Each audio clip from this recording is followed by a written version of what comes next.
let's go ahead. All right, the the true finale, which is the last two trial bits. Okay. Oh, we have to talk now. Gina, how are you holding up? Oh, it's starting to feel quite warmly towards her frequent cold shoulders now. Gina, are you all right? Why aren't you saying anything? What's the point, eh? Why go to all the trouble to fight so hard for the likes of me? What? Well, you saw it, that picture. What picture? Oh, you mean this? The photograph taken by the red hot recorder? The one with you and a gun? Well, I didn't think I would have captured a scene like that, that's for sure. It's hopeless. Anyone who sees that's gonna think I did it, ain't they? Oops, I pressed that again. God damn it. I want to keep the conversation going. Why can't I just... Well, I wouldn't pretend it wasn't a bit of a shock when the prosecution first presented it to court. I also made myself some nice coffee. Surely you can't... Surely you've got to have your doubts about me now. You can't still think I'm innocent. Of course I can. Jenny, why don't you talk to us? Tell us what really happened that night. Eh? Runa's cleverly managed to piece together a lot of new information, but still, we'd really like to hear it from you. All right, then. It was after we had that dinner together at your place, right, Iris? Then we all had a chat up in your office, didn't we? Yes, I remember. Yeah? After that, I just couldn't get to sleep. So I slipped out and went down the street to the 2-1 to Windy Bank's place. I had to know if Iris's story was there or not, the Hound of the Baskervilles. I don't know what it is, what it's about or nothing, but if you ask me, there's something in it that Sholmes don't like. Something what he don't want people reading. So that's why he laid to Iris about sticking it in lug with Windy Banks for safekeeping. At least that's what I thought at the time. So you broke into Windy Banks? I just had to know if it was there or not. I mean, I had no idea all that was gonna kick off, did I? I struck the lock and snuck inside. It was dark as you like in there, so I gave the oil lamp at the counter a bit of a wick, and that's when... What do you think you're doing? Ah! I nearly died, I did, and the next thing I knew... I'd grabbed the gun off the counter and was waving it in the air like, I don't know what. The other girl who was in here this afternoon, I didn't think pickpockets went in for armed robbery. The mantle script. Have you got it here? Sholmes leave a load of papers with you? A story. I beg your pardon? The Hound of the something or other. If it's here, I want to see it. I'm sorry, young lady, but I'd sooner die than relinquish an article belonging to one of our customers. I don't want it. What would I do with it anyway? I just want to see if it's here, that's all. Oh, you want to see it, do you? I want to know if Sholmes really bonded it or not. Please, just let me see it and I'll go. Oh, very well then. But for pity's sake, stop waving my gun around, would you?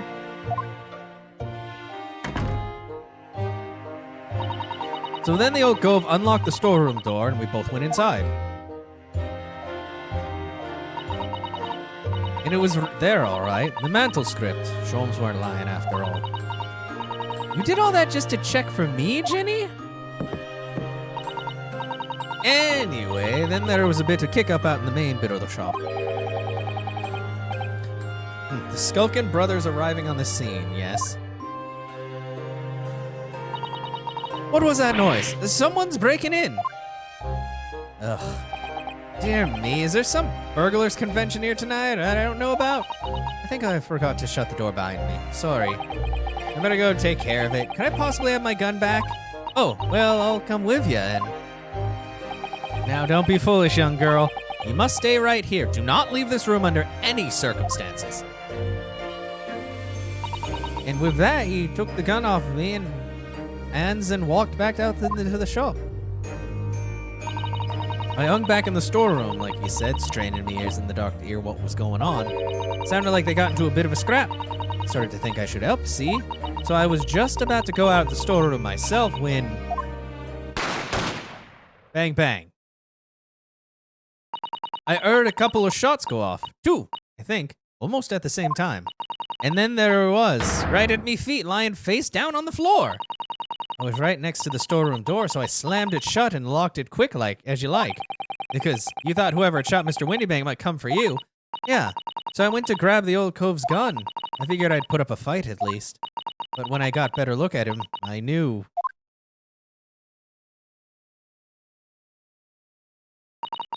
Windybank was a goner. Then I blacked out. I felt funny in my head all of a sudden, kind of dizzy. And after that, I don't remember nothing. Yep.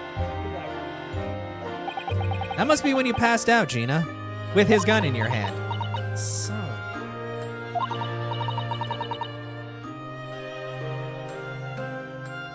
If I hadn't done what I done, the old cove might still be alive. I don't know. I think those guys would have still been there.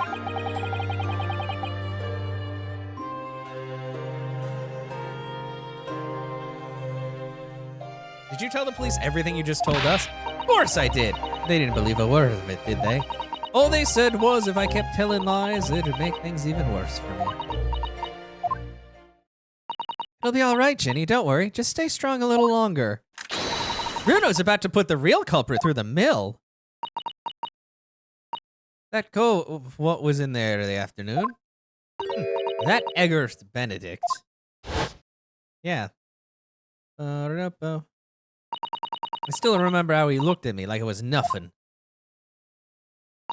He was there that night. Oh, he was there, haha! We don't know his real name yet, but I'm convinced that he's involved somehow. Anyway, thank you for telling us what happened, Gina. I appreciate your honesty. You what? You can leave it all in Runo's capable hands now, Ginny. Mr. Naruto. Yes? How come you trust me? I don't get it. Oh. Hi, Lash. Welcome. How's it going, everybody? How was your stream?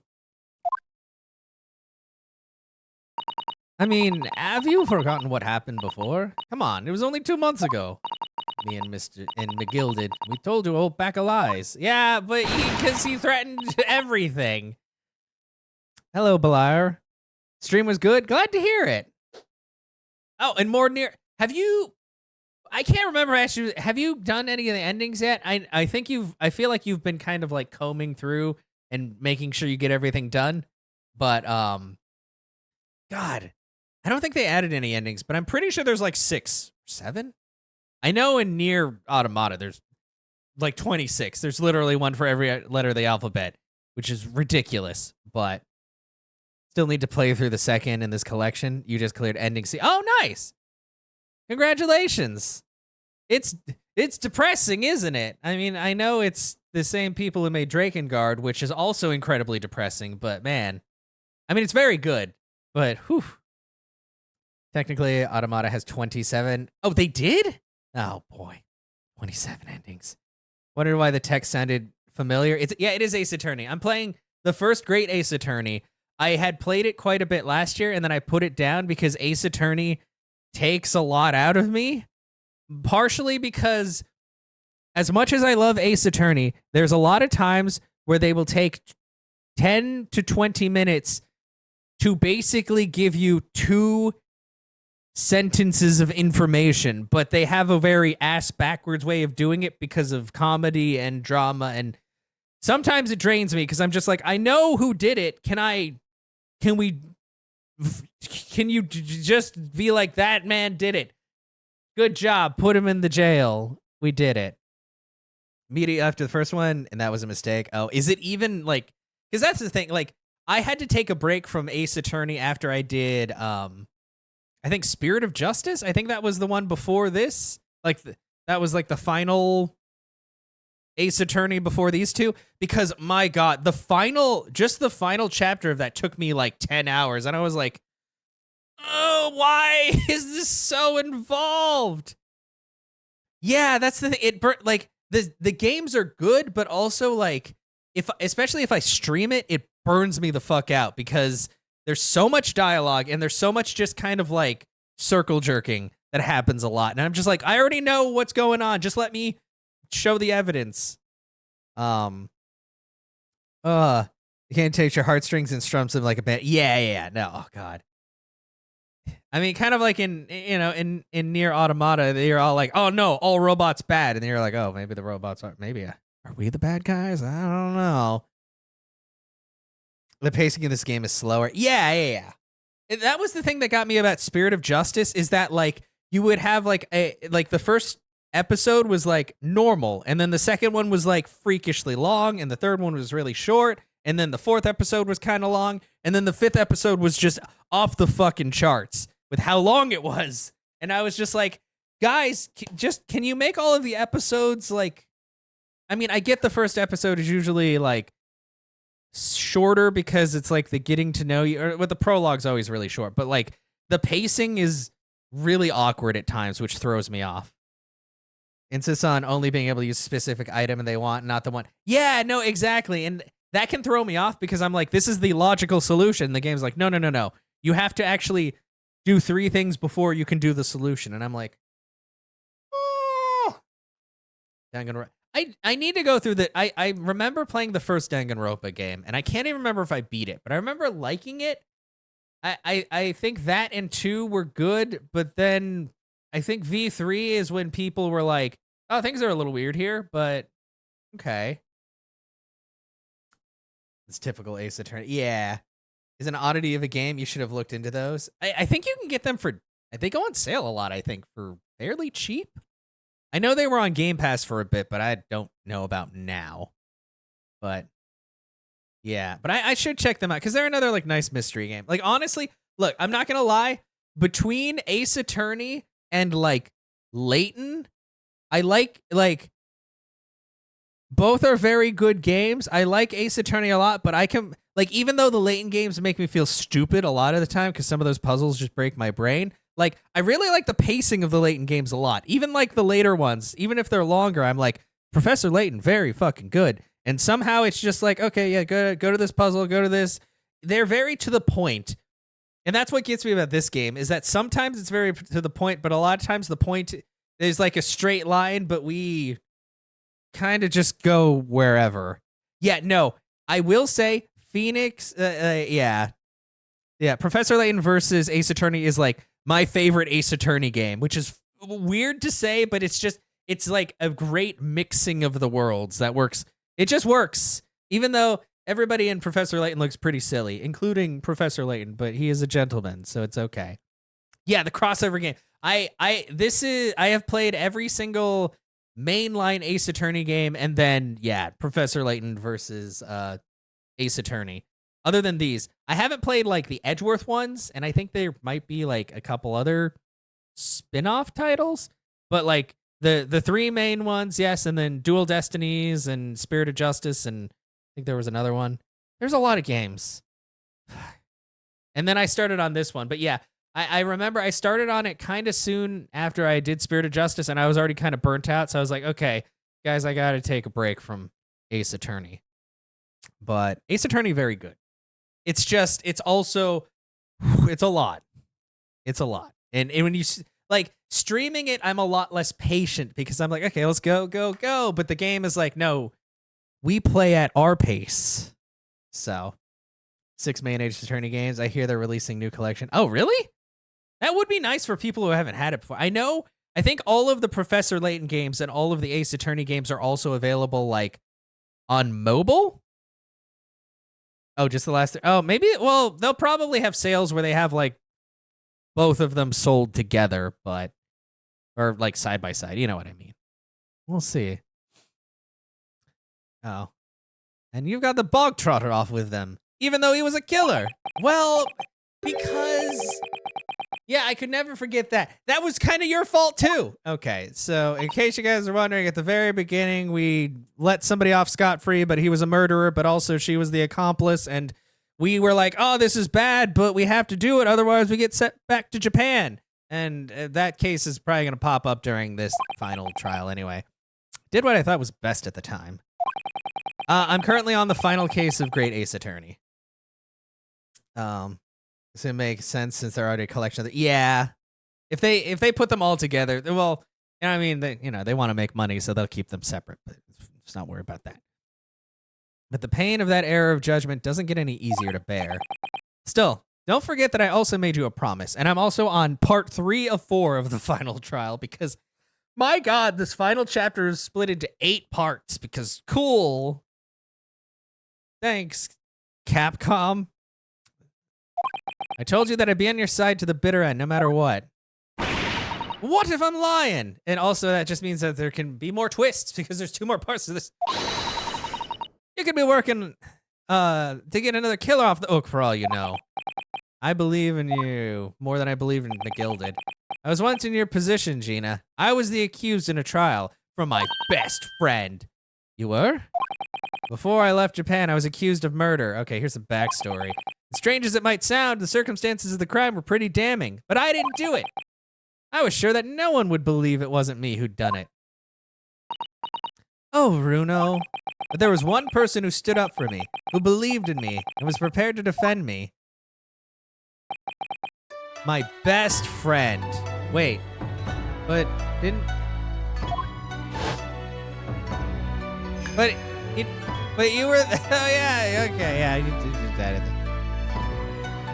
Oh, the Great Ace Attorney has significant... Yeah. It's a little slow. Nobody believes in you more than I do. Leave this to me. All you need to do is put your faith in me, and I'll do the rest. I was so happy I cried. Oh, yeah, the very first case. Somewhere inside me, I couldn't help thinking, surely he doesn't really believe in me. Not completely. But I was wrong. Yeah. And then the next case, yeah. I already forgot about this. It's been so long. Ace Attorney games came out yesterday on Steam. Oh, really? As soon as my trial began, it was obvious that he had an absolute, unwavering belief in me, even though I'm a dumbass. And in turn, I developed an absolute, unwavering belief in him.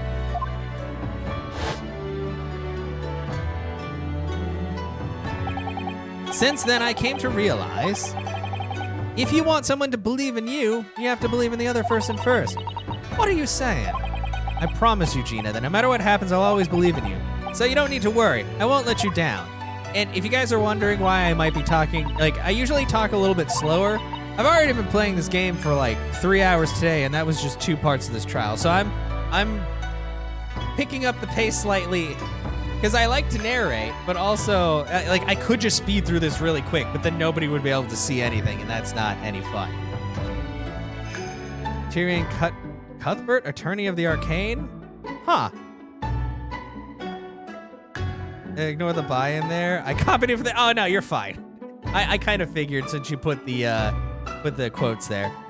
Even though I'm a diver and a no good liar, well, you only lie sometimes. You're not like McGilded. I know that. Eh? That's right. You're our friend, Ginny. Iris. I know you better than you think. And we've come to the conclusion that you're someone we can trust. Yes. That's really all we need to know. Exactly. Mr. Naruto, I believe in you too. Yeah, okay, cool. Very dramatic. That's great. You could have been like, I believe in you, and then we would have gotten on with our lives. Court proceedings about to resume. Get inside. Yes, thank you. Okay, let's go. Speedrun of Ace Attorney. I've been both a defendant and defending lawyer in my time, so I knew only too well just how hard it was to put your faith in another. And I also knew just how hard it was to bear the burden of another putting all their faith in you. Yeah, exactly. Good job, you placed that burden on her. This is it at last, the final chapter, the final battle. But it's not, because this is still only part 3 of 4. Why would you lie to me? Wish me luck, Cesaro-san, and I hope you're watching over me too, partner. Why would they say this is the final battle? What are you talking about? This is part 3 of 4. Do speedruns of Ace Attorney exist? Probably. I'm pretty sure there's speedruns of everything. But I don't know if you can like just, because you can autoplay stuff, but you can't really like, you can only speed up so much. You can't skip everything. I hereby call this court to order as resume the trial of Miss Gina Lestrade. Lord Van Zeeks, have you successfully subpoenaed the witness? The subpoena was delivered to the communication station where the man works immediately, my lord. However, the heavy rain has delayed the arrival of his carriage, so it would seem, of course, how convenient. That's what you were really, oh yeah, that's it. This is the speed run. I see. And let us turn our attention to Inspector Gregson's presses of the case heard by the court this morning. The glaring omission of the third bullet in your report is a serious blunder, Inspector. Yes, I can only apologize, my lord. And although the defense's chemical analysis of the blood at the scene makes for a compelling argument, I cannot permit such untried methods to be used as evidence in my courtroom. Cool, so we're back at a standstill. It's a big mistake to cross Hurley and me, a very big mistake. Record for the original first 2 hours and 50, what?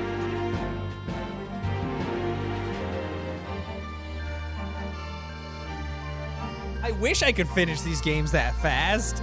My lord! Oh, my lord, the subpoenaed witness has just arrived in the building. Okay, well, he got here just on time. Thank you, officer. Show him to stand without delay. Mr. Eggert Benedict, if that really is your name. I didn't expect to be crossing paths with him again so soon. And certainly not like this. Your name is stupid. What's your real name? Oh, I hate them too. Oh, he's also here. You have a bullet wound. Show it to me. Good old Herlock Sholmes, yeah. Thank you for complying with the court's subpoena at such short notice, sir. But of course, my lord, and as an upstanding member of London society, it's my pleasure to oblige. Now kindly state your name and occupation for the record. Ashley Graydon, communications officer. Ha, he has a girly girl name. Mr. Graydon and I work at the London Central Communication Station. Now perhaps somebody would kindly explain what all of this is about? The all-case speedrun for this game is 6 hours. That's still so long. Jeez. You were apprised of the situation by the court officer on your way here, I presume. Yes, I was. Something to do with a murder that took place at a pawnbroker on Baker Street. And some nonsense about me having been there on the night in question. That is the accusation, indeed. This really is beyond a joke, you know. Oh God, sorry, I breathed in some of my spit. I can't breathe like a normal person, apparently. Very well, without further delay, the court will hear your testimony now, Mr. Grado. You will respond to the accusation made against you under oath. Oh, I hate him. He's so stupid. Gladly, my lord, gladly.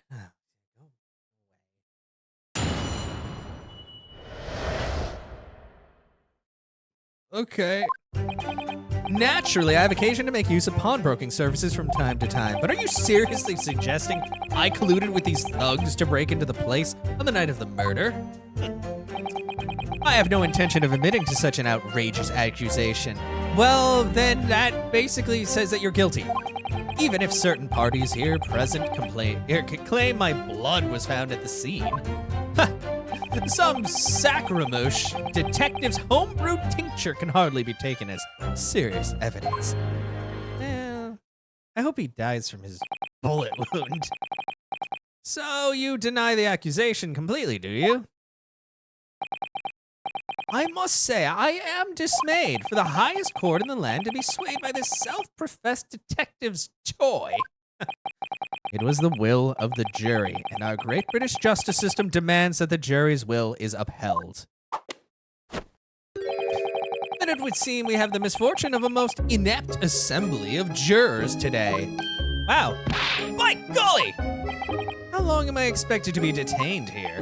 If, following the defense's cross-examination, your involvement in the matter has not been established, you'll be free to leave immediately. Good, and I shall be away in time for afternoon tea. Some small consolation, at least. Fuck you. Let us not hold up Mr. Graydon any longer. No, we are gonna hold him up forever in prison. So meet again, Mr. Egbert Benedict.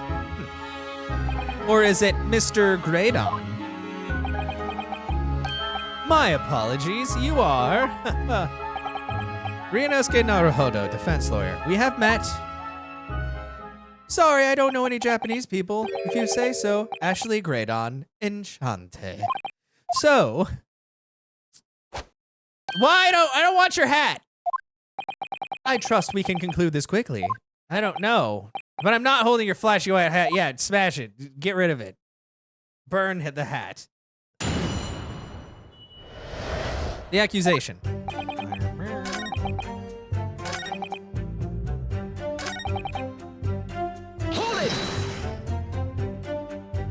Blood was found at the scene of the crime. There's no question of that. Time to try to cool the house off a little before Fed. Yeah, I wish you the best, Lash. It's been really, really hot here, and apparently there's been a lot of heat in many places, so hopefully you're hanging in there. Like, I even turned my AC, like, up a few degrees to make sure it wasn't stressing so bad, and I'm still like, oh my god, I wish it wasn't so hot. It was boiling today, and tomorrow it's gonna... No! What is going on?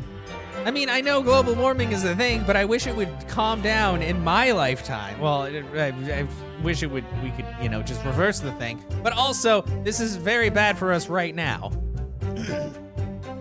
Mr. Sholmes' chemical analysis has positively identified the substance as such. You don't have... No! Yeah, God. I forget. Zunder and RC over in Britain, same thing. No AC. And I'm like, if I didn't have AC here, I'd probably, well, I don't think maybe it might be too much to say that I'd die, but I would feel like I was dying every day. So I can only imagine that, yeah. For you guys, they're like, yeah, open a window. And it's like, no, it's too, even opening a window doesn't help. It's too hot. Too damn hot. Oh, are you talking to me or Lash? Because I have a fan trained on me right now. On level 3 of 7. I don't want to turn it up too much higher or else it'll like dry out my eyes while I'm playing the game.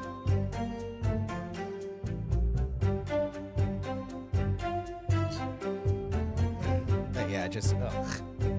Put a damp rag on it. Oh, I mean, that's true.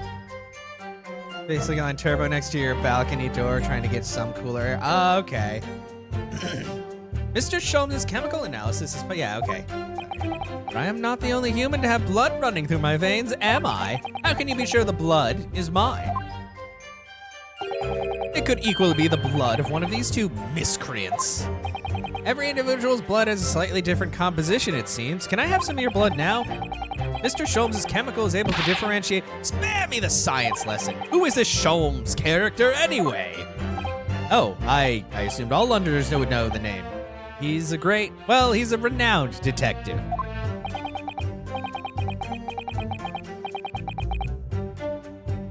So even if you're unable to bring yourself to say, oh, even you are, well, he's a detective. A great detective, you say? Now we're in the realm of fairy tales, are we? Uh-oh. Excuse me, what's wrong, sir? You having some problems? You have something to say about that, Mr. Skulkin? What? Me? No, the other one. No, the Mr. Skulkin next to you.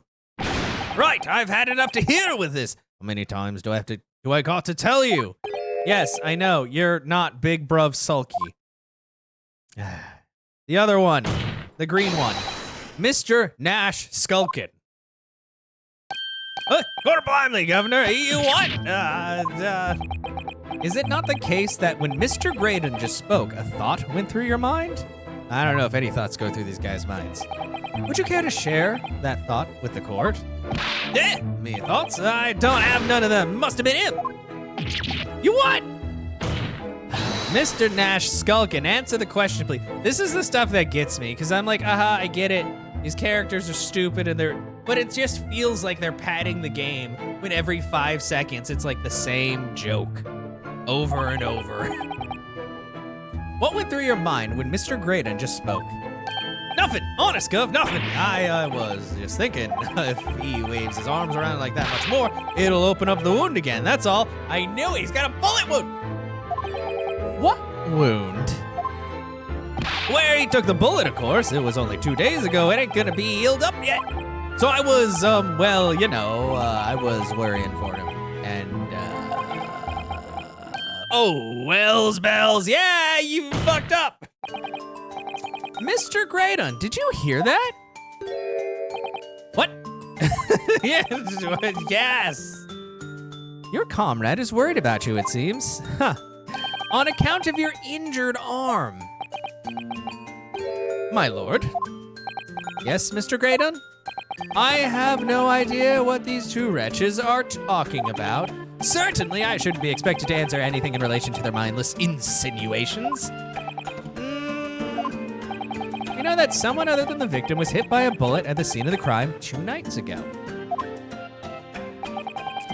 And from the height of the bullet hole in the wall, that person was likely hit in the upper arm or thereabouts. Perhaps you'd allow a court official to examine your arm, sir. The left arm that you're currently clasping with your right hand, as if in pain. No, I refuse. You have shown no evidence whatsoever that links me to these common thieves. Accordingly, I'm not obliged to permit any such invasion of my privacy. I don't know if there's a detective right next to you. Just grab his arm, bro. As I've already said, I'm completely uninvolved in all of this. I've never had anything to do with the pawnbrokery where this fellow was killed whatsoever. I take offense at the insinuation that I was in any way involved. You were there the other day, you dumb piece of crap. You claim to have nothing whatsoever to do with Mr. Windybank's pawnbrokery? My lord, the defense would like that last statement to be added to Mr. Graydon's formal testimony. Oh, we got him where we want him. The detective could do it and not. Yeah, he should just like nudge him or be like, oops, sorry. My arm flails sometimes. Very well, counsel. Continue with your testimony, Mr. Graydon.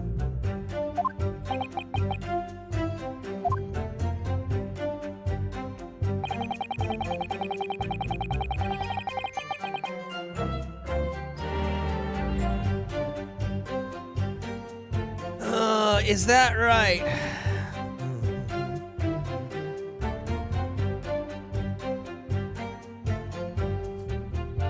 Is this yeah. Hold it! Are you sure? Because Gregson knows you were there. Gregson, why didn't you speak up sooner? Never had anything to do with it.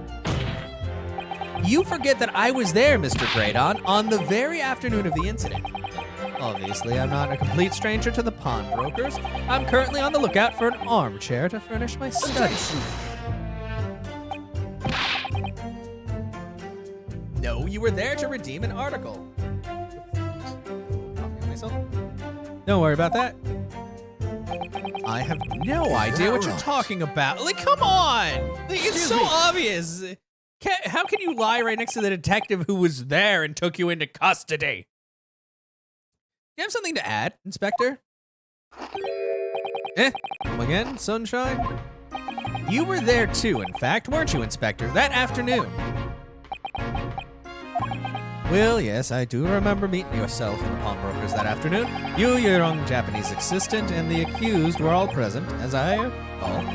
And at that time, this witness, Mr. Graydon, was trying to acquire a particular article. Well, no. I'm afraid I don't remember too clearly. Are you kidding me? What? But you must. I'm not going to lie and pretend I remember something that I don't. Are you sure, Gregson? What's going on here? Grexy showed us a picture before, didn't he? You know, from the cameras that Hurley installed in the Windybanks. Yes, of course. Indeed, and the gentleman pictured bears a striking resemblance to the witness, I must say. Yeah, because he is him. He's literally him. Exactly, which proves that Mr. Graydon was in the shop on the afternoon in question. So annoying. And no point have I denied that fact. I merely entered the shop to peruse the articles on sale and have a word with the broker. Nothing more. Gregson, what are you hiding? What is happening? This is really annoying. This makes no sense. I understand why Mr. Greydon might be trying to cover his tracks. But why would Gregson be trying to avoid giving testimony about what happened? Oh, did he actually swap for the... Is their bro swapped in as him now? I'm... like, what is wrong with this game? I just want to finish! What do you think, Bruno? I think he has no intention of telling us anything. He's well aware that less he says, the less chance he has of giving himself away. Now, a complete opposite of Hurley, then. He seems to think the more he says, the better. Well, at least I managed to prise a little more information from the witness's lips. All thanks to the Skulkin brothers. Yes, they were the key to it after all. So he says they had nothing to do with Windybanks. Well, we know that's not true. Perhaps now would be a good time to have a proper look through the court record. Good idea. You never know what tiny scrap of information could become a valuable weapon.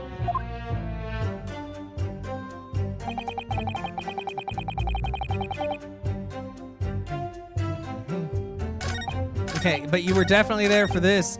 So annoying. Present. Objection. You were here for this, you dumb bastard.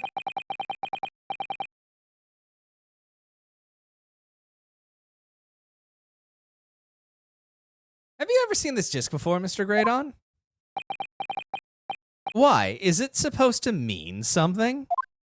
This disc was, until the day of his murder, in pawn in Mr. Windybank's shop. It was redeemed by the defendant, Miss Gina Lestrade, this afternoon. However, somebody mysteriously appeared to try to take it from her. And that somebody was you, of course, wasn't it, Mr. Greydon? As I have reiterated numerous times now, you are mistaken. That was not me. I've never even seen that disc before in my life. It may have escaped your notice, but there's a small smear of blood on the disc. Oh yes, resulting from the abrasion of the thumb, perhaps. That's right. The surface of the disc is covered in hundreds of tiny metal bumps. In the skirmish to acquire the disc, the thumb of the person who tried to take it suffered minor lacerations. So, while the disc bears the remnants of that skirmish in the form of the smear of blood, the thumb of the person in question must bear the remnants also, in the form of a scratch. Good gracious, indeed it must! Mr. Greydon, you refused to allow a court officer to examine your arm before. Are you now going to refuse to allow us to examine your thumb? Which is firmly up your own butt? Because I have no doubt that it bears a small scratch consistent with the smear of blood on this disc.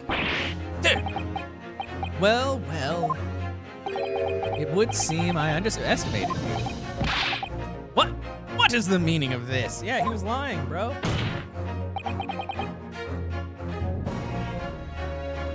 So you admit it now. You admit that you have a scratch on your thumb from when you attempted to take the disc from the defendant? Order! Well, Mr. Greydon? It would appear there's been some sort of misunderstanding here. I did not attempt to take the disc as you put it. No, quite the reverse. I was trying... What are you trying to say? It's really quite simple, you see. The disc was mine from the outset. Is there some crime in taking an item that you own out of pawn? What? It would seem, Mr. Greydon, that in this piece of evidence, my learned friend has established a link between yourself and the incident. Also, hi, Zunder. Welcome on in, Raiders. How was Tears of the Kingdom? Did you beat it yet, or were you just doing more shrines? Because I feel like you're pretty close to the end by now. Ow. I forget there's a sharp bit of stuff. Can't stick around because spoilers. Have a great stream. Oh, yeah. True. You need to play this. I'm surprised RC hasn't been in here because I thought she didn't care about spoilers, but I guess you guys do want to play it together. Doing side. Oh, there's so many side quests, though. There's like 100. Actually, there's over 100. But yeah, no problem. Plus, I know it's getting kind of late for you guys, too, so. Tell the court everything about this now. Yeah. That's one of the reasons why I stopped playing. Also because I was burnt the fuck out. But whatever. RC's watching 911. Really? Wait, fuck 911. That show sucks. I don't actually know anything about it. It probably sucks less than Grey's Anatomy, at least. As you wish. Though I'm quite sure it has nothing whatsoever to do with the pawnbroker's murder. Yeah. All right. Have a good one, Zunder. Glad that you had good times with side questing and things. The disc. There's a note on the disc saying for McGilded, but the item belongs to me. But you're not him. The redemption ticket was stolen from me by the accused, that filthy gutterling, on the day in question. I proceeded at once to the shop in order to explain my situation and redeem my article. In the end, of course, the disc was taken by the police. In other words, I had absolutely no reason to break into the shop later that same night. I don't know, man.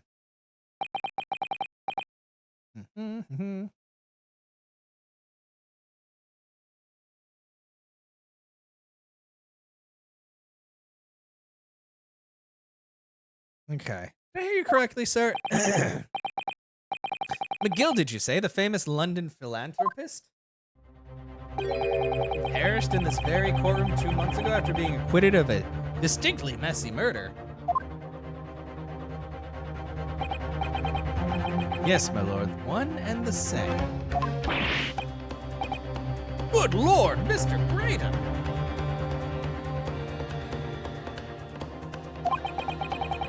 Are you saying that Mr. McGilded and yourself were acquainted?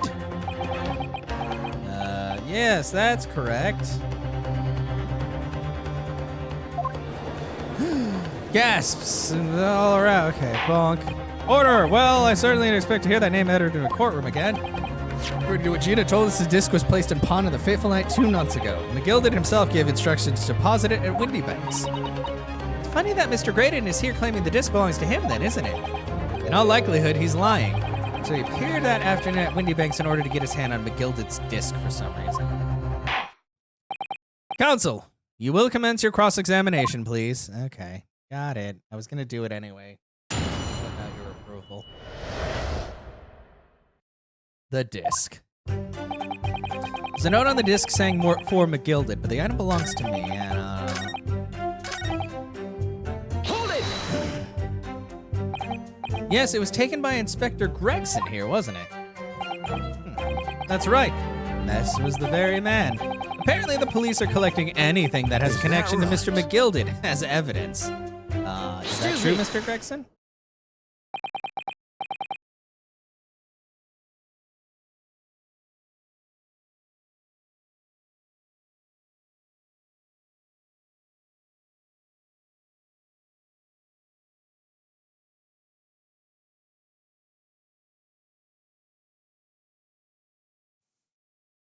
Something wrong, Inspector?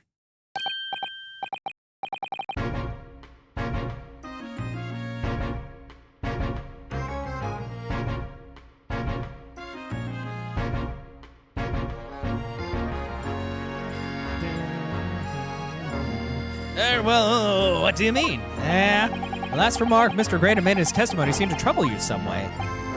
No, it didn't. It's nothing. Leave it alone. Let me ask you this, Inspector. Why is the Scotland Yard gathering Mr. McGilded's possessions? I can't tell you something like that, Sunshine. What is it, Inspector? Investigative secrets? Yes, exactly. You should know all about that. Magnus McGilded, who died so unexpectedly after his trial 2 months ago. A man renowned throughout the capital for his great contributions to public life. Yet, he had a dark side, too. Well, okay, V.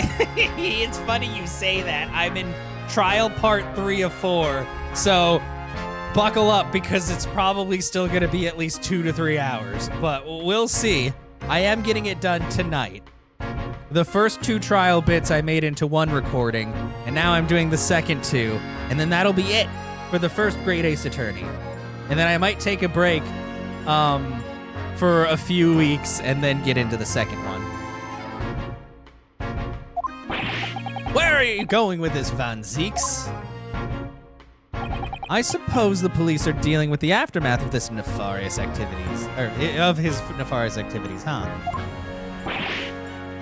That's enough! Coppers like me have duties to carry out that we're not at liberty to talk about. That's all you need to know.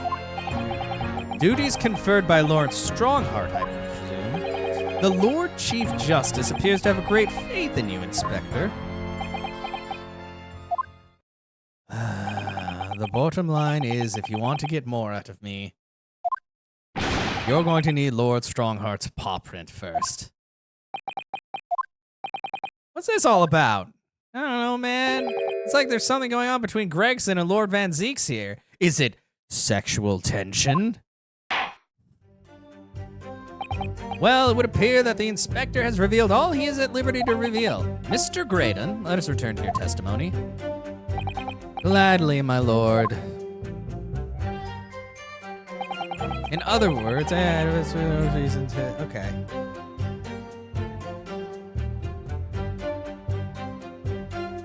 Is that right? But what about box?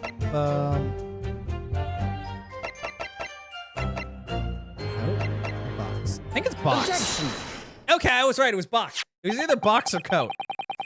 And you're Ace Attorney? I mean, that's like, okay, look, V, the first 3 games are literally freaking Phoenix Wright, and it's basically a love story between Phoenix and Edgeworth. Like, it's just, come on.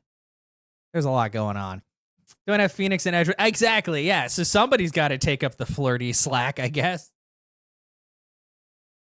This disc was deposited at Windy Banks on Magnus McGilda's instructions. You knew that, and you went there with the intention of obtaining it for yourself.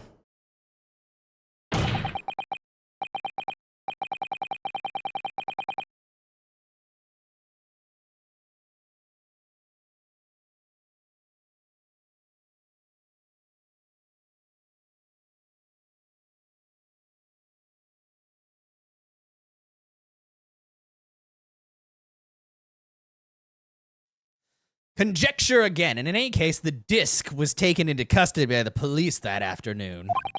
The witness had no reason to visit the pawnbrokery again that night. Objection! Objection!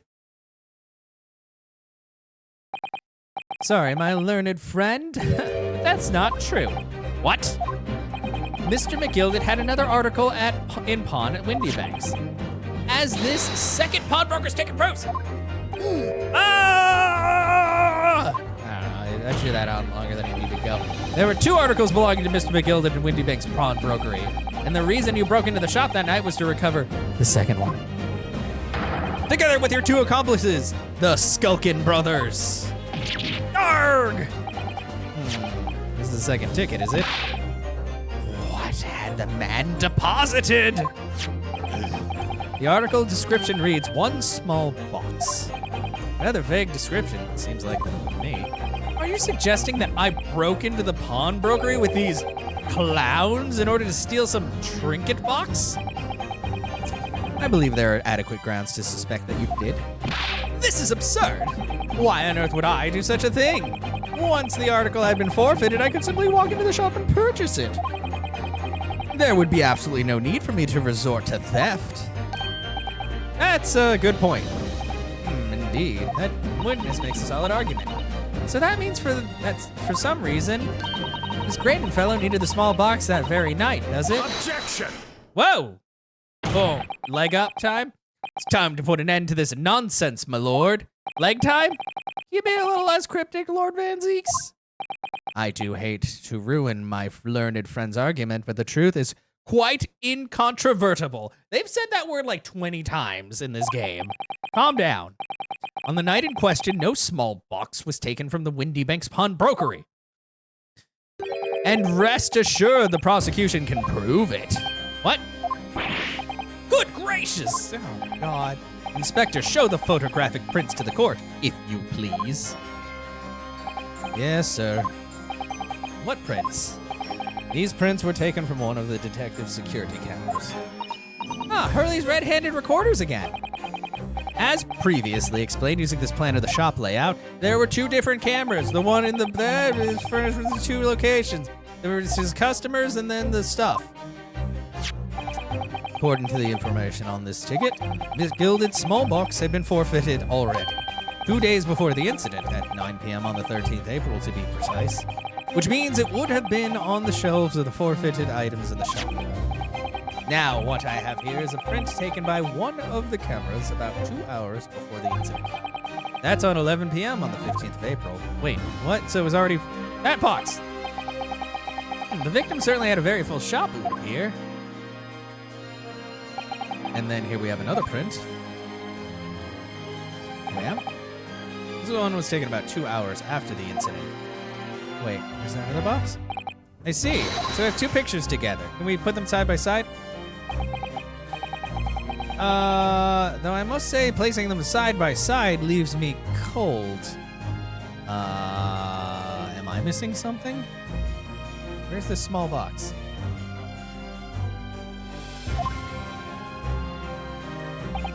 Dear me, that's starting to make my head ache. Obviously, at Scotland Yard, we considered theft as one of the possible motives in this case. We explored the possibility that something had been taken in addition to the victim's life. Doesn't take 30 minutes to open a box. I mean, this is true. So your men have already compared these two prints thoroughly, Inspector. Yes, sir.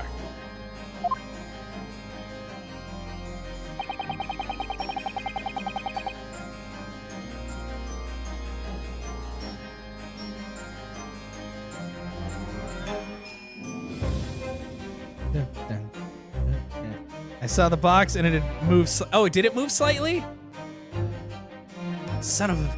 Maybe they'll do the thing again. Because the thing is, they expect you to, like, have it on the Switch, I think, and, like, cross your eyes and merge the pictures together. But when you're looking at it on a screen, crossing your eyes doesn't really work because it's too far away to do that. Bottom right shelf, a little round one. Oh, I do. Okay, I can see it shifting. Oh, I didn't think it was a round box. I thought it was like a boxy box. Got it. Okay. So yeah, that's... And the Yard's conclusion is that exactly the same number are present in both. The same number are there, but one of them has moved. In other words, nothing was taken from the pawnbroker on the night in question. Oh no, it was a box. Something was inside the box, Van Zieks. And my learned friend's assertion is nothing more than a hopeful fantasy. He might as well just call me, like, disgusting Japanese every time, because this guy is racist as hell.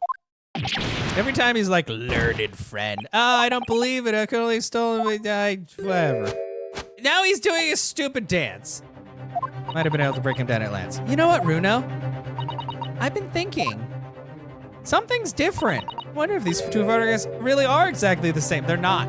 Thanks to Lash, I now have seen the light, and that boxes aren't always boxes. Sometimes they're cylindrical. What? So, counsel, in light of the evidence put forward by the prosecution, what is your position? It seems that, in fact, on the night in question, nothing was stolen from the victim's establishment. Do you accept the prosecution's assertion? No. No! Point out a discrepancy. I wasn't sure first, but there's a clear discrepancy between these two prints. And I'm not just blowing smoke this time. What? You must identify the location in question for the court, counsel. Indicate the precise location of the discrepancy. Present it! Ow!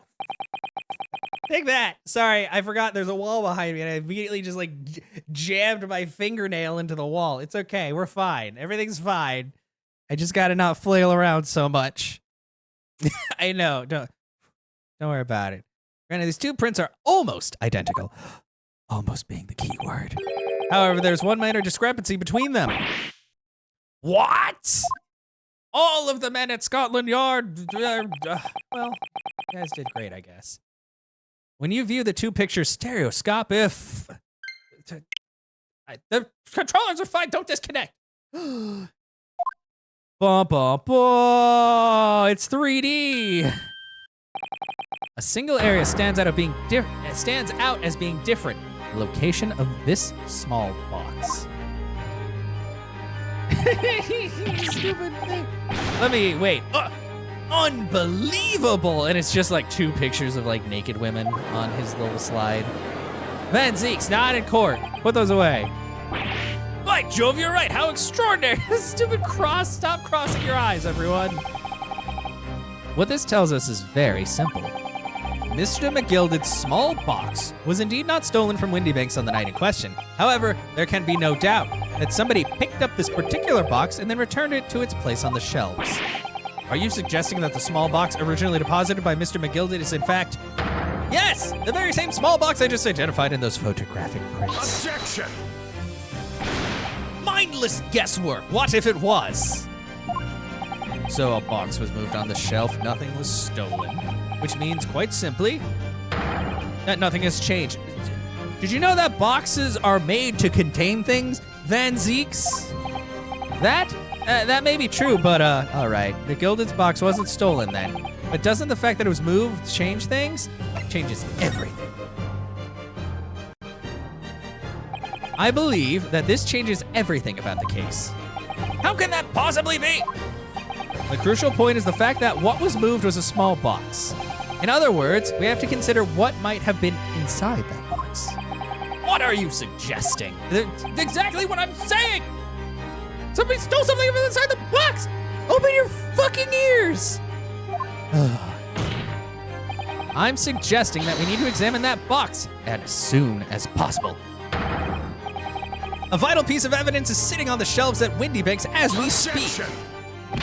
That won't be necessary. Some little box belonging to a man who died 2 months ago can't possibly be relevant to this trial. Well, we're gonna do it anyway. The court does not uphold your objection, Lord Van Zeeks. Bailiff, arrange for the officer to go to Baker Street at once, obtain the small box in question, and bring it back here for further examination. We're gonna examine the hell out of this box.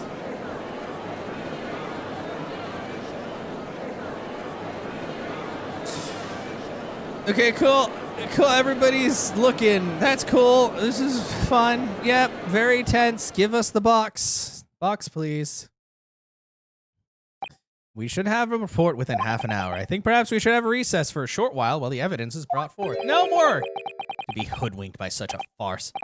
Disappointing. I beg your pardon, Lord Van Zeeks? This is nothing but a smoke screen. A Nipponese specialty, it would seem. Or speciality, as it would seem. Why is he so racist? What are you trying to say? You know, you guys, you Japanese and your ninja ways. My learned friend has persisted with the same line of reasoning from the very beginning. That is the witness's intent, or this witness's intent was to steal an article belonging to Mr. McGilded from the pawnbrokery. Yet common sense tells us that none of the articles have value enough to be worth stealing in the first place. Exactly! It would be beyond absurd to break into a place for the purpose of stealing such commonplace property. According to Overwatch, all Japanese people can climb walls. I mean, okay, fair. Good job, Blizzard, in perpetuating the lies. I mean, I'm not Japanese, and I can climb a wall if the wall is short enough and has knobbly bits. Otherwise, probably not very well. If your lordship recalls, Mr. McGilded perished 2 months ago, immediately after the conclusion of his trial. They're the only people who can climb walls? That's terrible, actually. Wow. Nobody else is athletic enough, even though all of them are like very built people. Trial in which he was found not guilty. Trial in which it was established he was the upstanding member of society his reputation implied. In fact. So I propose a toast to my learned friend in his most insightful defense. Man, don't throw it on my face. The articles this upstanding member of society pawned were entirely ordinary. A black overcoat that just happened to have a music box disc in one of its pockets, and a small box. You can climb a 92-degree slope. Maybe they are goats. Maybe they're goats. Maybe they're Japanese and goats. I assure you, I wouldn't even accept even if the man tried to make a gift of such a things to me. Okay, cool. Yeah, it's not Jules. It's not your pawnbrokery. I'm sure of that. I don't care about what they're saying. It's pointless. To explain what possible significance these commonplace articles pawned by this fine citizen could have.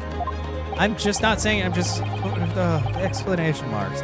Well, counsel, what's your argument? Are you able to show proof that the disc or the box are in any tangible way related to the case? Well, what's the matter, Runo? We know that they're related, don't we? They're both vital pieces of evidence. Yes, of course, you and I both know that. We know McGilded's true character, and we know the disc is significant, even if we don't know why. But if we explain all that to the court at this point, we'll have acknowledged that McGilded's acquittal 2 months ago was a mistake, that the defense's argument was flawed based on false information. To be the only set of Overwatch characters from the same region who have the same ability? Oh, really? Huh. Oh no! And that would mean admitting that Gina committed perjury. But Ginny, could it be that Van Zieks knows? Is that why he's doing this now? Because he anticipated everything? But maybe this could be a great opportunity for us. Sorry, what do you mean, Iris? Well, what does it you always say, Runo?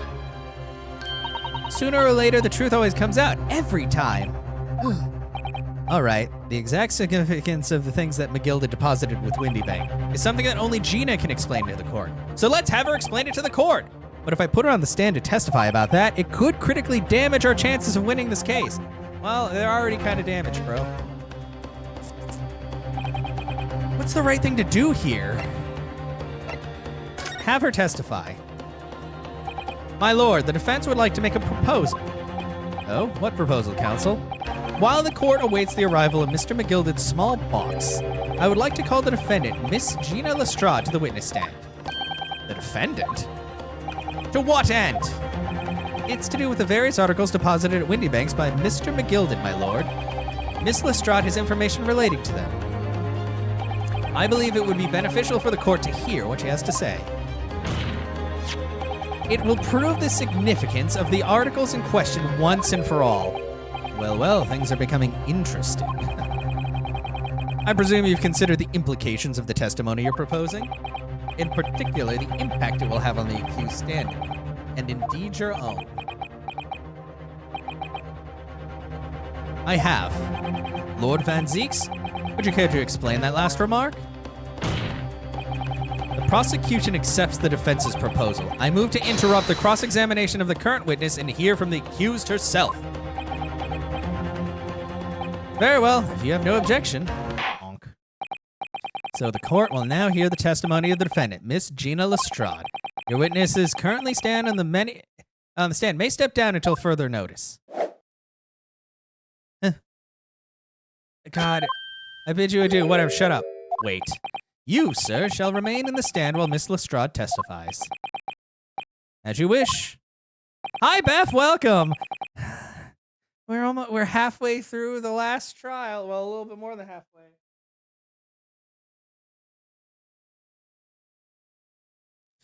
You've been lurking without sound for a while because you were playing D&D with the Spanish news, but oh, is everything okay? Or, all right, then Gina, it's time. Who is this pretty boy? Wait, oh no, he's a bad boy, Beth. Why you always fall for the bad men's? I know this will be hard, but please put your faith in me here. It's bad. He's bad. He's a bad British gentleman. He's pretty. Good luck, Runo. Okay. We're pretty sure that he murdered somebody, and he also got shot, but he wouldn't let us examine him to see if he got shot. Also, the articles that Mr. McGilded had deposited in Windy Bank's pawnbrokery are intimately related with the omnibus case, the trial at which was heard in this courtroom 2 months ago. Yes, and I remember this young lady being brought before me in that trial as well. That's right, my lord. The testimony helped to establish the innocence of the defendant, Mr. McGilded. Yeah, I know, you don't want to talk about the omnibus case was intriguing, to say the least. Okay, question though, Beth.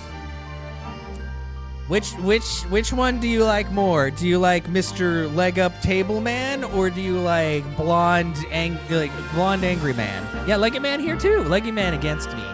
But maybe we'll work together at the end to find the real truth. And now, here we are all again. The same players in that trial facing each other once more. I don't know. Oh yeah, you don't know Blonde Evil Man enough? I gotcha. Twist of fate, perhaps. He does do good leg. I mean, he bring that leg all the way up.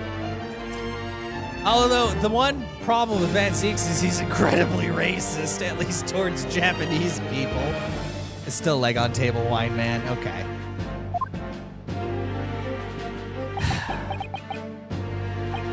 Allow me to recap the events of 2 months ago. Listen to them, yeah. An old brickmaker was stabbed to death in an omnibus running along London's winter streets. British people can be incredibly big. I mean, it's true. Well, I get it. Well, hot people can have a lot of problems. Apart from the victim, there's only one other person in the carriage, Mr. McGilded. Naturally, he was the prime suspect for the murder, but as the trial progressed, another possibility emerged, that the murder in fact took place above the defendant's head on the roof deck, with the body being dropped through the skylight into the carriage below. It's in a slightly old-timey times, and no, that's the whole thing, but it still throws me off when he's just like, sneaky Japanese in their smoke screens, and I'm just like, whoa, boy, geez, come on. Dang. It was Miss Lestrade whose testimony brought that possibility to light. At the time of the incident, Miss Lestrade was concealed under a seat in the carriage, hoping to pick the pockets of unsuspecting passengers. Then, immediately after the trial, having been acquitted of the murder, Mr. McGilded died in this very courtroom in the most extraordinary of circumstances. Would it help if I said I would gladly make sure he doesn't talk? I mean, yeah, that's fine. That's fine. That would make it a lot easier to deal with. A mystery that remains unsolved even now, 2 months on, as indeed does the omnibus murder itself. Be that as it may, I recall neither the disc nor the small box being mentioned in the course of those proceedings, because we didn't know. Miss Lestrade? Would you tell the court now, please, what really happened in the omnibus 2 months ago, I mean? I don't know. I don't know what you mean. I already said all what I know. And what about everything you told us yesterday from inside your prison cell? Please, Miss Lestrade, this is extremely important.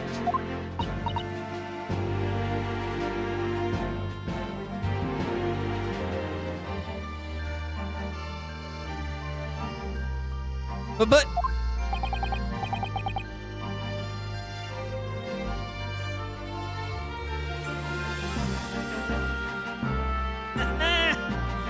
remember, little girl, you're gonna go back to lurking, but please spank the evil blondie boy with all the way. I will. He's probably gonna have the craziest, like, you got me face, because they always do. I wonder if his hat will just kind of like fucking fly off his head or something. He'll just shoot into space. If it transpires that you willfully withheld information in the trial 2 months ago, the Home Office will seek to prosecute you for perjury. And naturally, you will lose all credibility as a witness. Although, let's face facts, you have little credibility to lose. Ginny, don't listen to him, please. You have to trust Runo now. Iris? We're on your side.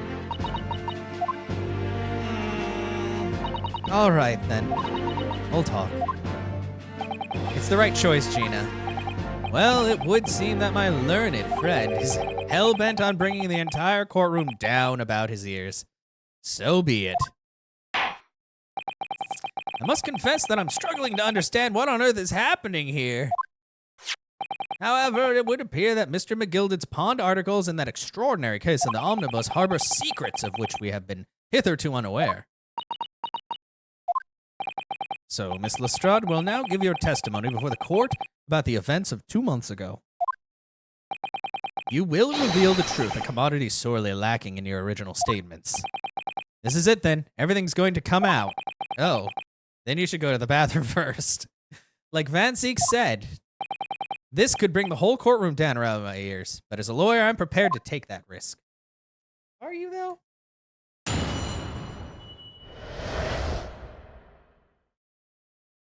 The real truth of the omnibus case. Truth is, that Brickmaker Cove was in the cabin of the omnibus the whole time. When the Irishman dragged me out from under the seat, I saw that disc on the floor. All of a sudden, I heard a scream from over me head, and that pair on the roof deck went off to call the slops. That's when the Gilded slipped the driver some tin to do a run to the pawn shop around me. He threatened me not to snitch, not to say nothing to no one or what I'd seen or heard.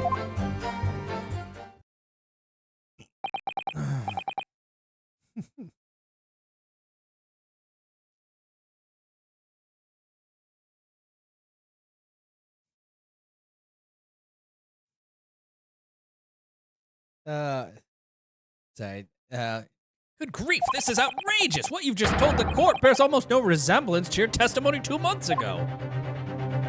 As you say, my lord. Then there's every chance I may have to adjudicated an error in McGilded's trial. Sounds very much to me as if the man deliberately deceived this court in an effort to cover up the most wicked of schemes. Without a doubt, your lordship is correct. A great injustice was done in this courtroom 2 months ago.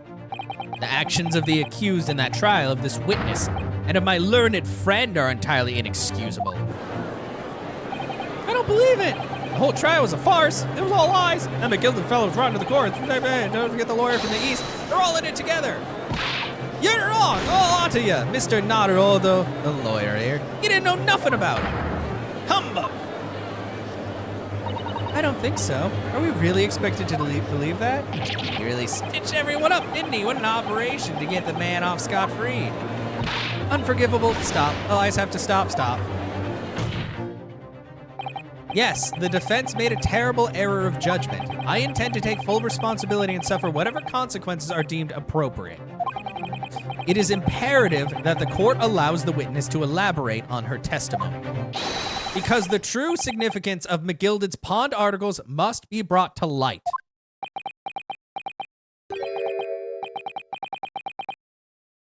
Very well, my learned student friend. Given the depths of calamity you've just plunged yourself into, this may well be worth hearing. Words fail me. The situation is utterly deplorable. Mr. Naruhodo. Yes, my lord. I will decide upon your fate following the conclusion of this trial. Of course, my lord. Blimey, Mr. Naruhodo. Now, counsel, proceed with the cross-examination. Okay, well.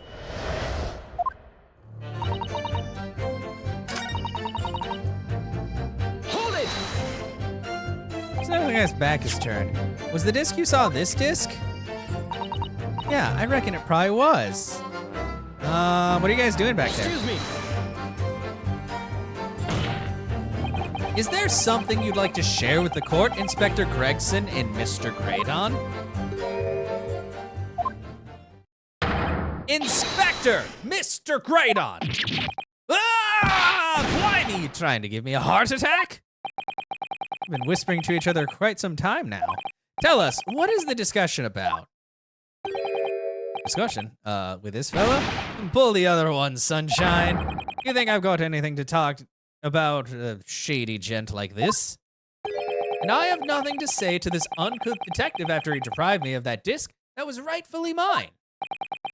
They've clearly been talking the entire time I've been cross-examining Gina, as if they've been negotiating.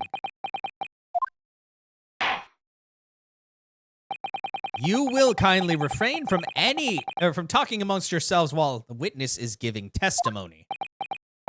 Yes, sorry, my lord. What were those two talking about? Miss Lestrade, continue your testimony, please.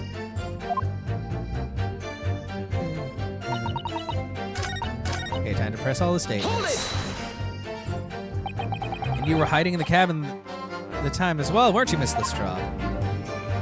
If I remember rightly, in the storage compartment underneath one of the seats. Yeah, that's right. It's pitch black under there, so you can't see nothing at all. Now, in your testimony 2 months ago, I feel certain that you claimed Mr. McGilded was the sole passenger, did you not? False testimony, my lord.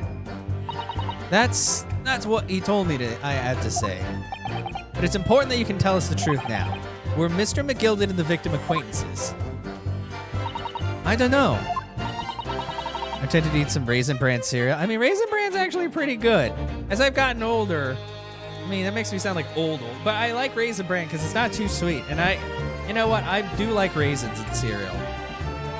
I know not everybody likes raisins. Like, I even like oatmeal raisin cookies, even though sometimes people will be like, I thought I got chocolate chip, but I got oatmeal raisin, so put it in the trash. But I did hear him talk about that.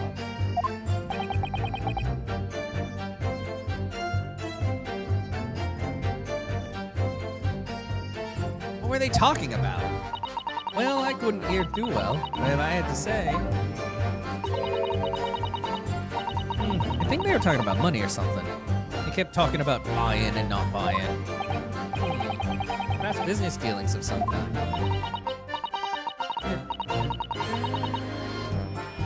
Well, anyway, they got louder and louder. It started to sound like a proper fight. I was pretty scared by then. I hardly dared to breathe. And then all of a sudden, I heard a noise like someone keeling over on the floor. It was blooming loud and all. I believe you let out an involuntary scream? Yeah. That's what gave me away. Hold it! When you dragged me out, I saw that he's on. Yeah, I have to press all the statements. Was the disc you saw this disc?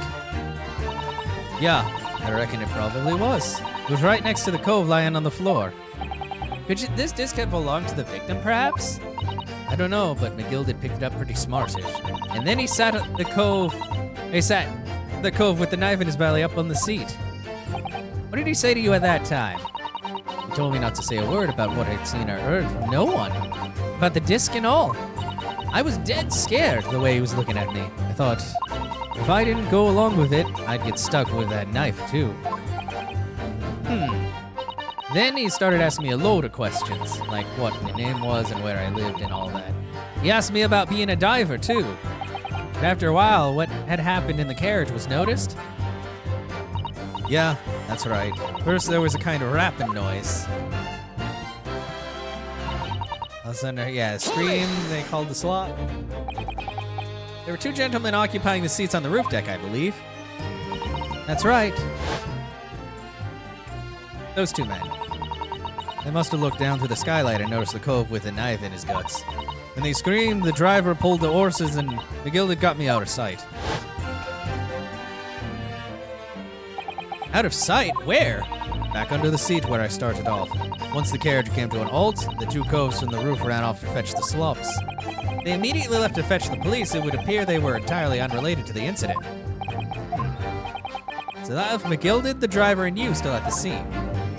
Yeah, only the driver didn't know I was there because I was under the seat. I heard the cabin door open and a voice from outside. The driver, yes, he also testified.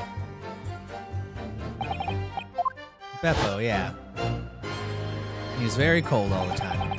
What did McGill and the driver say to each other? I don't know what happened and stuff like that mainly. Yeah, he slipped the driver's tin. That pawn shop's obviously being Windy Banks on Baker Street. Just a moment, counsel. Do you mean to tell me that the driver gave false testimony in that trial as well? Perhaps the excursion to the pawnbrokery slipped his mind when he was in the stand. Indeed, Lord Van Zeeks. McGill took off his coat and gave it to the driver. He folded it up all careful-like before handed it over. When I saw him do that, I remember thinking, that coat and what's in it gotta be worth a few bob. Yeah, Gina was sure the disc must be worth more than Mr. Windybank was suggesting, wasn't she? I remember her quibbling with him over the price that afternoon at the pawnbrokery. The driver looked pretty happy when McGill flashed some brass in his face. He went running off at a lick. Then the bog trotter called me and told me to come out from the drags cabin. Yeah, threaten you not to snitch. Threaten you how exactly? Told me I'd only be able to scarp her if I did exactly what he told me. Which included giving false testimony in court 2 months ago. Yeah, that's it. And there's another thing he said. Which was? He told me I'd have to hang on to the tickets from the pawn shop and make sure not to lose them. The ticket? Well, I never! Said if he didn't show up to get the ticket off me before the 2 months passed, I had to go to the pawn shop and pay the money to keep it in the lug to stop being forfeited. He left me with some brass to pay for it. But really, Why on earth would Mr. McGillet have done such a thing? Depositing his overcoat with a pawnbroker before the arrival of the police makes no sense at all. There would seem to be only one logical explanation, my lord. What McGildet had the driver deposit at Windy Banks was something he didn't want the police to see. Something very important that he needed to hide at all costs. Anyway, after that, he let me go, so I legged it before the coppers showed up.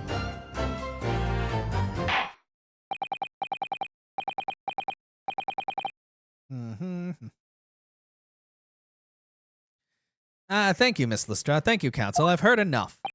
I believe we now have a reasonable understanding of what actually transpired on the omnibus.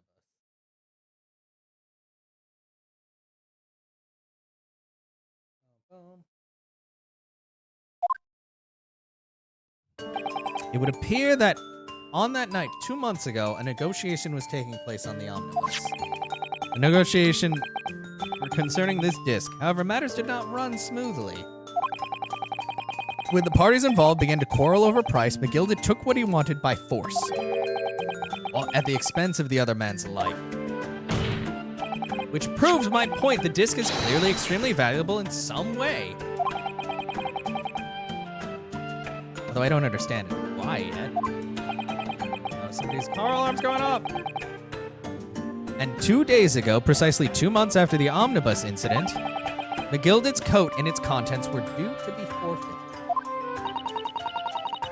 I didn't know what I should do with the ticket. I mean, the coat died right after his trial. I knew that.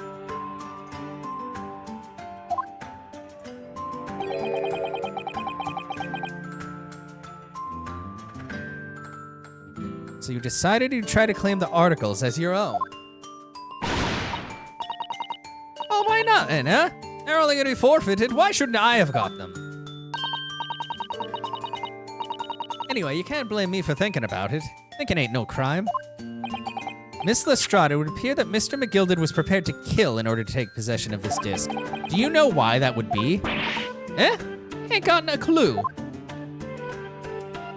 But I reckon it must be worth a fair bit of brass. He was probably gonna sell it. And you can't blame me for thinking that. Thinking ain't no crime. My lord! The evidence your lordship requested has been located and is ready for the court's inspection, sir. The contents of the box. Uh-oh.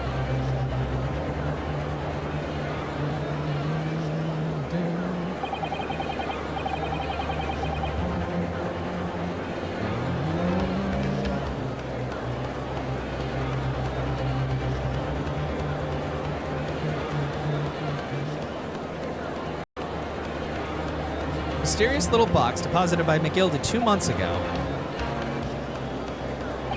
There's no doubt in my mind it's a key piece in this far-reaching puzzle. Yep, to be continued. We're almost there. This is the last leg. Last bit. Just gotta push on through. And we'll beat this game.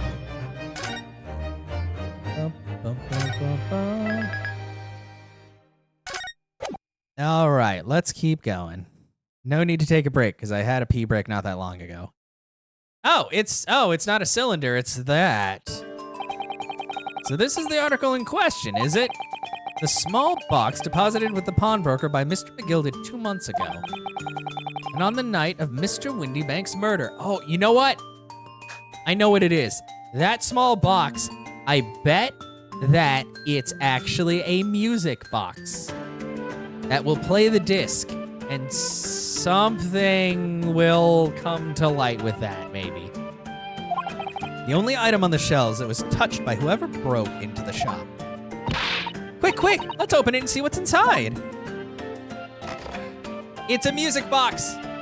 I knew it! I knew it! It's a music box! Oh, yeah. Good gracious, this is no ordinary box, it seems. Wow, although in truth I had an inkling that might be the case. Well, I thought of it just now. It would appear that the box houses a miniature music box movement. Then, is it too much to expect? I think it would be reasonable to assume that it is a device for the playback of this disc, my lord. Do it, do it, do it, do it, do it.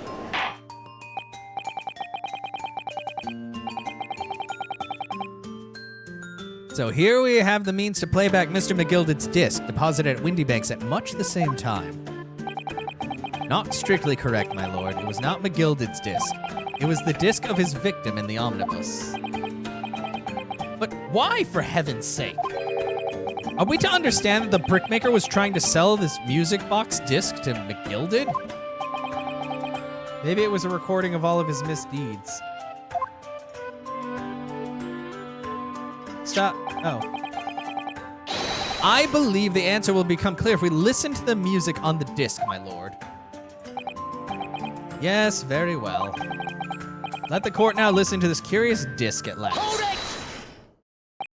Wait, my lord. Good grief, what is the meaning of this, Inspector?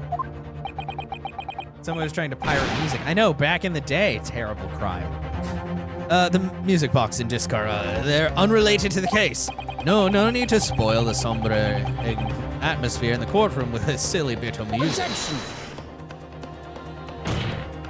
The disc may very well have motivated the culprit in the case to commit murder. Clearly, there's every chance that it's fundamentally important to understand what happened.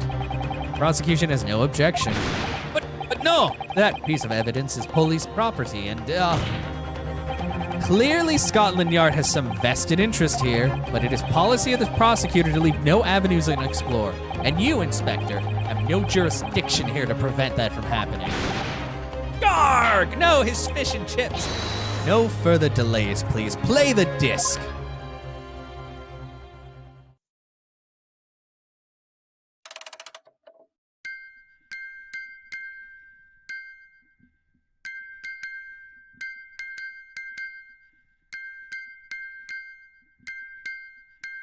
I wonder if it's a telegram.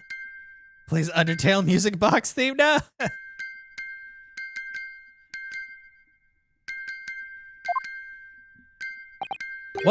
What on earth? That's certainly not what I would call music. No. It's just the same note playing over and over again in a regular sequence. It's definitely Morse code. Telegraph lady.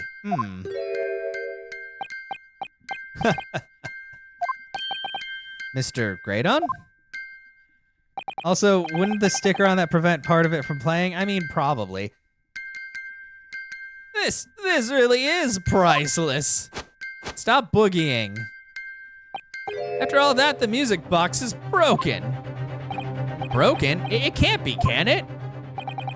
Well, obviously. In fact, I wouldn't be surprised if the officer sent to fetch it didn't drop it on the way back to the courtroom. Well, with much regret, I feel the court must accept that this music box offers little in the way of clues. Are you ready to move on, counsel? Come on. Yes, all right. It does sound as though it's completely broken, but is it? Could this music emanating from the box possibly be a new clue? Of course it could be a clue. I feel like it's Morse code. But I think the sticker is actually on the side that doesn't have the bumpies, but I think it's the back of the disc. I believe that it could be relevant, my lord. Good lord, but how can it be? It's an abomination, counsel, mere noise. I fail to see how that could have any meaning whatsoever. It does sound strange, I agree, but there's something bothering me. While Graydon stands there chortling victoriously, the inspector beside him has a rather telling expression on his face.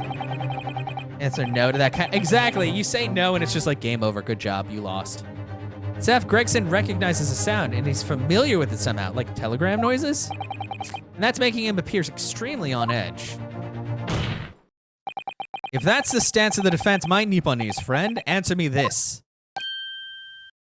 Oh. Okay, yeah, I get it. Just what relevance do you propose this woeful chiming has on the case?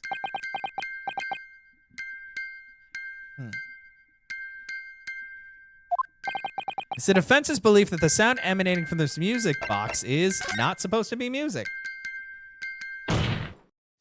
Just because this is a music box, it doesn't necessarily mean the sounds we're hearing are music. Look at that. The smile vanished from Graydon's lips as soon as I said that. I'm on the right lines here. I must be. Yeah, so it's a telegraph. Making deductions based on how people react to what you say, so that's why there's some random telegraph chick there. And obviously, Graydon would know about telegraphs because he's one of the operators. You're acting just like Hurley, Runo. Objection. Oh boy. The sounds you're hearing aren't necessarily music? Well, now that you've told us what they are not. I'm sure the court would like to hear what they are. Do enlighten us, my Nipponiese friend.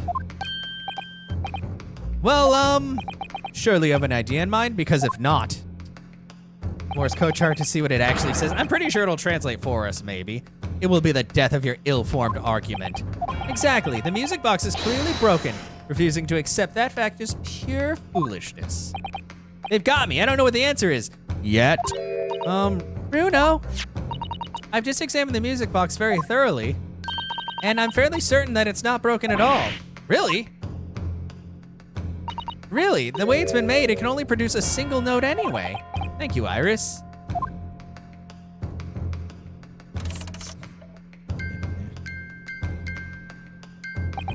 All right, well, the music box isn't broken. It must mean that the sounds it's playing have some significance that aren't musical. Yeah, I got it. I know what it is. It's a telegraph. Ah, could it be? Is that what these sounds are? I like how they do this, and they're like, fill in the blanks. Now, I know, it's a telegraph. Fine, Jesus. Something's just struck me, Runo. I feel like recently, in the past few hours even, I've heard another sound very much like this one. Yes, I know. Yes, it's a familiar sound. Actually, Iris, I was just thinking the exact same thing. We're gonna have to press the defense for an answer. If your assertion is that the sound produced by this music box is not in fact music at all, then what the devil is it, counsel? All the testimony, it's all pointing to one single answer now. Prosecution demands that my learned Nipponese friend present proof now. Tangible proof of this latest wild speculation. All right then, it's gonna be the best chance I'm gonna get to fight back in this trial. And if I'm right, it's gonna join all the dots together. Haha, get it? It's a telegraph joke. That's fucking bullshit. The evidence that explains the true nature of the sounds of the music box is this. Oh God, where is it in my sea of shit?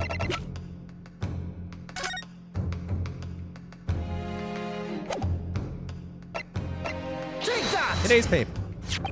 Today's paper, counsel. The headline is Pawnbroker Perishes in Pick Purse Plunder. Hardly supportive of your case. No, my lord. I was hoping you'd look a little further down the page. Yeah, dots and dashes, not just dots. Further down, Ministry Mole classified secrets may have been leaked overseas from Ministry of Justice. Yes, this is a very serious matter being investigated at the highest level, I understand. I have heard the international transmissions along supposedly secure lines are somehow being intercepted and leaked into various countries. And presumably, those transmissions are in the form of wired telegrams? Of course. Juror number 5, your input, please. Stop. Oh, me, sir? Whatever's the matter? You told the court before that you worked at the same communication station as Mr. Graydon, did you not? Yes, that's correct. And the particular station where you work deals with government communications and newspaper reports. Oh yes, we're not your run-of-the-mill communication station at all. Our work is extremely important. Then tell me, is this not a very familiar sound?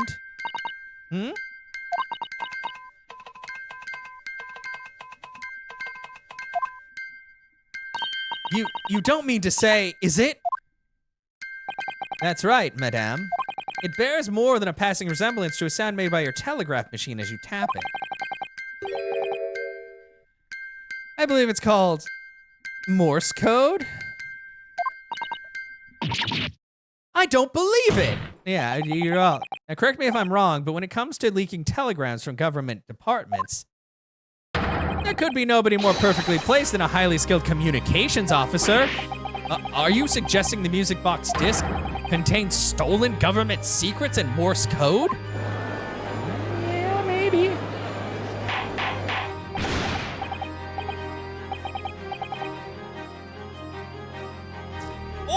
Order, please everyone, order! But this is This is high treason, Council, deserving of capital punishment. Too much new vocabulary. What is treason, and what is capital punishment? Sorts of words I'd half expect you to know. For sovereign government's confidential information, hostile nations would surely pay almost any price.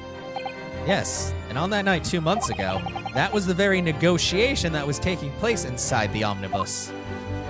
But in the end, McGilded perished in the all-important display unclaimed in the pawnbrokery. My word!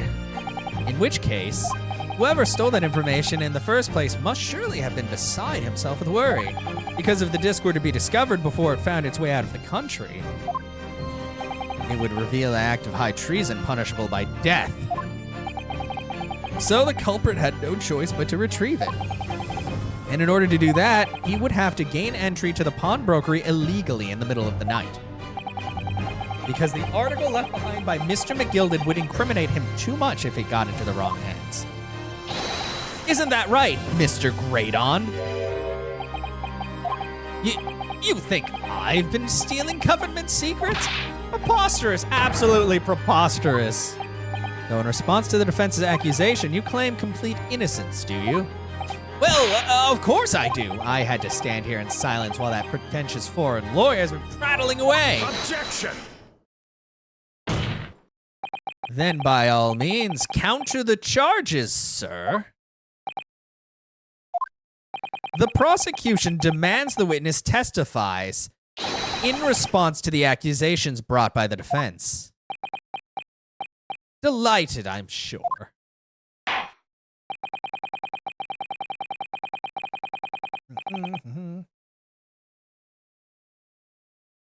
The witness is reminded that the crime under scrutiny in this trial is the murder of the pawnbroker, Mr. Windyham. That being a most flagitious offense for which the law of this land sanctions a capital punishment. But the heinous act of high treason is no less a serious crime. I urge you to bear that in mind as you testify, Mr. Great-On.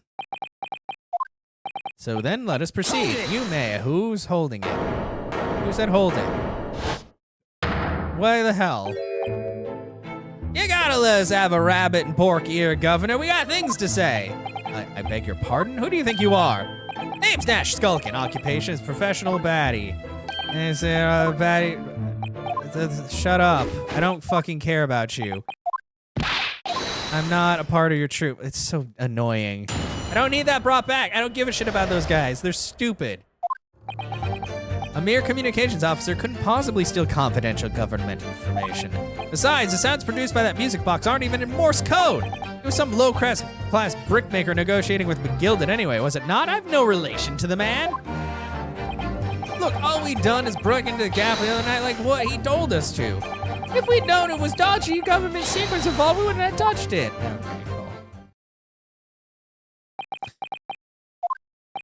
Okay, cool. Mr. and Mr. Skulkin. One Mr. will do, Governor. What's up? Do I take it that you now admit to the crime? That on the night in question, you did indeed gain entry to the premise illegally? And moreover, that you did so as a party of three in collaboration with Mr. Great-On here?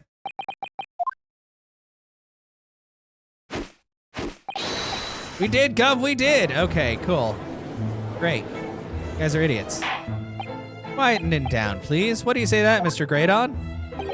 I have no idea what these two ruffians are referring to.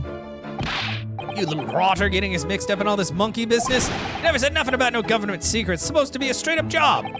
What about the geezer at the shop was, huh? The poor old bloke didn't have to die, did he? Ah, nice to know who your friends are. Oh. Whatever these men say, I deny the accusations. Indeed. Cool. That's great.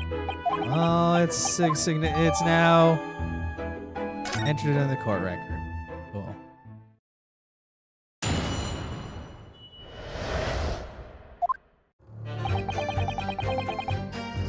Okay, I kind of want to look at this music box. Like I've looked at everything else.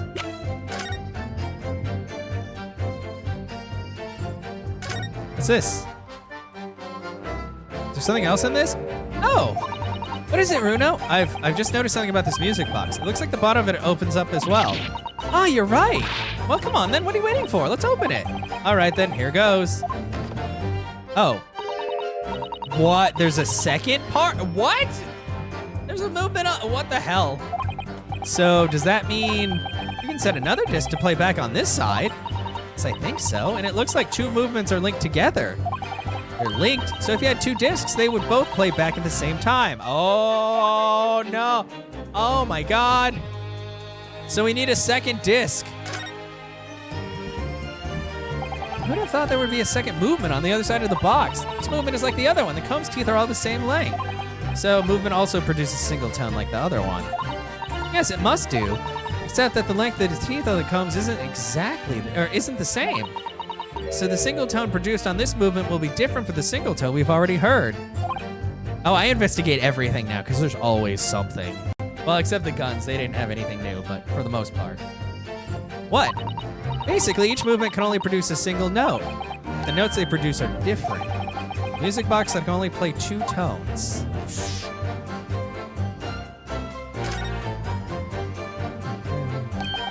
See, yeah, could have been a more perfect fit. No question about that. It's played in the music box. And by that, it produces neither musical or really appear to have any meaning. Just doesn't make any sense. I wonder if perhaps there's more to the music box than meets it. Yeah, we already saw it. Are we gonna add that to the court record? Nope, but we know it opens up twice, so there's a second thing. Maybe he has it. Hold it! What? I already forgot what he said. Is this newspaper headline accurate? Government communications are being intercepted? How could I possibly know? What do you mean by that? Any important government communications are handled by high-level officers, by specialists. General members of the staff in the station where I work would never be entrusted with sensitive information. Oh no, stop. Must say something. Stop.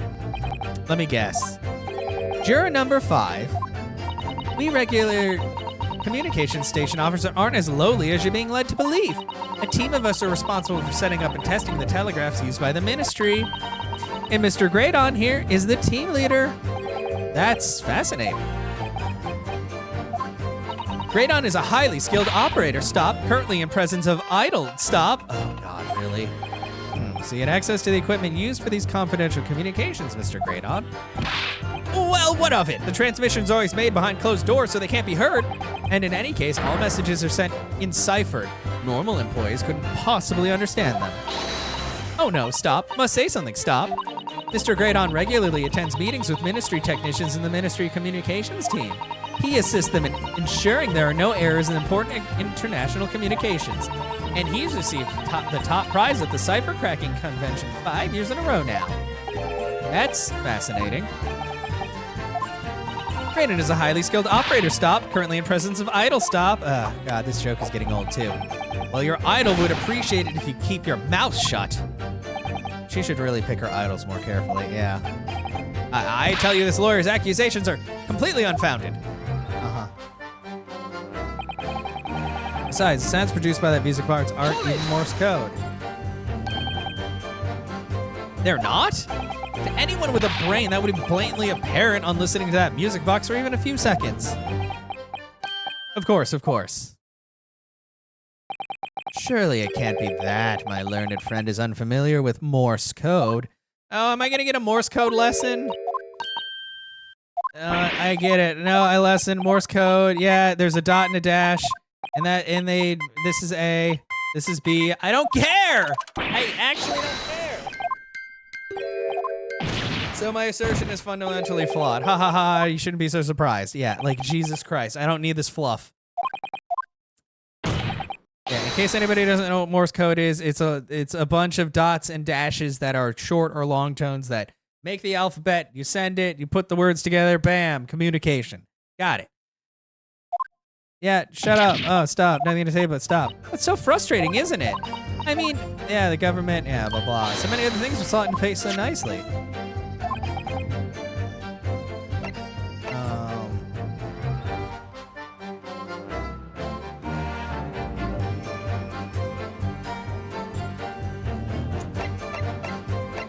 Give it a try, because we know there's a second part of the music box.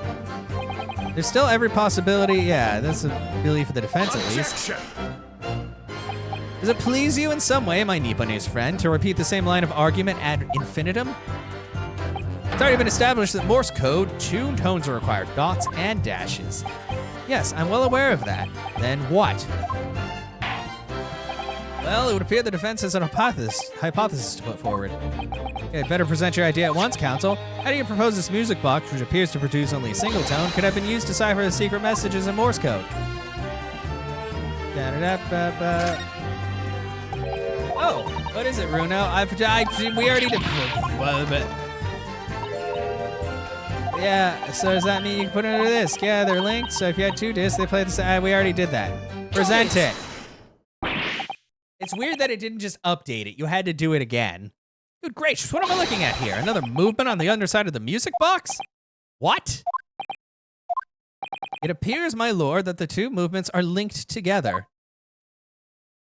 In other words, you can put 2 discs in this music box, and the sounds will both play back at the same time. Good heavens, that's crazy! Yeah, well, wait till I blow your mind about surround sound, sir. This chord is heard. Morse code is comprises of 2 tones, a short dot and a long dash. With a second disc in place, the music box could be used to generate Morse code and convey a message.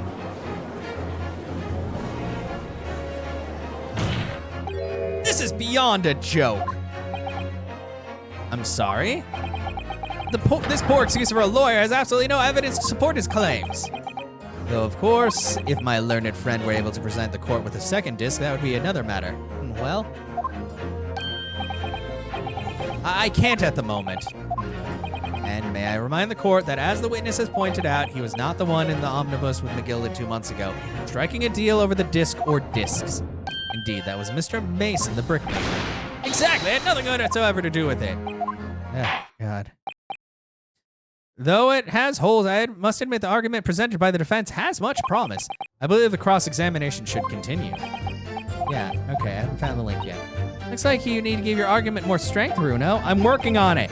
You will reiterate your testimony if you please, Mr. Greydon. I must, although I think it's pointless because I'm a dumb bastard.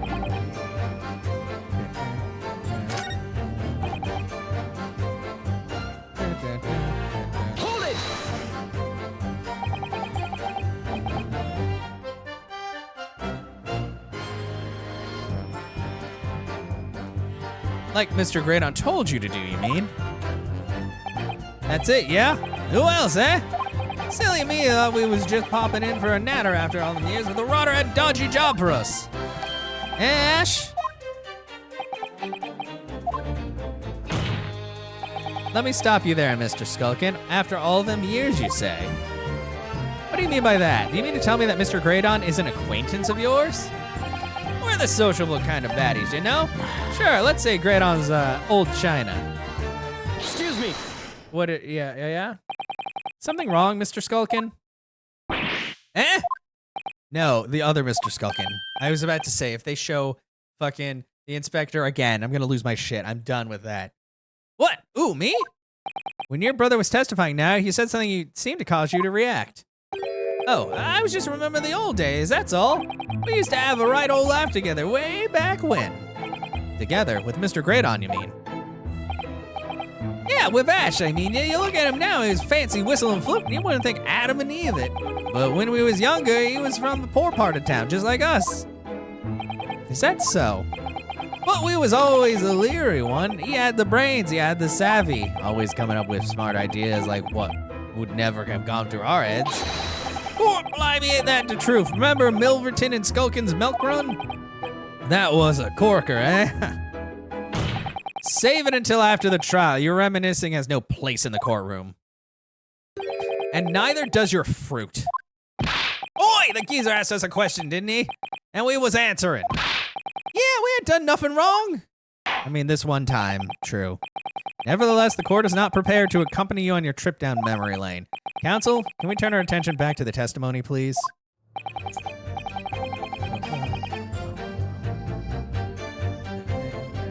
Add it to the testimony.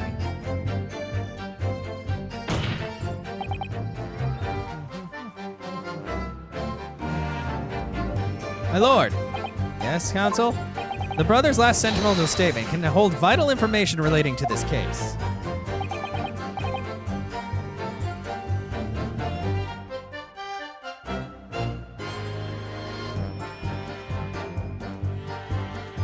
Very well, counsel. I will permit the brothers to supplement their testimony with a detail. Briefly, I hasten to add. Say no more. Whatever, Scully. You're not Scully. Whatever.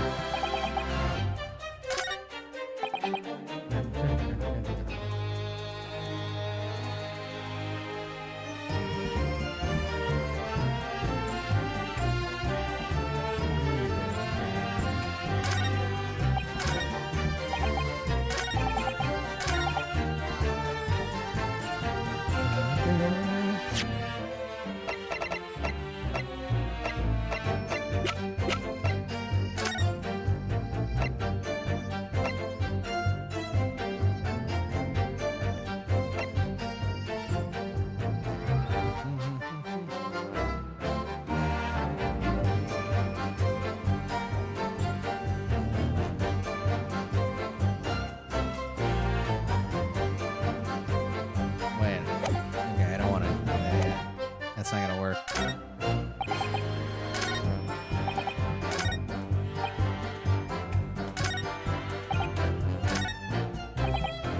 Hold it! Yeah, what is this Milverton milk? I'm sure I'm gonna regret asking, but what exactly was that? Some kind of business? Just a little scheme we had going back when we was youngsters. A bit of fun, really.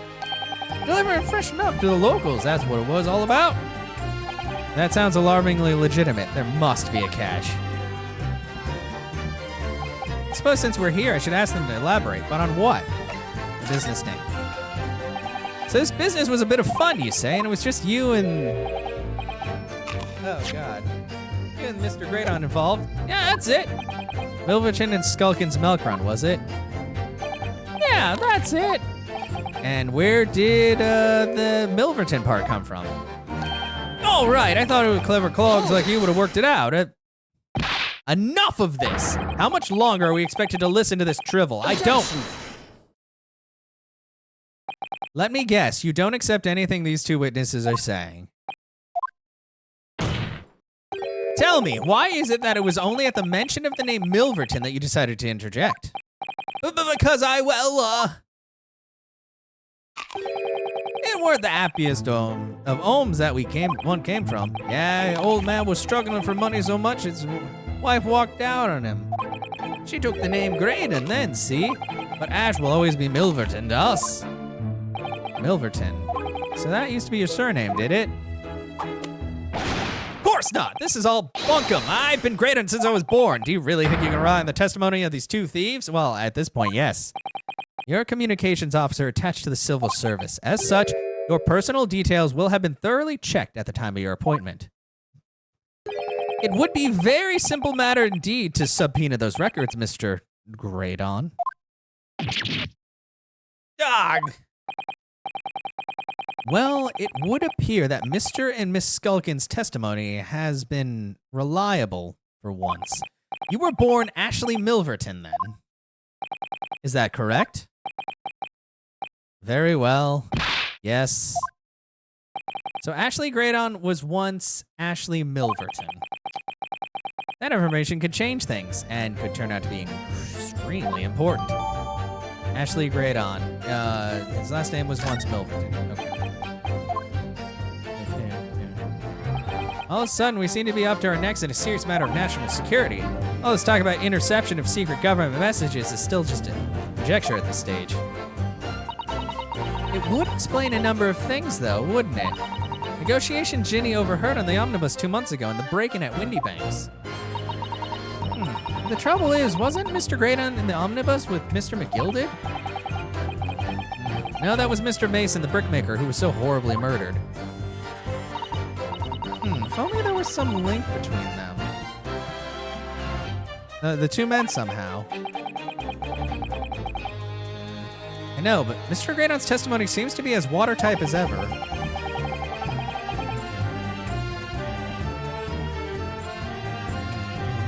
wonder if the key to making headway at the cross-examination here could be those two brothers. I mean, probably. They seem to...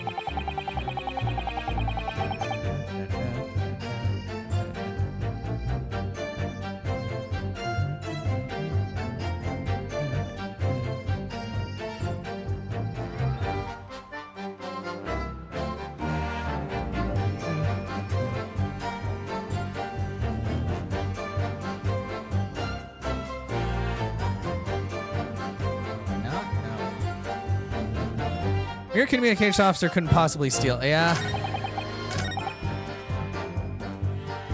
I've no relate. Oh, okay. And now that we know he does have relation to the man, so. Objection. That's wrong. Okay. Mr. Ashley Milverton, tell me, why did you try to hide your former name from the court? Because I haven't gone by that name for years. It means nothing to me. No, I don't think that's the real explanation at all. The truth is, you had a reason to hide that name. Explain yourself, please, counsel. I have here the notes from the omnibus case, my lord, and as we all know, the victim, the man we now understand to have been negotiating with Mr. McGilded, yes, Mr. Mason, the brickmaker, that's right. Only Mason wasn't his surname at all. It was his given name. His full name was Mason Milverton. Milverton? Did you mean to say saints alive? Mr. Ashley Milverton, is it not the case that the brickmaker, Mr. Mason Milverton, was your father? God, I don't. As I believe I mentioned earlier, your family history will have been thoroughly checked when you join the civil service. And it really would take no time at all for the court to subpoena those records.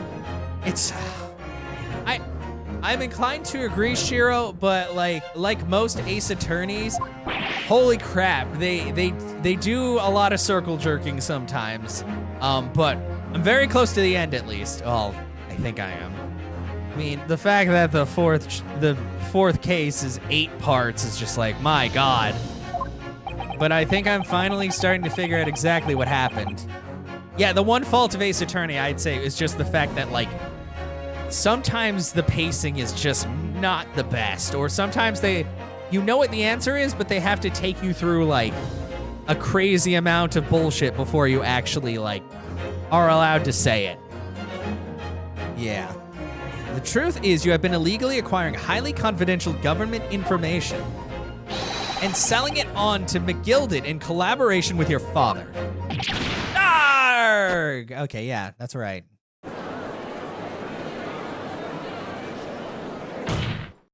I think the second game was a little better on the circular stuff. Yeah. I've heard, because most people applaud the Great Ace Attorney and Great Ace Attorney 2 compared to some of the previous ones because, like, they really went off the rails, I think. And, like, Spirit of Justice, like, the story was great, but my God, there was, like, just so much what felt like circling back. So I'm just like, oh, boy.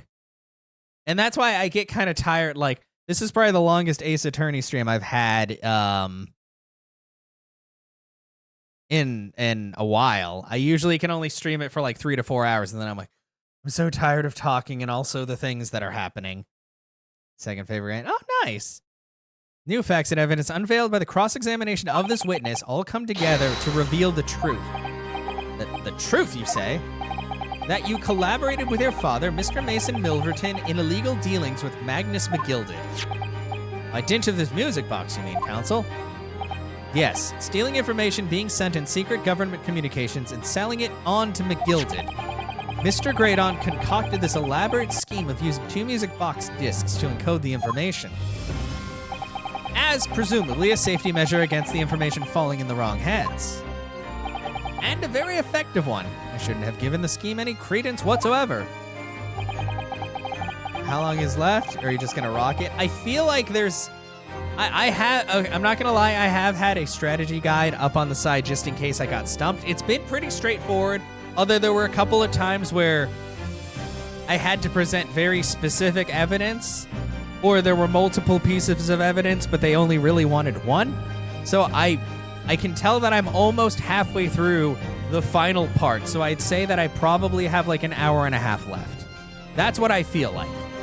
Because I know this is the last leg of it. Because I'm in part 4 of the trial. The deal with Mr. McGilded went sour and the brickmaker met his end. Yes, but before he was arrested, McGilded managed to temporarily dispose of the stolen disc at the pawnbroker. Then, having learnt of the situation, you appeared at Windy Banks 2 days ago in an attempt to recover the 2 articles McGilded had placed in pawn. But that attempt failed. One of the discs was seized by the police and the other you never found. So that same night, you enlisted the help of the Skulkin brothers and broke into the pawnbrokery. Give you hints if you're stuck so you can still try to solve it. Yeah. This time, determined to recover the second disc. Are you suggesting that the second disc was inside the music box? Eh? We never knew nothing about that. Of course you did. On the night that Mr. Windybank was killed. Yeah, the music box was moved slightly. The intruder to the pawnbrokery touched one item and one item alone, the music box. As rather ingeniously demonstrated using the 2 prints of the security camera, indeed. So the question that naturally begs answering is this: why was only that one article disturbed? The answer is obvious, because it contained the second disc, which the intruder was desperate to retrieve. Since if it were to fall into the hands of the police, it would be proof of high treason. Yeah, get fucked, bro. Well, Mr. Greta, do you deny that all of this actually began on that fateful night 2 months ago? I mean, he will. He's going to deny everything, as always. I refuse to accept any of this nonsense. Tripped me up because there was some evidence you were set on, but it's not what the game wants. Yeah, that's the thing that gets me too. Especially since, like, right now we have 3 pages of evidence. It's ridiculous. I refuse to accept any of this nonsense, of course. Sir, there appears to be blood seeping through the sleeves of your jacket. Oh, yeah! What? Ah, yeah, he got too excited, he's bleeding. 2 nights ago, we know that 3 shots were fired at the scene of the crime in Windybank's pawnbrokery. One that took the life of the pawnbroker himself. One struck the pouch around Mr. Sholmes' waist. And the final bullet struck the calendar on the wall of the shop, having first pierced the arm of one of the intruders. Mr. Graydon, that wound on your arm that you seem to be trying to hide, it's a bullet wound, isn't it? Quick, shoot him with the stuff. He's got you now, me old China. Time to call it quits and croak, I reckon. Don't acknowledge my presence there under any circumstance whatsoever. Those were my terms, remember? And I paid you handsomely to comply. Clearly, I was a fool to think I could trust some common back slum thieves. Fine, I admit it. I was there in Windybanks that night. I paid this pair 10 guineas to accompany me. Holy shit, that's a lot of money. And as you noticed, I sustained an injury in the course of my adventures. Yeah. But that is all. I admit to nothing more. Stealing government secrets, negotiating with Mr. McGilded. Ha! Stop dancing. I hate this man. As God is my witness, I sure recall nothing of the sort. I'm sure. I'm not gonna go down without a fight. Not until I can show the hard evidence, I suppose. Nevertheless, the defense has now established a crucial fact. Which is? Well, we now know that one bullet was fired from each of the 2 firearms we have in evidence. The bullet from the Skulkin brothers' gun hit the pouch around Mr. Sholmes' waist. And the bullet from Mr. Windybank's gun clearly must have been the one that caught Mr. Graydon in the arm. It must. We can rule out that possibility. Okay, all right. And that leaves us with only one conclusion. Mr. Windybank was shot by a 3rd gun, which can only have been fired by the 3rd intruder. Goodness! Yeah, who's the 3rd intruder, guys? That's right, Mr. Graydon. Where's your gun, bro? The only person who could possibly have shot Mr. Windybank last night is you! Hold it!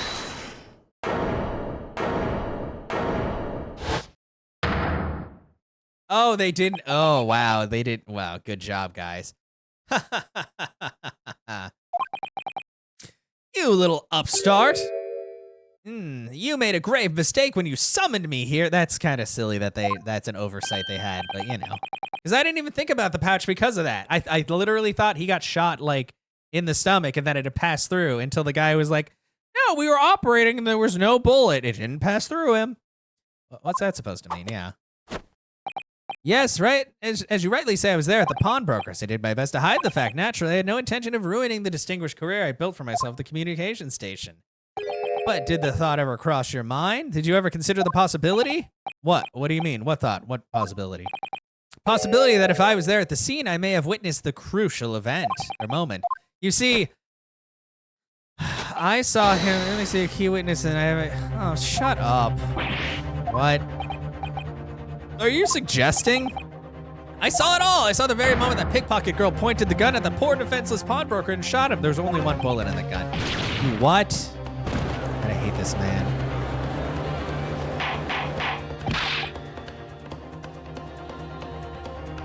You know what I hate about this as well, Shiro?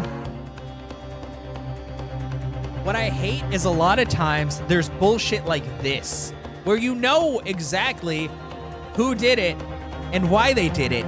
And like I said, I have the guide up. This man is about to hit me with a 6-statement testimony, and I have to press every fucking one of those statements, even though I know that man fucking did it. And it's just like, oh, how much more do I have to like do to get to the truth? Like, I do not like it when they're like, you have to press every statement. And then we have to go to the point where I'm like, oh my God, it's airtight. What can we do? And then there's like a moment of clarity, and it's like, oh, it feels like fluff. And I don't like that. I'm like, just let me, if I know it, let me do it, you know? And I know drama is a big part of the series, but sometimes I'm like, you guys could be a little less dramatic, please. Mr. Great Ace. Yes? I trust you're fully aware of the implications here. If it's shown your claim is false, you will have incriminated yourself as the killer. Oh, I understand fully. Of course you do. Yeah, then I must ask you if your formal testimony once more. You'll explain to the court, yeah, what you saw. The victim was shot. But nothing would give me greater pleasure. Whatever.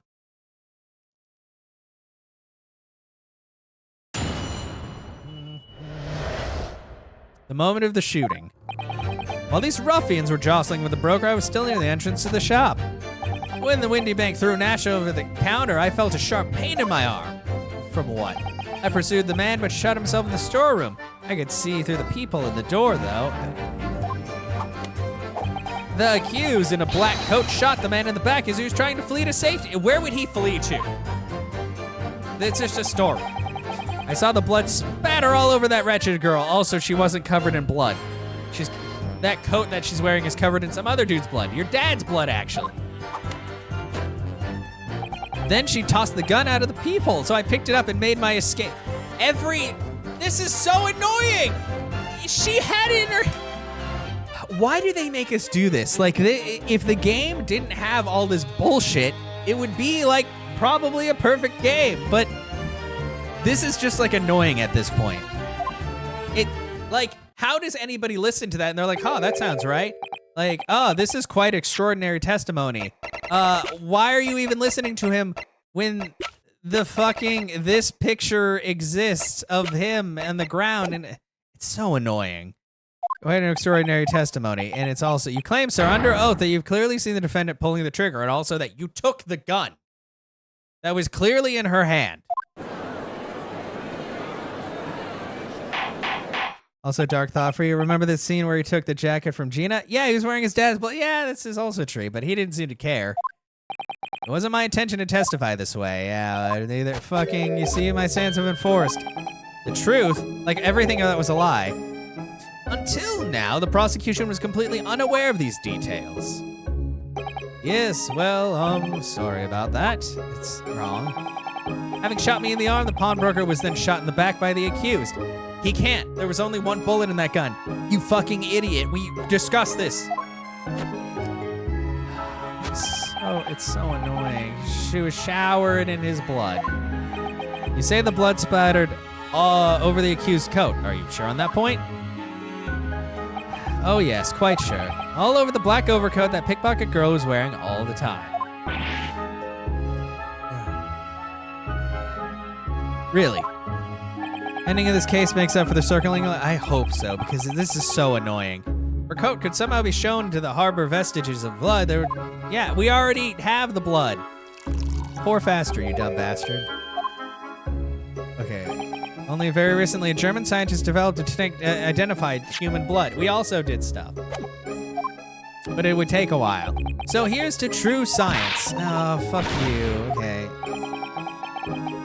Break down that I'll probably share after the moment if you still have it. Ideas are of no use for us here, and science, such as in law, theories must be proven before they stand. Cool. In Germany, the technique has been a small quantity of reagent. Okay. So blood testing. Cool. Shatter all vestiges of doubt within minutes. Doesn't look good, Runo. Why not? Well, we know, don't we, that there's blood all over the front of Ginny's coat. Yeah, but it's not his blood. If they test it with their chemicals... Oh, help, you're right. I was forgetting what happened yesterday. Wait.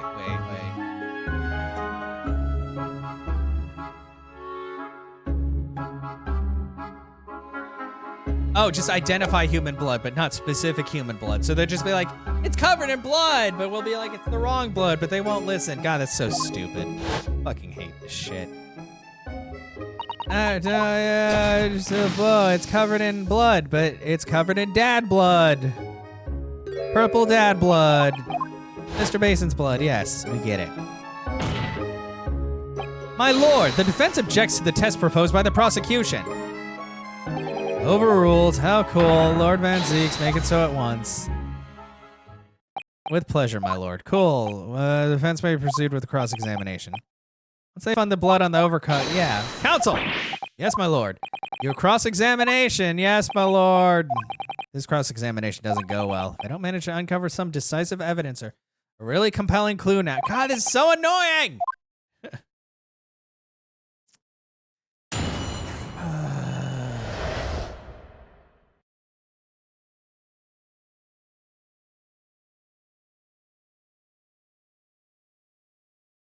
Okay. Cut press. He emerged from the storeroom, I believe. Ringo and Nash were scouring the counter when suddenly appeared. I'm so tired of this. Fortunately, I wasn't too close. I've never been so scared in my life. Yeah, we're just your regular mild-mannered burglars. We don't like violence. Shut up. Okay, so she had the gun. What do you mean when you say you were near the entrance to the shop? I was in the doorway, running my eyes over the shelves of forfeited items. Through the music box, of course. The broker went for Nash in the first place. Then Ringo joined in, making it 2 against 1, so I assumed they could handle the situation. But I was wrong. I was trying to help the little bruv, but the old geezer chucked me over the bloomin' counter. So I pulled me gun on the old fella, and that soon made him scarper. Yeah, pair of you settling on the floor defense as pawnbroker together, shame on you. Sorry, Gov. Yeah, whatever. Windy Bank through, I felt a pain. How? You mean that's the moment you were shot? Yes, though I didn't immediately realize what happened, of course. Things crashed on the floor of the counters. The 3 men were brawling as at the exact moment it happened. So I didn't hear the gunshot. Shut up. Fuck you. And the bullet went on to strike the calendar on the wall behind you. So it would appear. When I looked at my arm, I saw it was bleeding badly, so I wrapped my handkerchief around it. Seeing as I couldn't explain what had happened to a doctor, I had no choice but to wait for it to heal. Aha, of course. Didn't imagine it would be bleeding 2 days later. Yeah, it's a bullet wound. Did Mr. Windybag intend to shoot you, do you think? Well now, I don't imagine he even noticed I was there, to be honest. Fuck you. Perhaps the gun went off accidentally. Anyway, it didn't strike home. When I pulled my gun on him, he tried to shove me out the way, and then he scarpered through the door out back. At which point, what did you do? You gotta press 6 fucking statements from this bullshit piece of shit. Yeah, I don't even care at this point. We're gonna... You mean, I don't really know why people shoot people. And surprisingly, the storeroom doesn't have, there's a peephole. Small opening, yeah. Shouldn't I? I looked through it myself last night. And I saw the scene of the crime. Oh no, Ginny on the ground with the gun. What about your burgling brothers? Did you see other people as well? No, not likely enough. Didn't see nothing of the sort, Gov. I doubt these 2 buffoons were even aware of the peephole's existence. Cool. So the Skulkin brothers were there, but they didn't see the killing of Mr. Windybag take place. Inside the storeroom, you can see the broker on the ground. Defendant? Yes. None either noticed I was looking. The girl raised a gun and pointed it straight at the man. And then, what did you see next? Such a fucking liar. Hold it! Hold it. Yes, that's when the crime was discovered. The defendant was found with a gun in her hand. That was Mr. Windybag's gun, from which only a single bullet had been fired, yeah. And as we already established, Mr. Graydon, that bullet was fired at you. Oh, but no, it wasn't the broker's gun the pickpocket girl had when I saw her. Yes, it was a bullet from Windy Big's gun that grazed my arm and the skull. Yeah, but this was another gun entirely. A third gun. I hate this. Yeah, so in other words, the accused must have had her own gun. She doesn't have a gun! It's so stupid! But no other gun was found at the scene. Because I took the gun. At first I saw the broker and the girl glaring at each other, but then all of a sudden, the broker turned to run, and it was at the moment she shot him with the gun. Yeah. That she didn't fucking have, and it was, how could you get it? I saw blood splatter all over the girl. All over here? Yes, through the people I saw it clearly. Of course, the stains are invisible now with the coat being such a dark color. Of course. But I assure you, the garment is sullied with the victim's blood. Well, sullied with blood, that's for sure. Not Mr. Woodhouse blood. Yeah, that's from 2 months ago. It's so annoying. They won't accept it because they're assholes. Then she tossed the gun. How? No, she didn't. Hold it! That's the stupidest thing. Why would she toss it out there? Did I hear you correctly? She threw the gun out of the room. That's right. After the broker fell to the floor, she started walking over. Over where exactly? In the direction of the storeroom door, to where I was watching. Of course, I quickly retreated, and then the girl dropped the gun through the peephole on the floor. And why? That's the stupidest thing. But why on earth would she do such a thing? I don't know. I couldn't tell you. Perhaps she was hoping to distance herself from the murder weapon. Like that would help. Without thinking, I went and picked it up. Like, this guy is so fucking stupid. Yeah, tragedies. Van Zeeks, that's, yeah. So it was you, in fact, that took the third gun from the seat of the crop.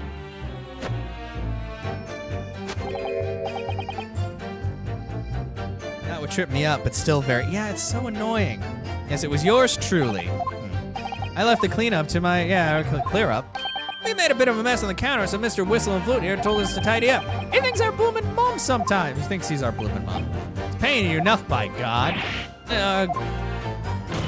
Tell me, Mr. Graydon, when you left the pawnbrokery that night, was it by any chance at the second disc in your jacket pocket? You little toe rag! You're like a bull at the gate, aren't you? What is happening? Excuse me. Gentlemen! What the fuck? What the fuck? Gregson, yeah, Gregson is not okay. Something wrong, Sunshine? That should be my line. You do realize you were just violently shaking Mr. Skulkin.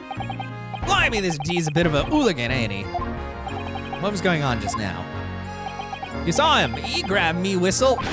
Why the blazes, he said. Didn't you mention the third gun when we got you down to the station? And why didn't you? 'Cause we didn't know nothing about it. Or that flaming peephole on the door.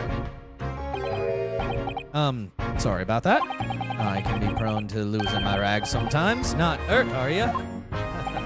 Or blimey, see the way he's looking at me and telling you that D gives me the willies. That was strange. The inspector doesn't normally get quite as worked up as that. He wouldn't normally grab someone. No, that wasn't like Gregsy at all. He's normally all sweetness and light, no matter what I say to him. That's you. Yes, well, I think you might be a special case, Iris. Well, anyway, that was definitely out of character. Yeah, Gregson, what are you doing? My lord, requesting your lordship's permission to interrupt the cross-examination. Explain yourself, officer. I have results from the test that was ordered earlier, my lord. Oh, the blood on the accused overcoat. Thank you, officer. Very well, the cross-examination, I presume you have no objection, counsel? I mean, I can't. No, my lord.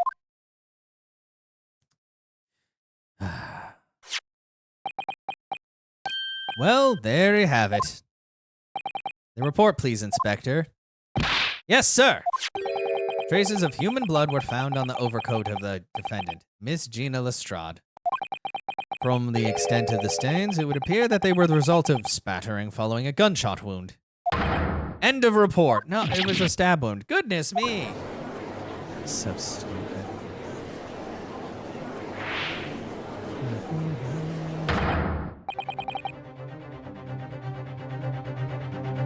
Oh. See, what did I tell you? No, the blood on that coat is not Mr. Windybanks. What on earth makes you say that, Counsel? The coat originally belonged to Magnus McGilded. Just before his coat was deposited at Windybanks, McGilded had fatally stabbed Mr. Mason Milverton. So the blood on that overcoat is the blood of the brickmaker from the omnibus case. Objection! Well, the dead cannot speak. Isn't that right, my Nipponese friend? Sorry? Oh, 2 months ago, and the man is dead, and you brand him as a murderer. Good, break your glass immediately. Your conduct shatters, shut up. Dog! But that was... I call it folly disgrace. Treachery is what it is. How to determine whether the blood on that overcoat is 2 months old or not? Even a stereoscope couldn't help the answer to that problem pop out. It can't be done. Right now it can't. But we use Mr. Sholmes. Mr. Sholmes is a detective, not a chemist. Actually, he is a chemist too. Would you put such faith in a chemical formula devised by me, for example, when I'm a communications officer? No, because you only know how to do one thing. I held out Piroski to starving boy and he ran away crying. Herlock Sholmes is barely more than a figment of the public's imagination. His name carries no weight in this courtroom, no weight at all. How could you say that? Stop. This proves my testimony is the whole truth from start to finish. How do you arrive at such a conclusion, sir? As the witness said, the accused coat was spattered with the blood of the victim. The only way Mr. Greydon could have possibly have known that fact is if he saw it happen. In other words, his testimony is solid and the conclusion is singular. It was the accused who shot the victim in this case. That is the whole truth. No, it's not. Arg, oh no, my lord. Mr. Foreman, as a moment, sir, the squadron is... Okay, ready, men? We're all saying guilty. Guilty. Guilty. Like I haven't seen this 5 fucking times already in this same goddamn trial. Like, Jesus Christ. How do you think Ash knew then? Yeah. Unless he was also one of the people on the cart, or if he was the one that got McGilded to kill his dad. I don't know. It appears it's a unanimous verdict. Okay, throw that cloak. Just get rid of it. The defense has consistently failed to unpick this witness's testimony. Yeah, because it's all just complete dog shit. Here's to any attempt you may make at unpicking the juror's decision being equally successful. Oh no! I wonder if I'm gonna need help from some friend because I'm really fucking useless on my own like every goddamn Ace Attorney person. How is it all unraveling on me so fast? Look, Lord Shiro, you might hate me for saying this. Apollo Justice, I hated that game. Probably one of the Ace Attorneys that I hated the most, but I think that's also because I didn't turn on, I was playing it on emulator, and I don't think, because I think there was a 3DS version of it that fixed some things. I played the DS version of it. I fucking hated it because the amount, look, there's a lot of flashbacks in Ace Attorney. I feel like in Apollo Justice, 1/3 of the game was like fucking flashbacks. And I was like, and it was flashbacks to things that happened literally moments before. And I'm like, why do we need this many flashbacks? I was so pissed off. Like it kept showing the same cutscenes and shit. And I didn't like skip anything. So there's probably quality assurance stuff to make sure that you can skip all that. But when I played it, I could not. And it was just an awful experience because it felt like I was forced to watch like a couple of hours of flashbacks. And I was just like, I know what's going, like, don't do this to me. So no, Apollo Justice, I hated it. Honestly. In the realm of Ace Attorneys, it's probably my lowest going on there. And everybody was like, but it's so good because Apollo and also because of Athena. And look, Athena's cute and all, but the thing that pissed me off is we had just already had, Maya. And Athena turned out to be Maya, but who also had some strokes of genius sometimes. Like, it was one of those things where I was like, why the fuck did you give us another character that's supposed to be a prodigy and really smart, but she still makes the stupidest comments? So it just pissed me off because I was like, why even change characters if they're going to act basically the same way as the other characters, you know? And then we just kept getting new character on new character on new character. They also got rid of Gumshoe, which pissed me off. So there was just a lot of stuff that it just seemed very strange, and there was just like there was too much new stuff thrown in every time, and like I didn't like a lot of the like witnesses and shit either. It was just I don't know. Like I said, Ace Attorney is something that I can only do in small doses because otherwise I get really burnt out. Like just because I'm like, what are they doing with this? You know, like if they were saying they were making another Ace Attorney, I'd be like, I don't know, I'll probably play it eventually. Like as soon as that new Professor Layton title dropped, I was like, I'm fucking playing that like day one. Like it's definitely just one of those things where I'm like, I don't know, Ace Attorney takes a lot of patience that I do not have, especially after like certain points where I'm like, how many times are we gonna like going through bullshit just for it to be super dramatic and then come out friendship is magic? Like I get that it's Ace Attorney, but I wish it was less Ace Attorney, you know? We're too deep, really? Yeah. To be held in such low esteem. Yeah, well, it's because I want to finish RC. It's just like when I was doing Spirit of Justice. I think I did the same thing. I think I streamed for like 10 hours because I was like, I want to be fucking done with this game. Wouldn't you agree, Mr. Naruhodo? Officer, you deliver the report now. That will be all, thank you. It occurs to me with some regularity, Mr. Naruhodo, that scientific truths are determined not by science, but by none other than the human mind. I know that voice. Well, it's past 2 a.m., but just thought you pop in before you sleep. Well, welcome on it. Yeah, Zunder was like, I can't stop by because spoilers. And I'm like, man, I don't know if you're ever going to play Great Ace Attorney. Bro. Am I going mad? I'm almost done. I'm like halfway through this. But, yeah. Mr. Sholmes, how did you hide yourself? What is the meaning of this? Yeah, look at him and off. Take it off. Take it off. Put on your regular shirt. Order. Order. What business do you have here, detective? Have a good one, RC. Last I heard, you were recuperating in the hospital. As well I would be if had I not been set upon an errand. What errand? Hurley, it's you! You're awake at last! Yes, good day, Iris. I appear to be rather late to rise. My apologies.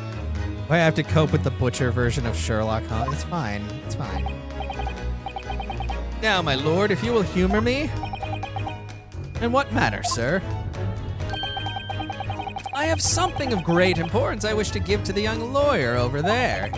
I need no more than 5 minutes. Would you be so kind as to spare us the time? Okay, looks like the sexual tension has shifted over. Sholmes has to give me something, and it's only gonna take 5 minutes. Oh.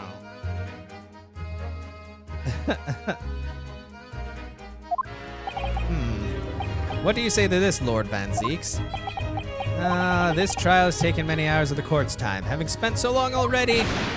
Exactly, haven't spent so long already. Why I don't want to go waste any more precious time. As I was saying, having spent so long already, it would seem churlish to deny the defense a mere 5 minutes. Ah! It's something you can say... as a Brit, it's a major thing for you.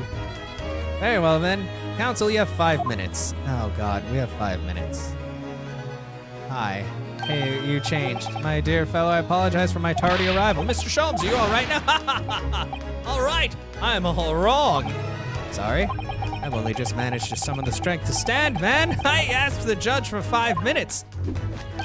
But I fear even that may prove too much for me. Pray forgive me should I pass out. Let's make this discussion as short as possible.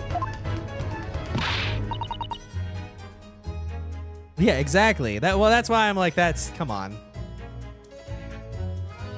Hurley, this place is full of idiots. None of them can say how wonderful your chemical blood analysis is. Ah, well, the concoction of mine really was just a bit of sport to assist me in my investigations.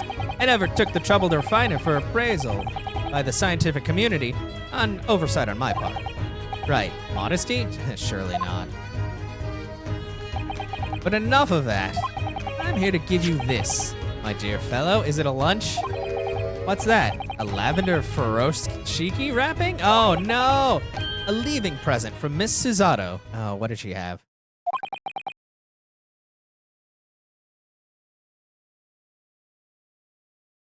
Yeah, oh god, here we go. If possible, matters were to be settled without me giving you this. Those were her instructions when she asked me to do her this favor. Yeah, I'm sorry, RC. Everybody in this case, except for me, well, I might even be, is a twat. Everyone, all of them, they all suck. This case is doing the normal thing that Ace Attorney games do, where the final case is just like, my god, just let me accuse the man for realsies, please. Miss Susato foresaw today's events, I believe. She knew the culprit would attempt to escape justice by means both devious and underhand. And that you, Mr. Naruhodo, fighting fairly as you are won't do, would find yourself in considerable peril. At the very moment of crisis, you were to be given this small parcel, of course, because we can't just win. Those were the dear lady's instructions. Leaving present from Susato-san, whatever could it be? A gun!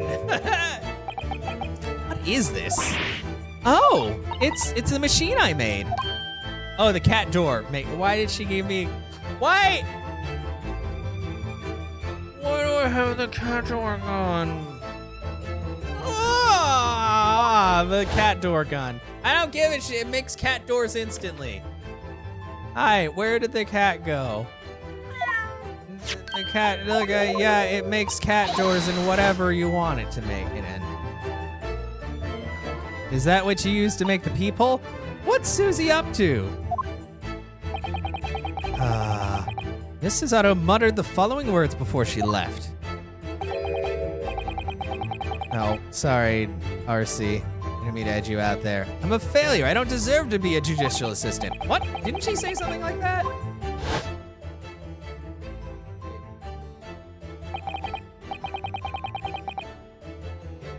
You really are the best judicial assistant in the world. No, I'm not. I suck. That's extremely, but I'm sorry to say, I've been a complete and utter failure. Whatever did she mean by that, Mr. Sholmes? That night, when you left Windy Banks in pursuit of the thieves, Miss Susato made use of this contraption for a certain purpose. That is your answer, dear fellow. Not at all cryptic, then. Susato-san used this cat flap-o-mat that night, but why? The cat oh my, what the? Come on, what? Allows cats to come and go freely. Okay. That's very nice. Just drink your stupid wine. I hate these segments where it takes like 10 seconds to do a stupid animation. I'm gonna say, I hate it. 5 minutes is over. Oh, we're out of time already. Cool. Please fade to black faster. I'm grateful you were avoiding us that brief recess, Mr. Reaper. I need no thanks, detective. After all, the die is cast. Is it really? The jurors are unanimous in their leanings. No doubt my learned friend will consider a summation examination. Huh. But any attempts to alter the verdict now would be utterly futile. I wonder, Mr. Naruhodo. Yes? The rest is down to you, dear fellow. What is your plan? This is down to me. I need to be careful here. If I make a wrong move, the trial will end badly.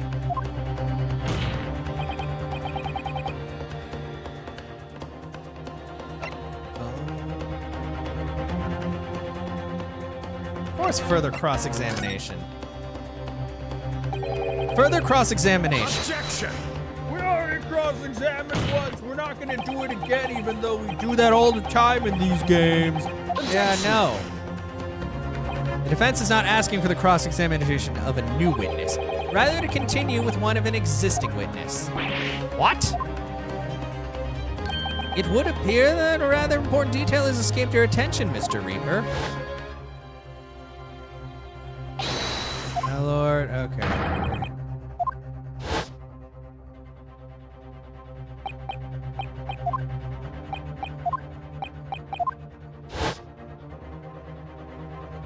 Nobody can say anything then. If Bruno asks to resume his cross-examination of Mr. Greydon, the court is obliged to allow it. This is absurd! Yeah. Hey, that's what you get for wasting my fucking time. I remind those present in this court, this is my court. I concur to the defense is entirely within its rights to request the continuation of the cross-examination. However, I will not permit an unremitting protraction of these proceedings. Therefore, I have decided to afford the defense one final opportunity to conclude. Yes, counsel, it's one statement and one alone. A single chance to present evidence. If following that the situation remains unchanged, I shall move to adjudication. Is that clear, counsels? You will now press further. Yes, my lord. Yes, my lord. A single statement and a single piece of evidence. Most generous. Generous. Well then, Mr. Naruhodo, it's high time I fell into a dead faint. I leave this in your capable hands. Wow, why does he have to do it so dramatically? Mr. Sholmes! He's...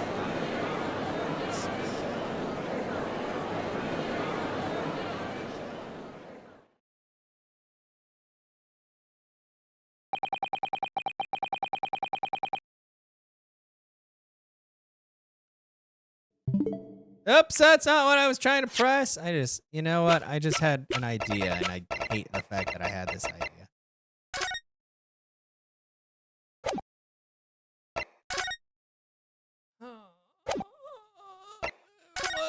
She did use the cap flap-o-matic to the people didn't exist. That's so stupid!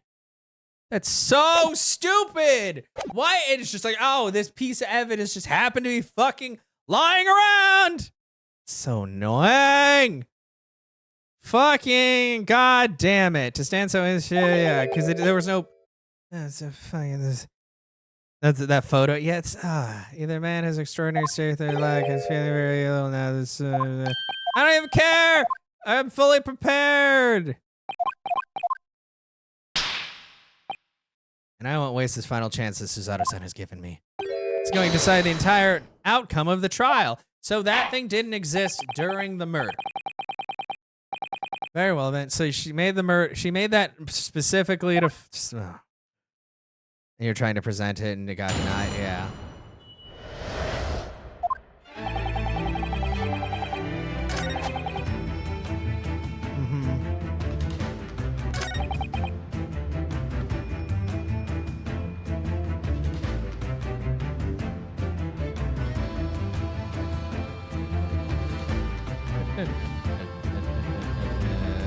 People. Okay, there we go. I can present it.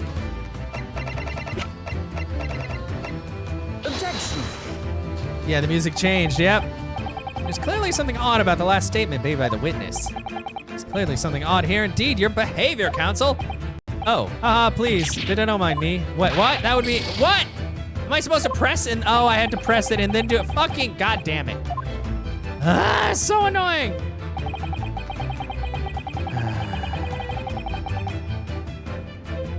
Hold it! Mr. Greydon, I take issue, oh no, not the...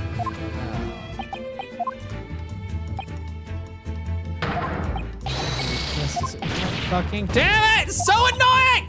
It's like, what? Ugh. That's what I hate. Why are there multiple fucking things? Ah! Fuck you! Like, it's... Why can't they make it so you have multiple fucking avenues? Like, I hate that they're like... No, it has to be so specific. It has to be the thing you just fucking got, even though it could lead into it. You already coded this game to have like 5 fucking hours of bullshit. Code the game to have multiple ways to reach a conclusion. I'm not asking for a fucking lot. And cut through any door you can think of. Yeah, the cat flap-o-matic. I'm sure we can work that out for ourselves. Yeah, cool. Cat Lover's Contrivance has no possible relevance to this case. It totally does, you dumb piece of shit. Oh, really? Yeah, there are, and that's the thing that gets you. There are times that are, and there are times that it doesn't. So, like, make up your fucking mind. Either make it always one piece of evidence, or make it multiple pieces all the time. Like, I hate when games contradict themselves. Yeah, Not being a keeper of cats myself, I'm afraid I failed to see what this has to do with the matter at hand. Perhaps it would help if I describe its function another way then. This contraption is able to create a peephole in any door you can imagine in practically no time at all. I beg your pardon? A peephole, you say? Yeah, 2 nights ago, you infected, there's so many, but yes, through this together, my assistant made a peephole. There's no peephole before. Because I looked through the peephole myself in order to see inside the locked storeroom, but this was after he had gone off and she'd done some shit. It's ludicrous. What are you trying to say? Of course there was a peephole in the door. I said so much in my testimony. How else could I have witnessed the crime, for pity's sake? Let me show you a picture. Yes, how could you? What? Counsel, kindly say what you mean. All right, it's time to strike the final blow. What I mean is this, my lord. My assistant made the peephole in the storeroom door, and until such time as she did, the door had no hole in it to look through. What? No! I hope you bleed out from that. I hope you die. Objection! This is a farce. Are you suggesting the peephole in the door was... Yes, it was created only after the incident had taken place by my judicial assistant using this device. The assistant tampered with the crime scene whilst being fully aware of the gravity of her actions? This is a most serious act of vandalism. For which I humbly apologize, my lord. It was in the few minutes that I had left the scene in order to pursue the Skulkin brothers and alert the police. Nevertheless, in the light of this new information, it becomes apparent that Mr. Graydon's testimony is riddled with holes, but not that hole, because it wouldn't exist when he was there. Riddled with... Explain yourself, counsel. Based on who you witnessed. Yes, to fill the girl shooting the man in the back.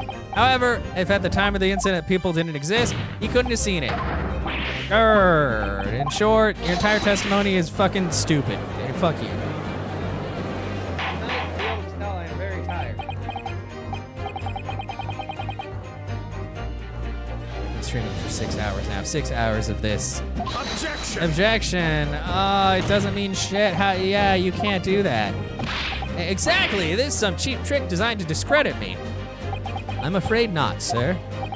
Of course it is. Do you seriously expect to believe that plaything can cut through solid wooden door? Oh yes, I designed it to be very powerful. It can cut through even the toughest of doors. That's absurd. I don't believe it for a second. Okay, test it. I had a feeling you'd say that. What? Waggy, cooey, time for dinner. You made a cat flap. She said cooey, not cooey. I was like, are you calling 2 cats? Well, young lady, this is the Old Bailey. One does not make cat flaps in the oak paneling of the Old Bailey. Old Bailey? I'm not done yet, don't worry. Yeah, Jesus, come on. This doesn't mean that the peephole in the storeroom door at Windybanks was made by your machine. And there's no way you can prove that it was. No, but it's easy. What? The cat flaps my flap-matic creates are all of fixed size, and the dimensions of the peephole at Windybanks are an exact match. God! Old Sicky's lost for words. Excellent work, Iris, thank you. And now it is my learned student friend's turn to be lost for words, I feel. God, I believe your judicial assistant had already left the country for your Eastern Island home. Well, yes, that's true. Then you may have some difficulty in establishing all of the facts. For the sake of argument, let's assume that the peephole has dimensions that are a perfect fit for this contraption. In that case, when was the peephole cut? The prosecution demands proof of your answer. Arrgh! What's the purpose of your line of inquiry, Lord Van Zeeks? It's very simple, my lord. The defense argues the peephole was created after the incident. Now the perpetrator has returned to her native land. She cannot testify. There's no proof. There is fucking proof. Baseless accusation. It's not. Stop! Ugh, it's so annoying. Well, counsel, don't give up now. No, I have the evidence. She's the greatest judicial assistant. I have evidence. Let me show it. Take that! You dumb piece of shit. Look, there's no... What are you? A print from that detective's infernal cameras again. Yeah. My judicial assistant, Miss Susato Mikotoba, is an extremely intelligent and capable woman, which is why I never had cause to doubt that she would have considered this scenario and made sure I had the necessary proof. And the necessary proof is this photographic print, counsel. Yeah, this print shows a scene of the shot moments after the defendant entered the premises. Agreed. Yeah, do you notice something about that door? And it also shows the accused mercilessly. Shut up! What? But more to the point, it pictures the storeroom door in the background. Let me see that print again.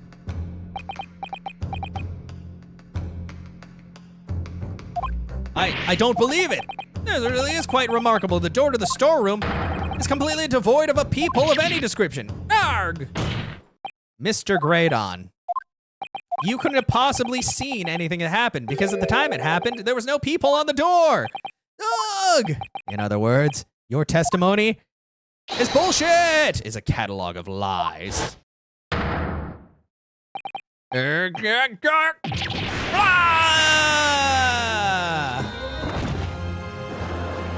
Oh, cool. You got up pretty quick from that, though. Order, order, order!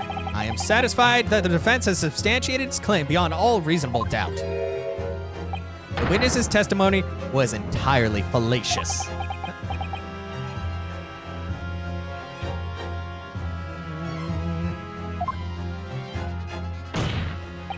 That's not the only thing we now know beyond all reasonable doubt. My learned friend's assistant's guilt can no longer be denied. The woman tampered with a crime scene. But more importantly, good Lord, there's more Lord Van Zeeks? The defense may have established a reprehensible instance of perjury, but that is no proof that the man is the victim's killer. Yes, that's right. What? I was there at the scene, that's true. And I was shot in the arm, it's true, but that's all. Yes, in fact, you look at the circumstances, I'm the victim here. So please. Really? Again with the... They're right, I don't have definitive proof. There's no point in locking the cat's door after the cat has bolted. Yeah, cool. Isn't that right, Runo? As Hurley always says, one lie begets another. No, wait, that might have been from one of my stories. Well, no matter who said it first, you're right. Mr. Gradon, not only did you give false testimony to the court, but the lies you told make no sense. Make no sense? What do you mean by that? What you said in your testimony reveals that you know something you shouldn't have known. In other words, there's a fundamental inconsistency in your statements. What? Objection! This is provocative top counsel. Won't you enlighten the court? Explain this alleged inconsistency. There's like its entire fucking statement. Iris is right. One lie begets another. The inconsistency is revealed by the lies in the witness's statements. They show that Mr. Gradon had knowledge about something he shouldn't have known about, namely the peephole. The point is not that you lied in your testimony, Mr. Gradon. It's the nature of the lie you concocted that's so revealing. You're not making any sense. Yeah, because it's a peephole, so it's revealing. I mean, Kathy Rain had some pretty nice pixelated boobs, but that's besides the point. Let me ask you a simple question. How is it, Mr. Gradon, that you knew of the existence of the peephole in the storeroom door? What? Well, obviously arg! Has the cat got your tongue, witness? Haha, because it's a cat door. The peephole on the door was made after the incident occurred, and once I returned to the shop, having failed to catch the two burglars, Scotland Yard's investigators arrived immediately. Since that time, the police had been at Windy Banks constantly carrying out their investigation. Isn't that right, Inspector Gregson? Yes, well, of course. The place is chock full of pawned articles. My lads had to thoroughly examine them all. So I gave the order to have officers working around the clock in shifts to get it through it all. And consequently, there's no way that you, Mr. Gradon, could have gained access to the shop. Therefore, you should have known nothing about the peephole in the storeroom door. So the fact that its existence forms the basis of your testimony is completely inexplicable. Objection! And yet, the fact remains that Mr. Gradon did maintain that he witnessed the crime take place with the peephole in the door. How on earth is that possible? Could I have a word, please, Mr. Lord Van Zeeks? Speak, Inspector. It's just that I really ought to be getting back to the station now to put in my report. There's really nothing more I can add to this testimony, so if it's all the same to you, Permission denied. Oh. It's not all the same to me, Inspector, not at all. You will remain exactly where you are until this trial concludes. Boy. Oh, of course, sir. Mr. Graydon. You shouldn't have known about the existence of that peephole. Which can only mean that you must have been informed about it by somebody else. Objection! Stop there, my learned friend. You realize I trust that the words you just uttered have extremely serious implications. Yes, but the defense believes that the details about the case that Mr. Graydon claims to have seen must have been revealed to him by a certain person before his testimony. And in fact, considering it a particular clue we have, there's really only one person that it could be.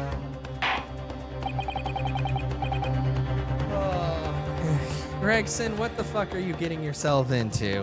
Who's the person in question? I mean, it's obvious! Gregson, are you a crooked man? Truth is, it can only have been you, Inspector Gregson. Me? Objection! You had better have some proof to substantiate such a rash claim, my learned friend. Consider the fact that we have only been aware of Mr. Ashley Graydon's identity for the last few hours. We learned of it only during the course of the trial today. Indeed, preparations for his testimony were made with a great urgency during our 1 hour long recess while police executed the subpoena and brought the man here in communication station. And until that time, Mr. Graydon would have had no idea, no inkling that he would suddenly be required to appear in court. Are you suggesting that until such a time as he was summoned? Yes, my lord. Until then, it's reasonable to assume he knew nothing of the peephole. It was only once Mr. Graydon was here in the stand that he realized his position, that he would have to defend himself against the accusation that he was the third intruder. You're suggesting to the court that it was while this trial was in progress that he received the information, so that he could commit perjury in order to save his skin? Exactly. And the only person with knowledge of the investigation that he had any contact with is you, Inspector Gregson. This is a bloomin' outrage. Why would I be giving away details of our investigations to this fella, eh?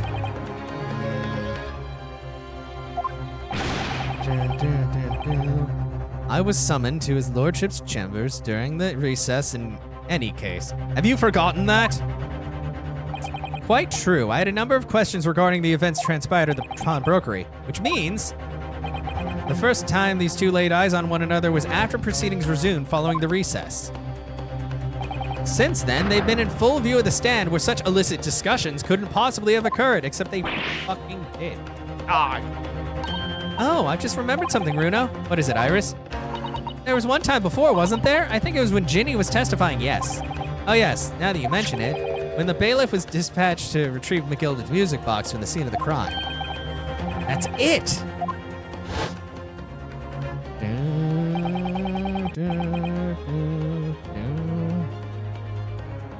I remember finding it strange at the time. Yeah, because they were talking to each other. Some dumbasses. Would have been possible for you to give Mr. Graydon information he needed then. You little toe-rag, you're making this all up. I'm a respectable Scotland Yard inspector, for crying out loud. Why would I do something like that? Why would I be giving away confidentially details to the likes of this bloke? Admittedly, you wouldn't have had any reason to do something like that for no gain, but perhaps it was part of a deal of some kind. And it starts to make more sense. What deal, Consul? I wonder if perhaps in exchange for detail about the people at the crime scene, Mr. Graydon agreed to give a certain something to the inspector. Yep, because he does have the second disc. I'm sure I need not remind the inspector that if found to be true, striking a deal of any kind with a witness would be considered a gross case of malfeasance. Objection! Becoming clear that the jumping in with accusations is this Nipponese student's speciality. Shut up. I don't do that. The stakes are so high, the prosecution is not prepared to listen to such baseless charges, of course not. It is incumbent on the defense now to present evidence in support of this diabolical claim. Evidence? Just what are you proposing the inspector demanded of the witness in return? Court must see proof of this alleged deal. We already know what it is. There's only one thing you could have asked for. Bruno, do you think you know what it is? It's the missing link that would join all the dots together in this puzzle. Haha, dots. Yeah. Take that! Inspector Gregson. Besides this murder, is it not true that you've been working on another very important case? What are you getting at now, sunshine? Is it possible that this other top secret case is what's alluded to in the newspaper article here? The classified secrets being leaked overseas from the Ministry of Justice. How the bleeding Nordic could you? Oh, I pressed the R button again. I was like, why is it telling me to do stuff? We discovered during the course of this trial the music box deposited at Windy Banks by Magnus McGilded. A special music box designed to play 2 discs at once. It would seem very likely now that encoded on a pair of discs that were in McGilded's possession are the leaked classified secrets. So I put it to you, Inspector, that in order to recover the second of the discs containing those secrets, you covertly made a deal with Mr. Graydon in which you exchanged the disc for details on the case. You little... Arg! Yeah. Fuck you, man. Order. On the day of the incident, when we met you at Windy Banks, you said this. Oh my God. I'll be taking that, whatever it is, of McGilded's down to the yard. Thank you very much. So here, yeah, no, don't give it to him. It's mine, it is mine. I'm sorry, miss, but anything belonging to McGilded has to be taken in as evidence now. Yeah, because it's a part of this major case. Scotland Yard already knew at the time, isn't that right? That Magnus McGilded was involved in the stealing of government secrets. My orders were, recover the medium used to convey the secrets leaked from the ministry, and do it on the QT. Strictly hush-hush. And that explains why, when I presented this disc as evidence to the court, you objected so heavily, I presume.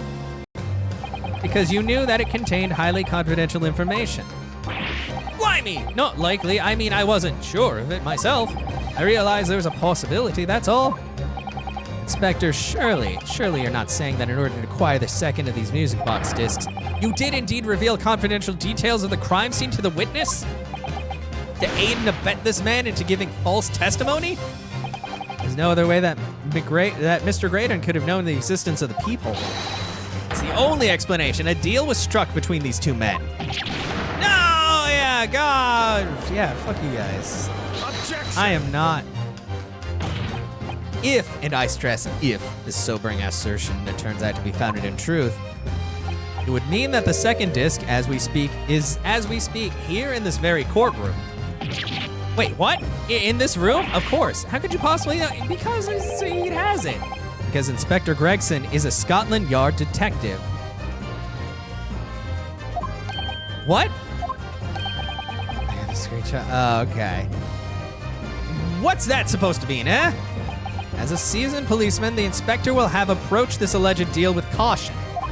Certainly, he would not have accepted a gentleman's agreement in this matter. No, he would have insisted on having the article agreed upon in the palm of his hand. Good gracious, then, you mean to say Inspector Gregson already has the item in question in his possession? He has the second disc actually on his person? Yes! The defense demands the inspector is searched at once. Definitely. They can only have struck the deal with each other when Ginny was testifying before, and Gregsy hasn't moved from the witness stand since.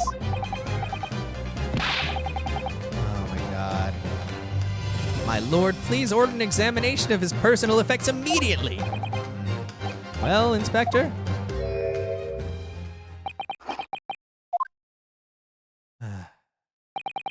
Young lad wants to tone down his imagination. He's insulted me in my profession quite enough.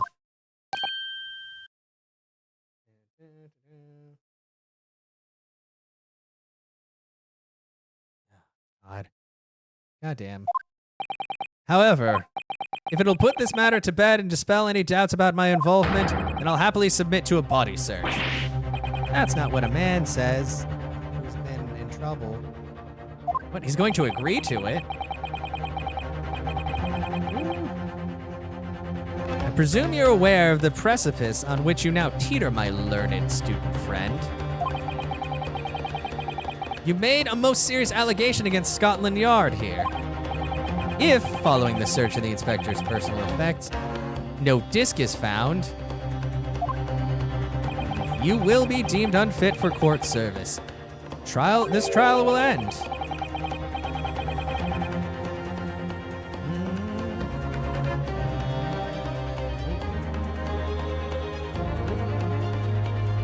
He submits. My country's government will formally demand of yours that you are severely reprimanded. Well, that's good to know.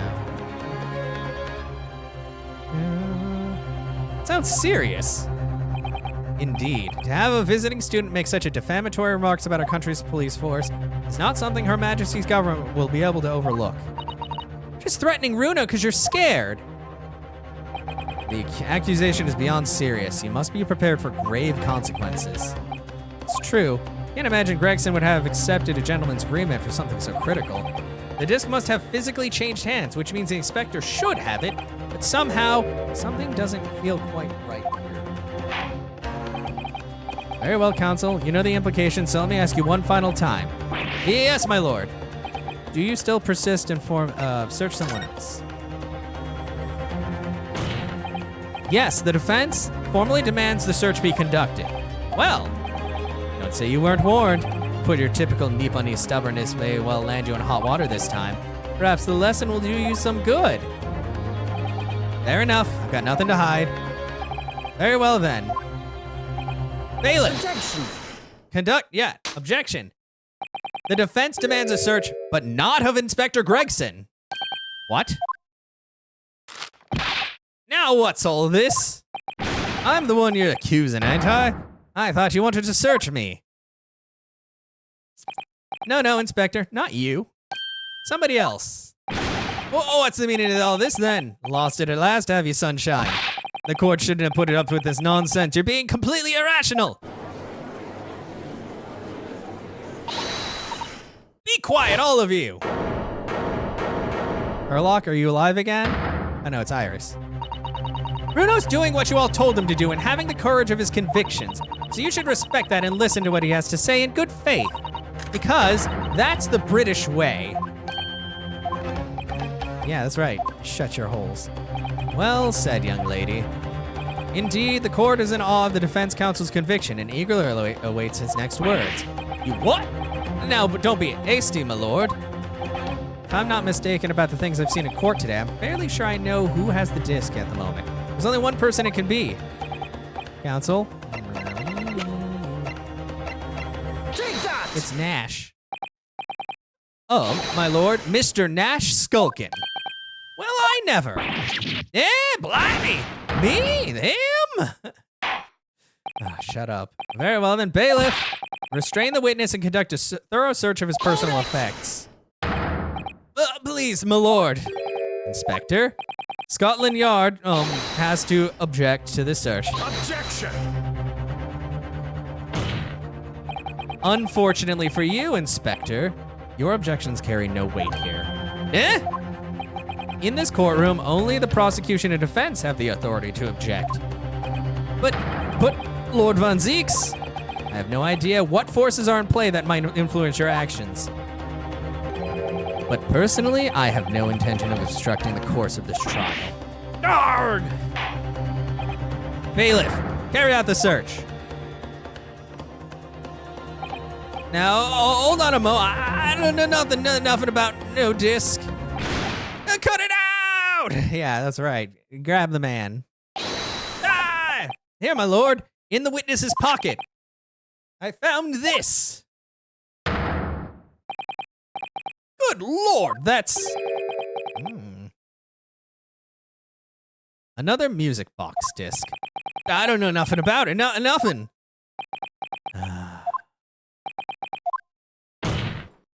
That's the second music box disc left behind by Magnus McGilded. Is it not, Inspector Gregson? Garg! Garg! Okay, another melt. Everybody's melting down.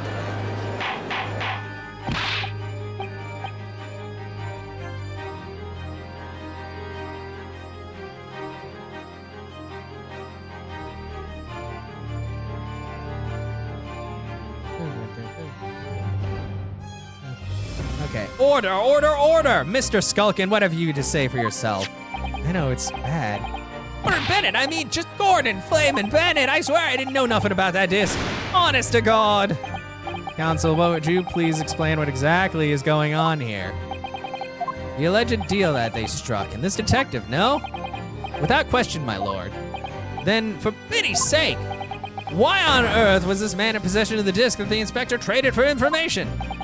Inspector Gregson is a shrewd calculating man who rarely loses his composure. But at one particular point in this trial, he exhibited some unusual behavior for a brief moment. I don't recall. What unusual behavior? Ah! It was, yes, during my cross-examination when he was attacking Nash. He put it in his pocket. The inspector appeared to have grabbed Nash by his goat and was shaking him violently. Yeah, he did that and all. I thought me noggin was gonna fall clean off, I did. I was wishing I'd been born as me brother, I was. And what exactly happened to make the detective attack you like that? I ain't got a clue. He just suddenly turned and grabbed me a whistle and started shaking me. Why the blazes did you mention the third gun when we got you in the station is what he said. Yelled it right down my ear, all he did. Me head's still throbbing now. The way the detective behaved then was extremely out of character. But looking back now, it must have been then that he did it. That was the opportunity Inspector Gregson created for himself in order to hide the disc. Well, bless my wig, he hid it! You. But I'm afraid I failed to comprehend the motive here. If the detective had acquired the disc he was after, why on earth would he proceed to hide it in another man's pocket? This is a court of law. He could have submitted the item as evidence. It would appear, my lord, that the inspector was not at liberty to do that. Why ever not? As the man himself revealed earlier, his current assignment has some special conditions.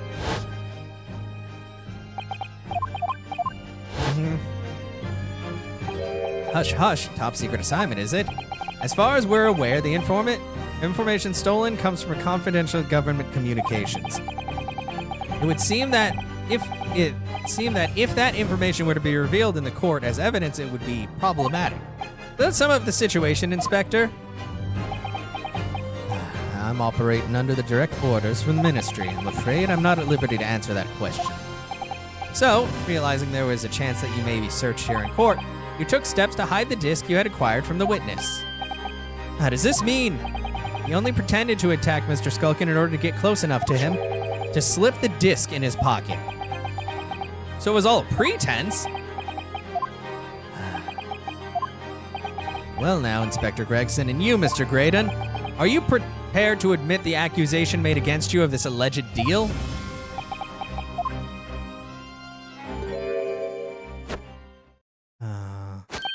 Admit to it, yours truly, please. Mr. Graydon. Clearly our Eastern visitor has an uncommonly active imagination.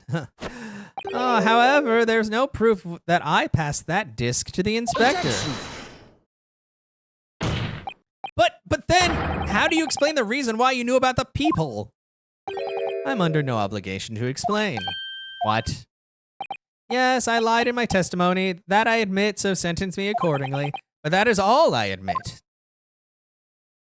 Murder, leaking government secrets, striking a deal with a detective. All of it is this young Eastern man's fantasy. I have no idea what any of that is about. You... What? That's so annoying.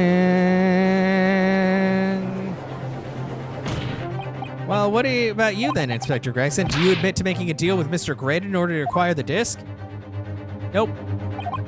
As a Scotland Yard inspector, I declare this and nothing more. I am acting in the best interest of the country. Whatever I've done, it's been in the name of justice, of course. So, as members of the public of this fine country, I'd like to think that justice will be your guiding light when you're making your decisions. Wow, what the fuck is this? That's quite a quandary indeed. Rarely have I encountered such extraordinary tumultuousness in the concluding of a trial. Nevertheless, in the absence of any further evidence to be presented, I believe it is time we put the matter to the jury to their final leanings. Well now, is it gonna be guilty again? Dependable man. Crossing your eyes, it's all blurred to me. As a fellow professional, I like to put my faith in the detective, really. Raiden is highly skilled operator, stop. Currently in presence of idol, stop. So, he's fucking... Detective has very much trust in eyes. More than this, I cannot say. I don't believe it. The 6 jurors they're gonna believe in Gregson. They declare the decision now. Is Ginny gonna be found guilty because dumb bullshit? Oh yeah, probably, because this is a fucking Ace Attorney game. If I don't manage to produce some definitive evidence right now, then we're going to lose. Either some proof that Graydon killed Mr. Windybank or stole those government secrets, or some evidence to force Gregson into admitting that he struck a deal with the witness.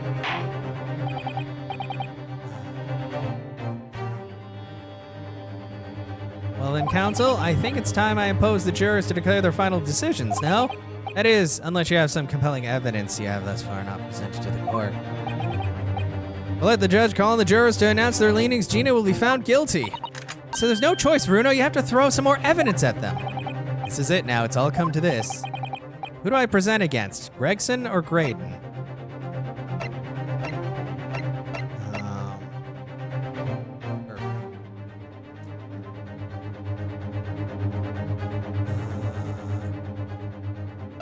Inspector Gregson.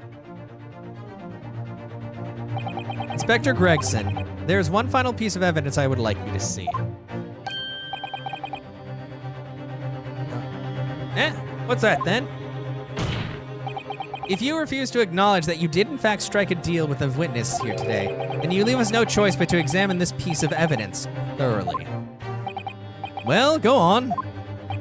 This is my last chance. It looks like I'm gonna have to force his hand here. I'm also gonna save the game because I don't play this. I cannot believe.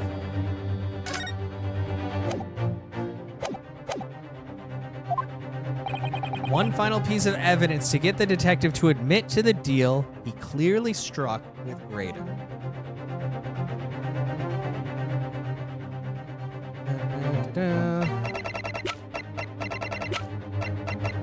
Take that! Is that Mr. McGilda's peculiar music box, counsel?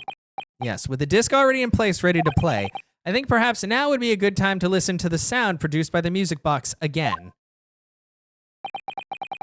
Only this time, with the second disc we've just discovered set in place as well. Goodness, the disc count, this disc, counsel. No, wait, I can't let you do that. Why not? Because it's got nothing to do with the case, that's why. Objection! Not true, Inspector. Eh? The defense has already proposed that the sounds heard by the court earlier from this music box were a part of a Morse code message. We know that Morse code comprises of 2 distinct tones. Yeah, there's a second tone to complete the message. Now we have a chance to confirm the theory. Crying out loud, sunshine, we're talking about state secrets here. If you go letting the whole courtroom hear confidential information, that's like, it's treason. Then do you admit the charge? That in order to protect those state secrets, you engaged in unlawful dealings with the witness? You're mad. If you let that secret information out into public domain, you'll be making an enemy of the entire British government, you idiot. Objection! Let's not forget, Inspector, that you, a Scotland Yard officer, leaked confidential case details to a witness. That you continue to lie in court. And all because, by fair, mean, or foul, you're determined to do your duty. Well, by fair means or foul, I'm prepared to do mine. Yeah, we're gonna fuck him up. Fuck him up. Don't you dare. I will stop at nothing to protect my client. I don't care who I make an enemy of.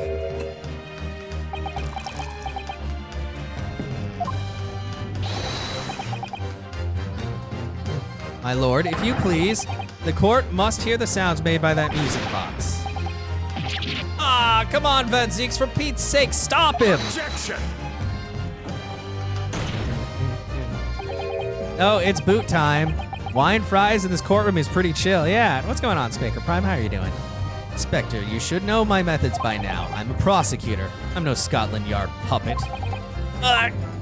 In this courtroom, my duty is to the law. So let me propose a toast to uncovering the truth. By fair means or foul. I think we're just about to. I think we did it. We might have actually fucking done it. I don't think I have to do any more. But boy, oh howdy, it's a lot. Very well. The defense's stance here is that the prosecution has been made very clear. Therefore, in accordance with the defense's request, the court will now listen to this music box, as this music box is set in operation once more.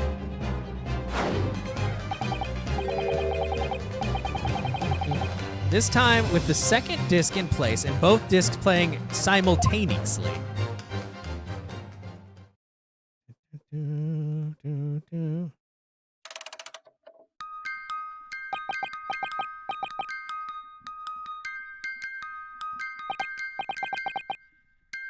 Oh, listen to that. It's unmistakable now. It's Morse code. All right, I admit it, whatever you want, but for the love of God, shut that bloomin' box up! Uh-huh.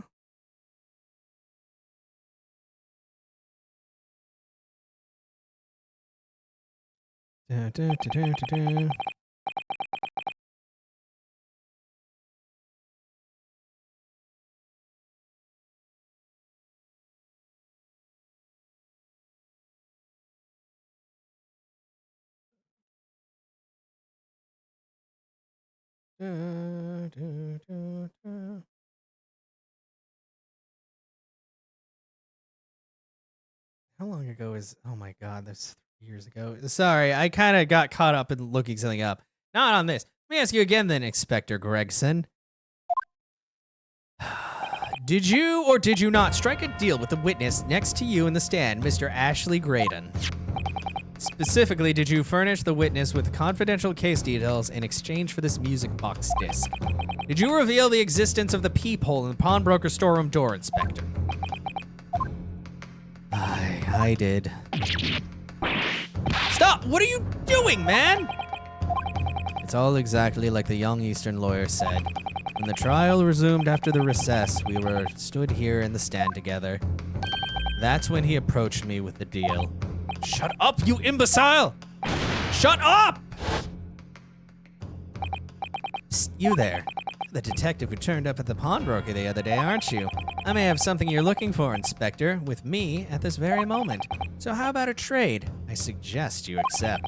More information that may make certain individuals uncomfortable will soon become very public indeed. I couldn't let that information become public knowledge, not under any circumstances.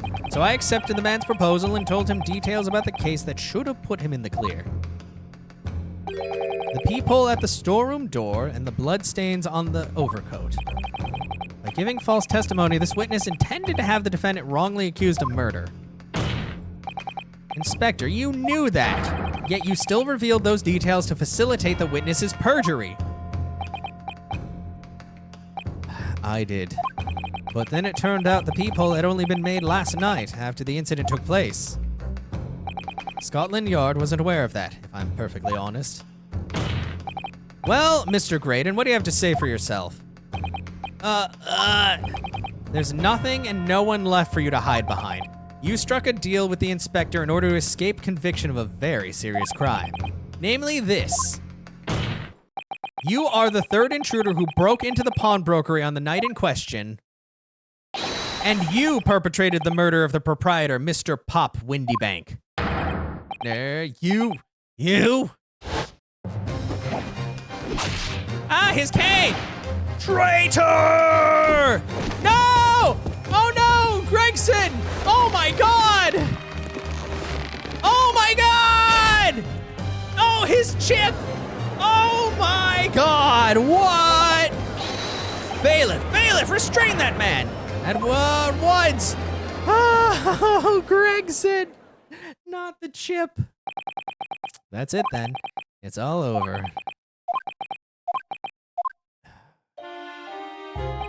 Despise my life growing up. Those slums are vile places.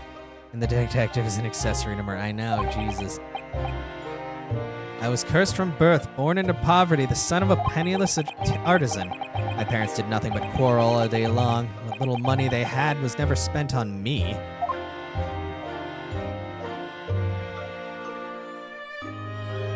So I set about studying to better myself, to one day escape from that hellhole.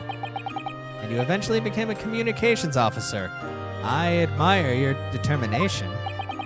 But then you decided to try to sell government secrets? Why? I wanted to be rich. Isn't it obvious? Because I wanted money. Even now, years later, the nightmares of my life in the slums wake me in the small hours. I wanted to drown them out with more money than anyone who lived in that squalor could ever imagine. And one day I met him. Mr. Magnus McGilded. You're a fiend with a queer talent, so you are. I've money to throw your way if you're interested. All you need to do is go along with me little plan now. I was trying to steal the ministry's telegraphic message logs, and McGilded would buy them for a handsome sum. As I was responsible for inspections of the ministry's communications office, it was a simple enough task. The lure of the devil's offerings. How easy it is to succumb. But you must surely have realized the seriousness of the crime you were committing. And for that reason, I took great lengths to ensure that my actions were untraceable by using the music box. My father was a brickmaker, though my mother divorced him when I was still a child. Yes, Mr. Mason Milverton. That's right, he was very skilled with his hands. He had once been a music box maker's apprentice. I imagined his skills would be sufficient to create a machine that could generate Morse code. So I sought out my father again to employ his services. It was the first time I'd seen him since I left the slums 10 years earlier.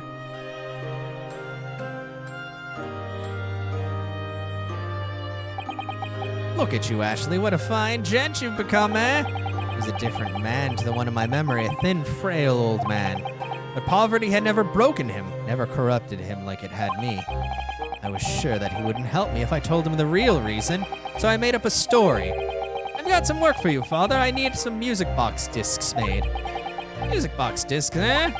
A musician friend of mine has written some music he wants to sell to the public. I brought the score with me. There are two, actually. I'd be delighted, son. It's been 20 years since I did any work like this, though. Fetch my tools, would you? They're in the loft. He just wanted to help his son out. That's how I made him make the two discs. Thereby splitting the information in two, you were taking considerable precautions indeed. It was to protect myself as much as anything.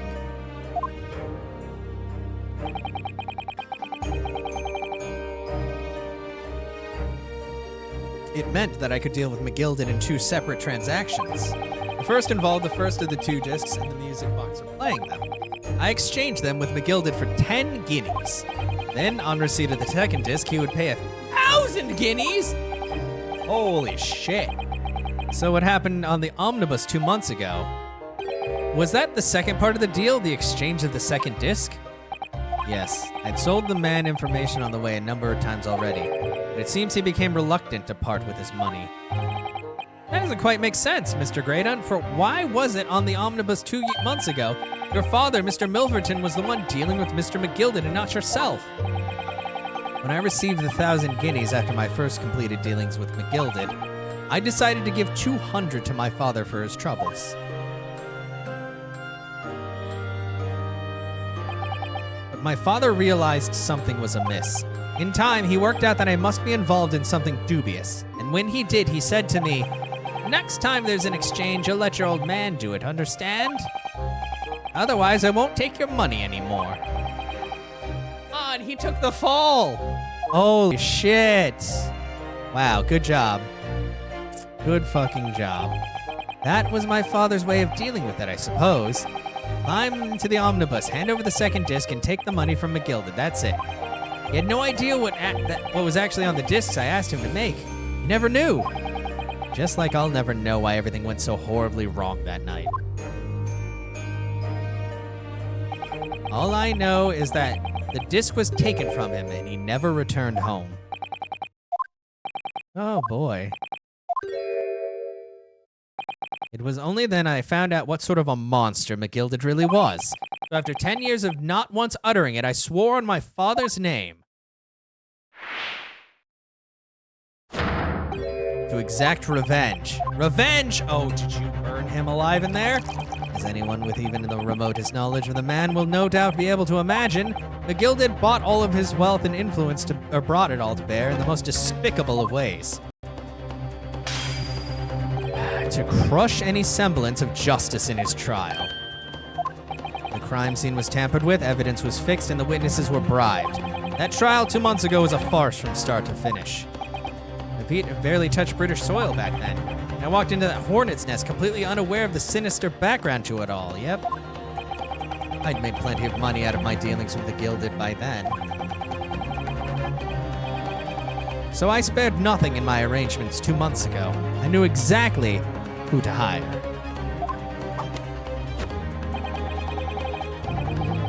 If you're willing to pay the price, there are people in the city willing to do as you ask. McGilded himself had shown me that.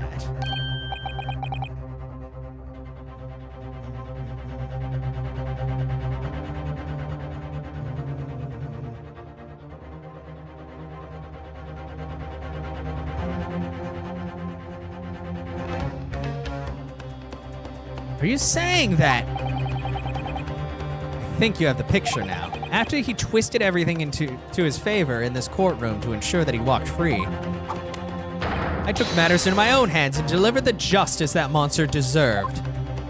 Yep, you burned him alive. The tragic incident following the trial 2 months ago was planned and executed by yours truly. Damn! Gilded says that day. It's caused by this man. Cool. Everything ready, sir? Ready to follow me? What's this, officer? 'Tis sooner than I was led to believe. Hope it's not inconvenient, sir. There's some changes to the schedule. Well, I must be making tracks now. It is time for the inspection. They're going to examine the omnibus again, so I'm told. I asked if I could be present for it myself. I bet he dressed up as one of those guys.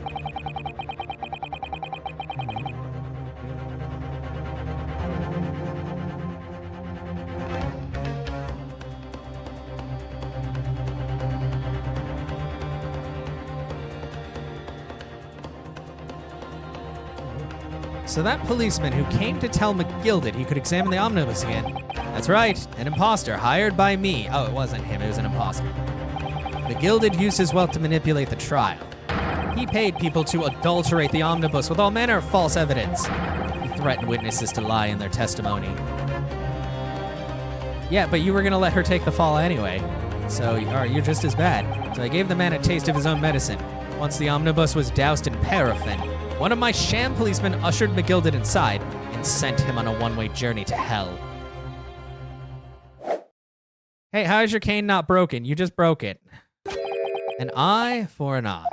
That's how I avenged my father's death.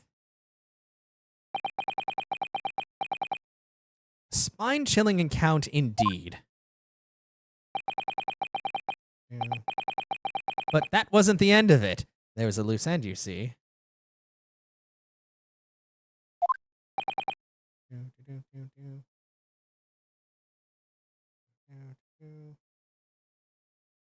A loose end? Yes, I should think it's obvious. The second disc, which my father had taken to exchange with McGilded. Yeah, he fixed it. Don't question it. Whatever. Ah, yes. There is indeed no mention of it in the man's trial 2 months ago.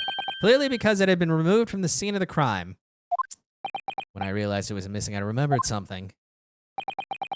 Something from the first time I dealt with McGilded.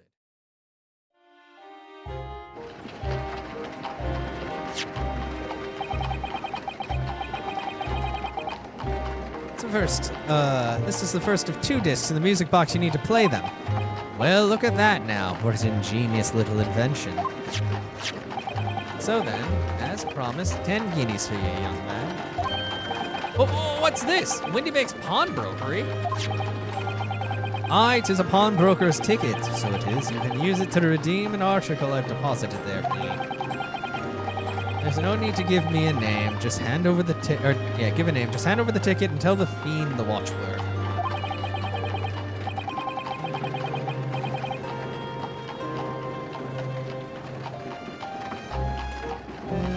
I've put a jewel in pawn for ye. It'll fetch a good 10 guineas if you sell it, so it will. Never heard of pawnbrokery being used quite in this way before. Have ye not, Mr. Graydon? London's pawnbrokery is a very useful in places, you know. Each one is like an extremely secure vault. Hey, that sounds like what other people have said. So I knew that if we had taken steps to hide the disc, it would be in that pawnbrokery somewhere. And that on the night he killed my father, he must have entrusted the ticket to someone. Yes, to Gina. I remember now that when we first met at the Windy Banks afternoon 2 days ago, you had a description of Miss Lestrade written down. How did you know who you were looking for? In the trial, the pickpocket's testimony was clearly peculiar. Anyone could see that. I realized immediately that she was another one of McGilded's pawns, that he must have threatened her somehow. Fairly convinced it would be her who had the ticket, so I started to make some enquiries. A strong suspicion the girl would come out of the woodwork on the redemption deadline. He was absolutely right. And yes, sure enough, she did. All I needed to do was go to Windy Bank's pawnbrokery on the same day. But unfortunately, she redeemed only McGilded's overcoat and the one disc that was in its pocket. The all-important music box with the second disc inside was missing, because it had already been forfeited 2 days earlier.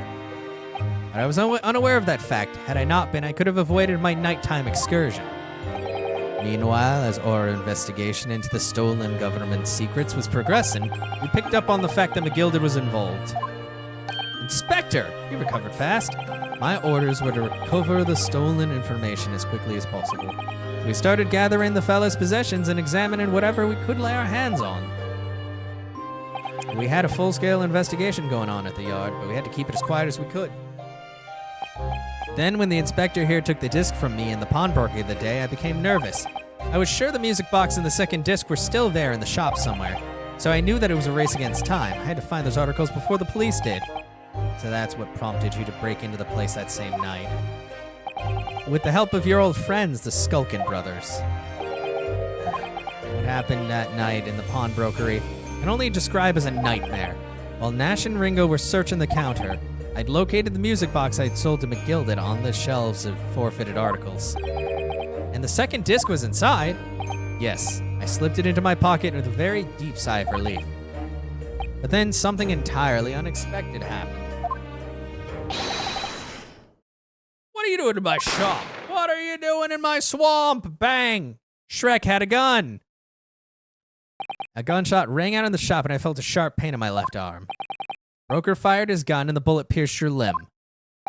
Yes, exactly. But unfortunately, I decided to bring my own gun with me that night, just in case. Yep. Bang.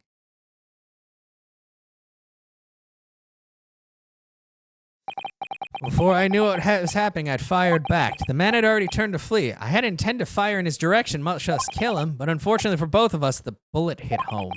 It struck him in the middle of his back as he fled through the storeroom door for refuge. Sorry, sorry tale.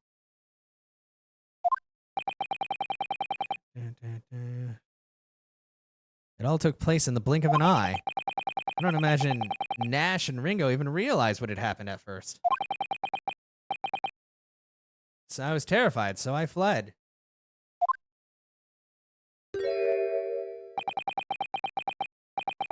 And that's the whole story. That's everything that happened at Windy Banks on that wretched night.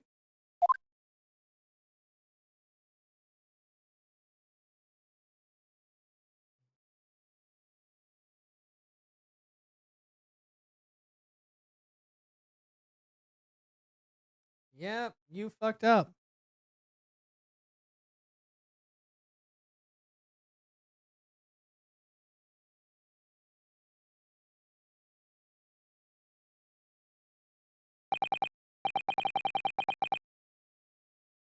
Earlier you called McGilded a monster.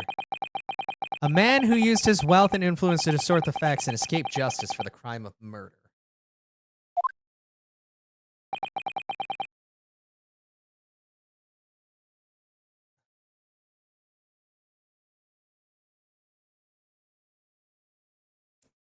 What tragic irony.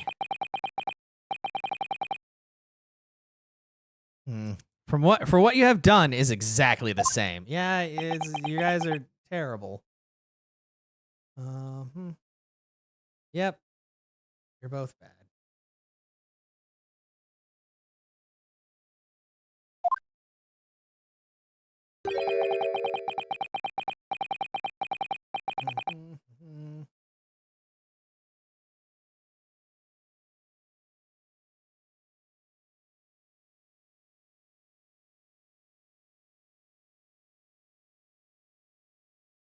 You become the very monster you saw and despise so deeply in McGilded. Sorry.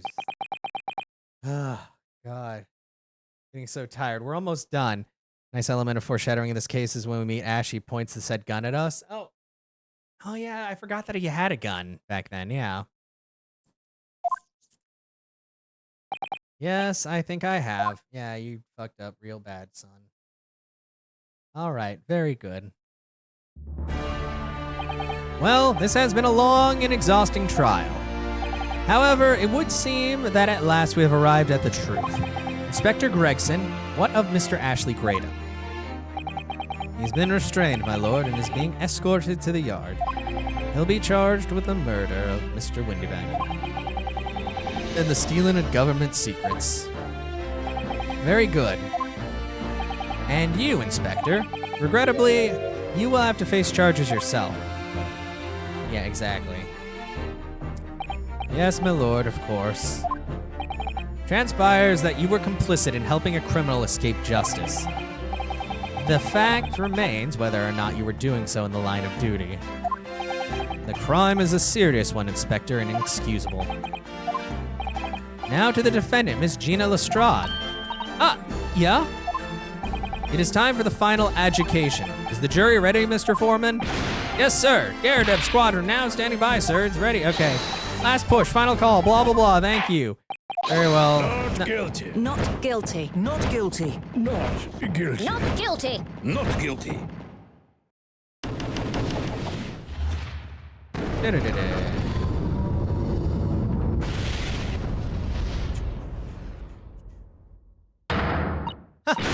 That's the stuff. I'm off the hook. Finally, Runo, you finally managed to do it. Yeah, finally. I hate when games do that, where they're like, yeah, oh, this entire thing took like 10 hours. Finally, right? You fucking made me do this, Capcom. Don't act like you fucking didn't make this happen. Finally is the word. I really wasn't sure if we'd come out on top for a while here. Maybe Gina was the secret mastermind involved. Maybe. We don't talk about that, though. Susie was right. You're the best lawyer in the world. I don't think that's true. Miss Lestrade, I'm not finished with you yet. Rights and women's wrongs. It's fine. What are you looking at me like that for? Before you start enjoying your freedom, there are certain other crimes to consider. 2 months ago, in my courtroom, no less, you gave false testimony, did you not? And in relation to the trial today, not only did you unlawfully enter the Windy Bank's pawnbrokery, you also attempted to abscond with Mr. McGilded's property, it seems. I never done nothing of the sort. Of course not. It's not like you were gleefully wearing McGilded's coat in your cell yesterday or anything. Oh, and it's just why I was getting excited about throwing a party for Ginny this evening. And turning our attention to the defense. Determining that when played together, the music box discs contained a message in Morse code was, just a little bit, just a pinch of perjury. Well, it was certainly a most unexpected revelation, counsel. Quite so, my lord. The prosecution was caught entirely off guard. In fact, I think we should applaud my learned friend's courage here today. I propose a toast.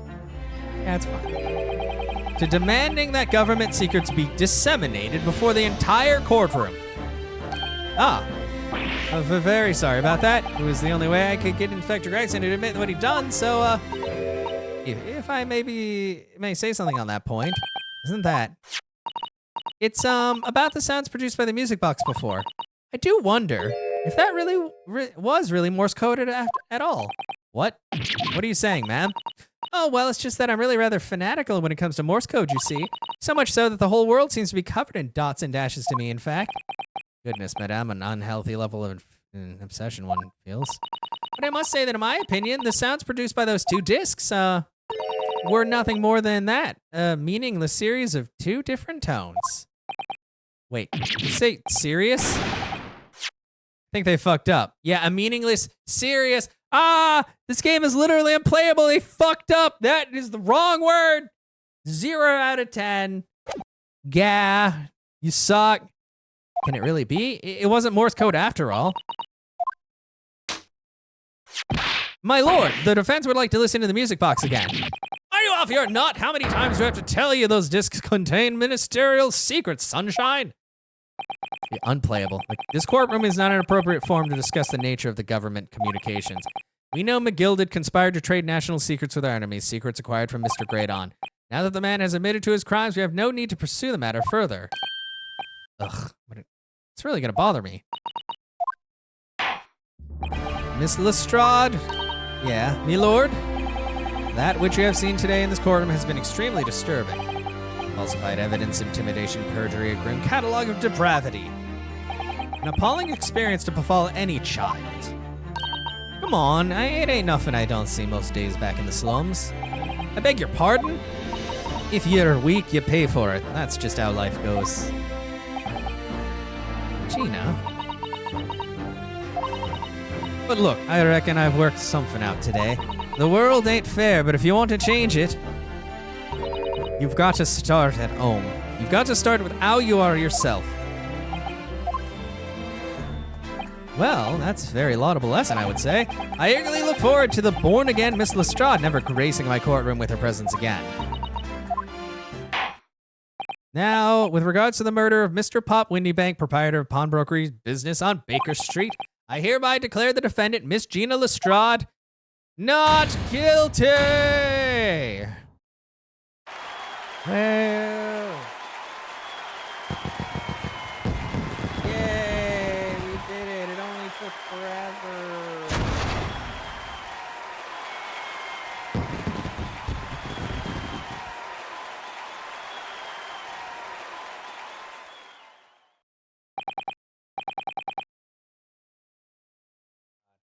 That is all. Court is adjourned. Honk.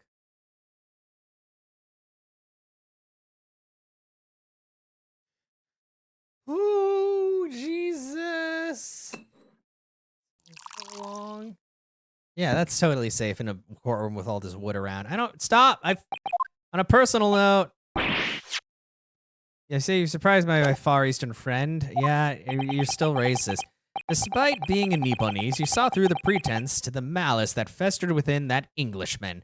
Can we stop with this? I get that it was the sign of the times, but god damn it. A lot. An obnoxious amount. I did it, Lash. Oh, no kissing. He's not allowed. Van Zeke sucks. And at the same time, yeah, you saw through At the same time, you saw through the grime to the surprising heart of your English client. You have a curious talent for judging character, especially considering our very different cultures. Yeah, does that mean that you're less racist now? I don't think there's anything curious about it. Whether we're from the Empire of Great Britain or the Empire of Japan, we're all human beings. We're not so very different on the inside.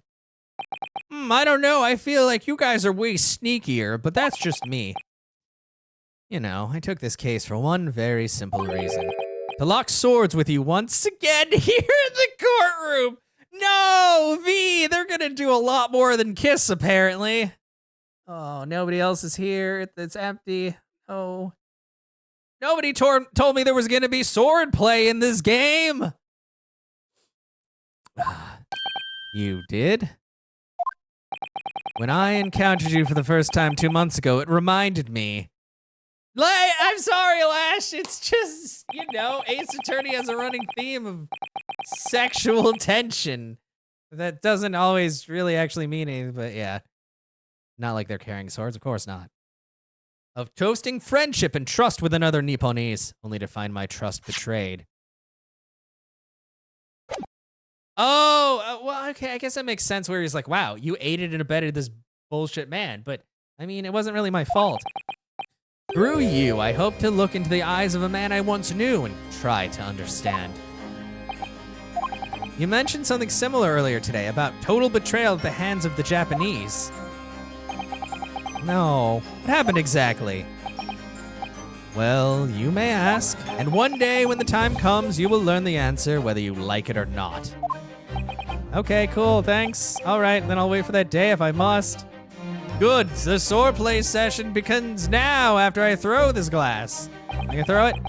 Coming to be known as the Reaper of the Bailey in my retirement from service 5 years ago gives me cause to wonder if our meeting has some deeper purpose. Yep, sure does. Ah, he broke it! So, farewell, my learned Nipponese fellow. Until we meet again, keep that sword sharpened. Cool. Well, play the next game. Exactly. God damn it.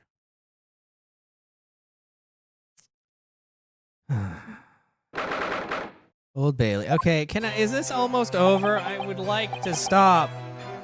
Yeah, it's over at last. But Human dose and pining. Yeah, where's Iris disappeared to? Try to help out Mr. Herlock Sholmes, who's like dead. Ah, congratulations, Gina. I knew it all along. I knew you were innocent. Huh. Well, you did what you said, Mr. Naruodo. You believed in me right up until the end. You're as odd as your name. What's odd about it? I told you I had faith in you, didn't I? No one ever has before, see? Kept the promise, I mean, properly. That's awful. I figured something out today. All me life growing up in the slums, I've never trusted no one. But that's just because I've been scared of being stabbed in the back. I really hope that Gina becomes my new judicial assistant. I mean, the more you trust someone, the more it hurts when they let you down. Yes, I think I can understand that. After all, I had a taste of it in that trial 2 months ago. I chose to trust someone and paid for it. That betrayal left a big scar and a big hole that needs to be filled in the courtroom. You know, though, Gina, I worked something out quite recently, too. Trusting in someone else is really an exercise in learning to trust yourself. And when your gut tells you it's the right thing to do and your trust is rewarded, why are you blowing up my house? I'm just saying, sometimes you have a hole and you fill it with love and kindness from your friends, Lash. What else would you fill a hole with? Pray tell. I don't know what you're thinking about, Lash, but I'm thinking of wholesome friend stuff. Just like Kingdom Hearts. It's light and friendship is magic. There's no better feeling in the world. I think I have you to thank for reminding her of that valuable lesson. Oh, well, if you say so. Don't make a fat load of sense to me, though. I'm trying to say that putting my faith in you, Gina, has been a real pleasure. For crying out loud, pack it in. But I suppose I sort of feel the same way. Can love bloom on the battlefield? Don't worry about any whistling sounds outside. It's not a warhead, just a reminder of all the good times we share. Yeah, a reminder. I mean, sometimes trust in someone else is, you know, all right. Double date with Phoenix and Andrea? Yeah. They'll skip through the flower fields. Thanks. This is the way I see it, Ryunosuke, yeah. Oh, a defense lawyer is only as good as his faith in his client. And that comes down to how much faith he has in himself. I have a lot of faith. After this experience, I'm starting to feel like I understand what you mean. Cosma, am I living up to your expectations? Am I turning out to be the lawyer you believed I could be? You're probably like halfway there. I don't know, I can't say anything, I'm dead. Sorry. Pardon the interruption. But what the deuce does a man have to do to be noticed around here, my dear fellow? Ah, that voice! It's too late for that voice now, Mr. Naruhodo. I've been standing here patiently in the corner of the room for an eternity. Ah, ha, ha, yes, it was me all along, I would have said when you finally noticed me. Man, I don't know, you guys all look the same. But you people, with your incessant babbling. Oh, Mr. Sholmes. Ah, yes, it was me all along, you see?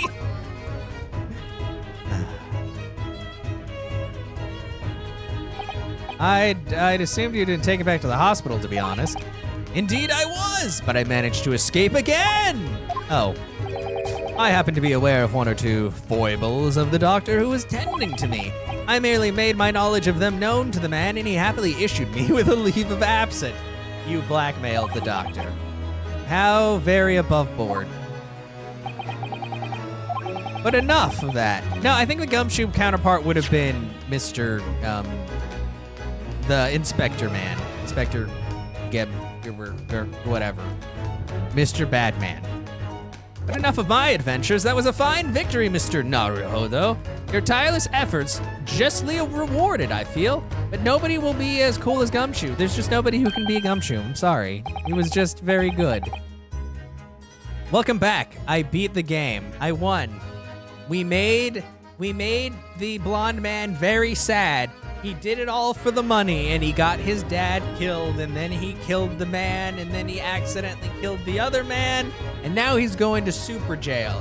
And Inspector Gregson was trying to make a deal, so he also got bad.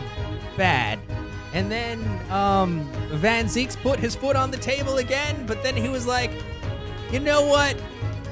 At some point, we should cross swords, my young Nipponese friend, which I think was a euphemism, but I could be wrong. And what of Leg Wine Man? Sexual tension.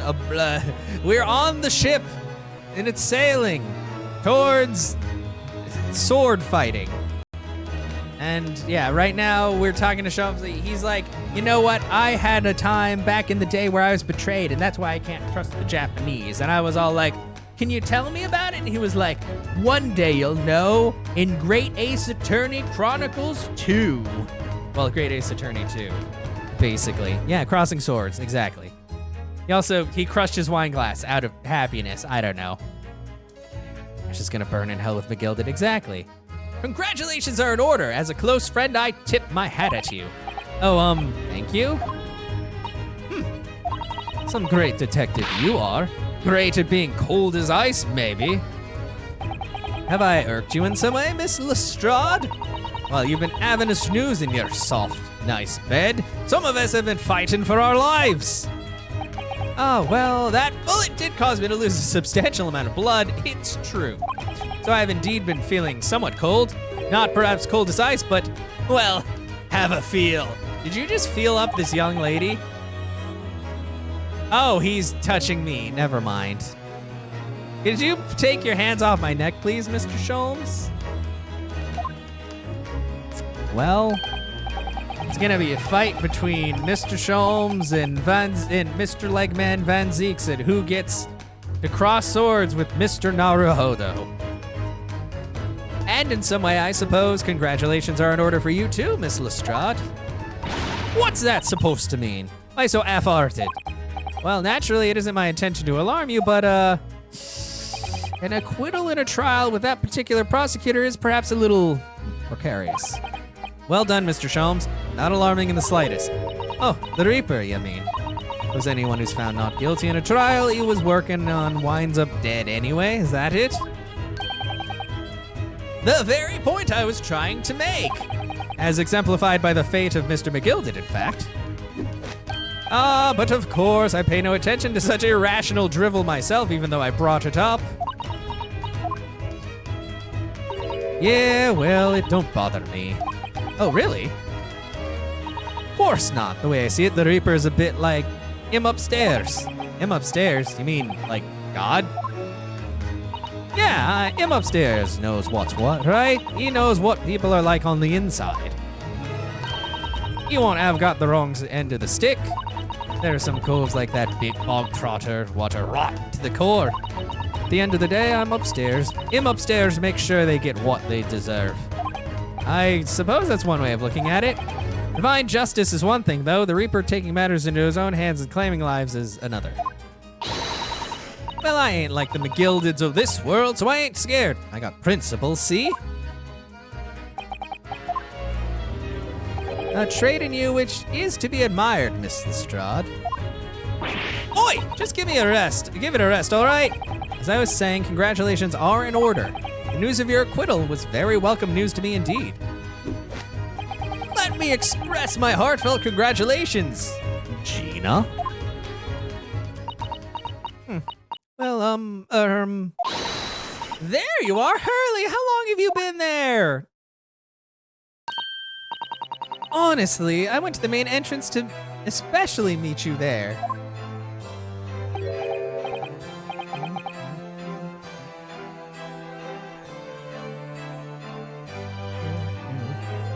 Iris, my dear, I do apologize, but wait until I tell you what happened. This pair made utter fools of themselves. Wait, what happened? As you know, I have a penchant for disguise. I was hiding in this room dressed as a bailiff, but these two dolts didn't notice my presence at all. They had no idea. I'd kill you, Sholmes. Can you imagine, Iris? Would you credit it?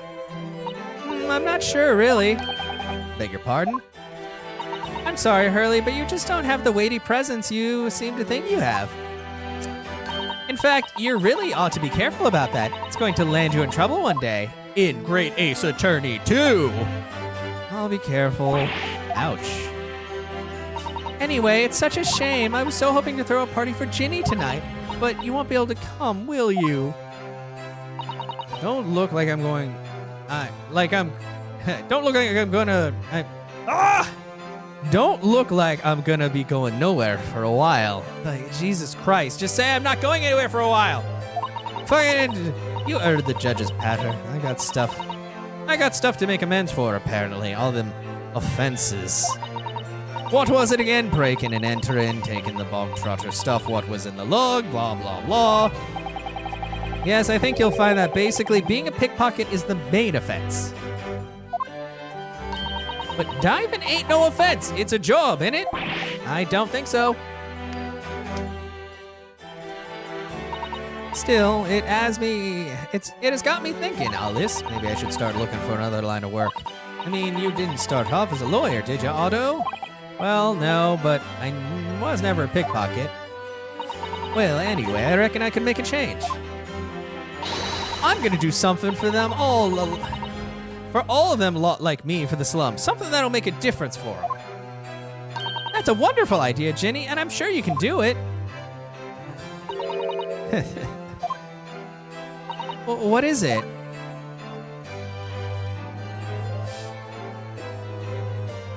No, nothing. Oh, Miss Gina Lestrade. Oh, who now? The prison carriage has arrived, ma'am. Come to the rear gate at once. Jesus, please, just let me finish this game. Right, well, looks like I'm off then. Yes, goodbye, Gina, and good luck. Otto? Yes? Ah, don't shoot me! No! God, it takes so long to load, too! Ah! What was that for? I don't know, I mean, is that like to be symbolic of your explosion of feelings for me? Do I have a fan club now? I don't know what to say, so I shot you. Ah, indeed. Perhaps the situation calls for a phrase hitherto missing from your vocabulary, Miss Lestrade. Eh? On occasions such as this, I would recommend a simple thank you. Oh. Oh, yes. It's a good advice. It's good advice, Ginny. Right, I see. Well...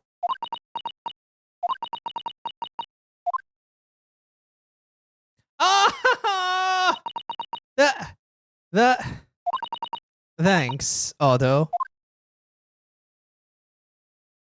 Ah! Thank you for everything, what you've done, for believing in me. Oh my God. Not at all. In fact, that should be my line. I know! It's very good. I'm still mad about how long it took to get to this point, but yes, very good. Thank you, Gina. Can't process happy emotions, so I resort to violence. Yes. Oh. Well, there she goes. I wonder if I'll ever see her again. Hate to see him go, but love to watch him walk away. Well, quite the indomitable pick purse. Oh, I nearly forgot. I bought a paper outside. It's a special edition, and this trial is all over the front page. What do you mean, boo? I'm just saying. Look.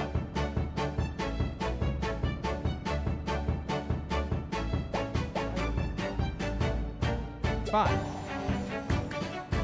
Pickpockets, innocence proven. Isn't it wonderful? You shouldn't have shown it to Gina, Iris. Or you should have shown it to Gina, Iris. She would have been thrilled. Oh no, how silly of me. But anyway, would you like the good news or the bad news? What are you talking about? Not again. Well, what do you say, Rune Hurley? As usual, I think I'd rather get the bad news out of the way first. Absolutely not. I have no intention of listening to anything but good news. Shut up, everybody. There you have it. Okay, all right, then start with the good news. The rain has finally stopped. It was a record level of rainfall, apparently.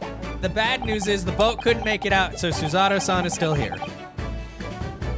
We can journey back in greater comfort. All right, then what's the bad news? The huge storm has left the seas very choppy. The channel in particular is awful, so sailings out of the Dover has been delayed by a day or more. Wait, Dover? That's right. If we head to the station immediately, we may still make it in time to wave Susie off. But there won't be a train, surely. We wouldn't be that lucky. Who do you think I am, Mr. Naruhodo? Mr. Cholmes? I rushed to Victoria Station earlier and made an arrangement for a special express. Yay! If we hurry now, we shall be there in time for dinner. And I know of a fine restaurant that serves the most delicious baked sole. The great detective does it again. Indeed, he does. I happen to be aware of a number of rail transport director's foibles. What? Okay, so he blackmails everyone. I merely make my knowledge known of them known to the man, and he happily laid on the locomotive. Elementary. Cool. Just the idea, but it might be wise to stop manipulating people that way. What are we waiting for then? To London, Victoria. Okay, let's go then. I swear to fucking God, please let me finish this game soon. Like, I'm so done. I'm so done. That took somewhat longer than I had anticipated. Susie's boat must be about to leave now. Miss Susato, where are you? I don't know, could she possibly be the one person who doesn't look like anybody else around here? Over there, look! Looks like she's reading something. Slam.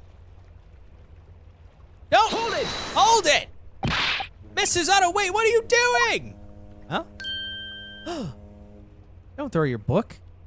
It is staying on the pier. She's just about to jump. Mr. Naruhodo, what are you doing here? We came as soon as we could after the trial. I mean, we heard that the sailings were being delayed due to the bad weather, you see. Oh, I see. Then tell me, how did Gina's trial go? Yeah, you don't say. This whole entire game has taken longer than anticipated, Capcom. She was acquitted.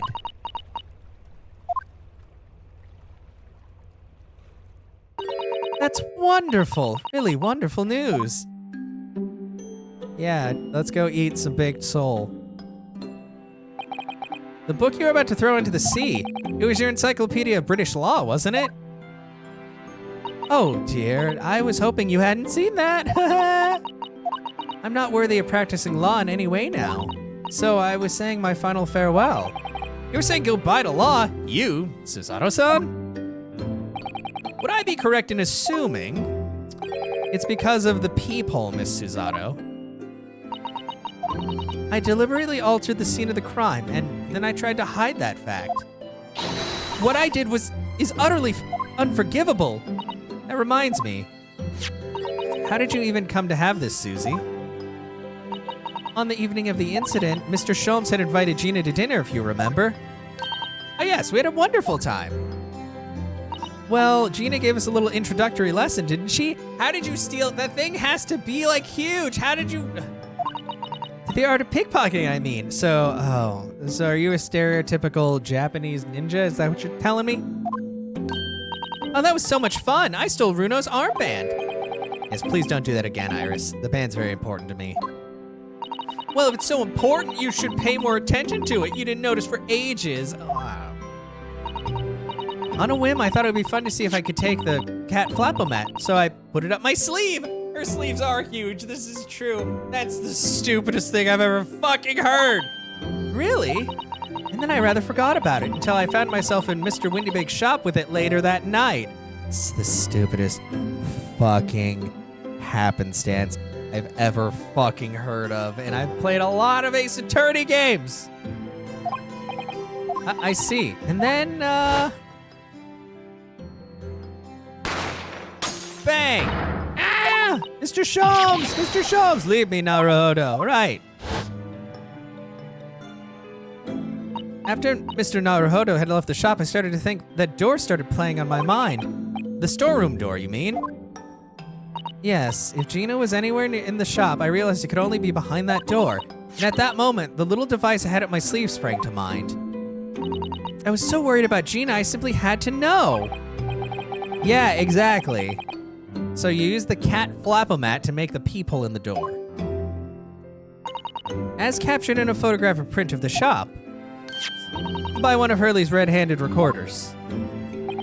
Indeed, it was the first importance on that point, of the first importance. Precisely when the peephole was made, that information would prove to be Mr. Naruhodo's greatest weapon. Though naturally without proof, it would have amounted to nothing. But when I looked through the hole in the door, the sight that met my eyes made my blood run cold. Thoughts started to run through my mind.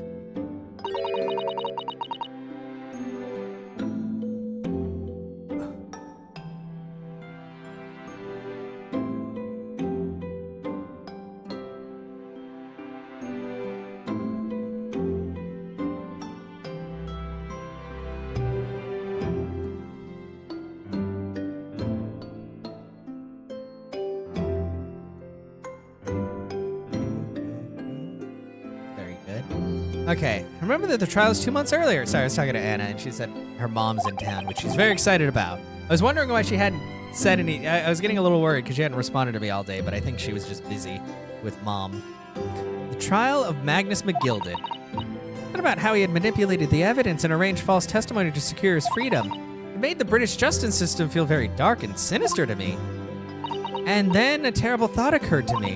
What if some wicked criminal was planning to do the same thing now? Because from the appearance of the crime scene, it looked exactly as though Gina had shot Mr. Windybank, even though I was sure she would have never done such a thing. We were worried about the true culprit would try to frame her for her crime. That's right, but then I realized. It seems to take forever to state the obvious, but the rest do not to a degree. All the cases are great cases go. That's always what gets me. It's always one that like kind of fucks up the pacing for the rest. It'd be very difficult for anyone to give false testimony in this case. What do you mean? Well, the crime appeared to have happened behind the door of a locked room. For someone to claim falsely to have witnessed it, there would have had to be a way to see beyond the door. Ah. For which a peephole would be the very thing.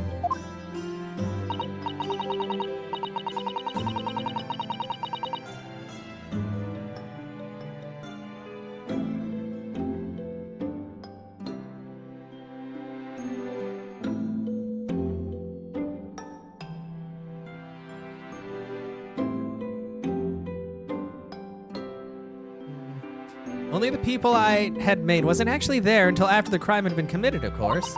Whereas if case 3 does not apply to game 2. Okay, good. Because yeah, it was always like really terrible, the case 3s of previous games. And the criminal would know that, so it wouldn't make any difference. But the possibility of a rather ingenious trap was there, was it not?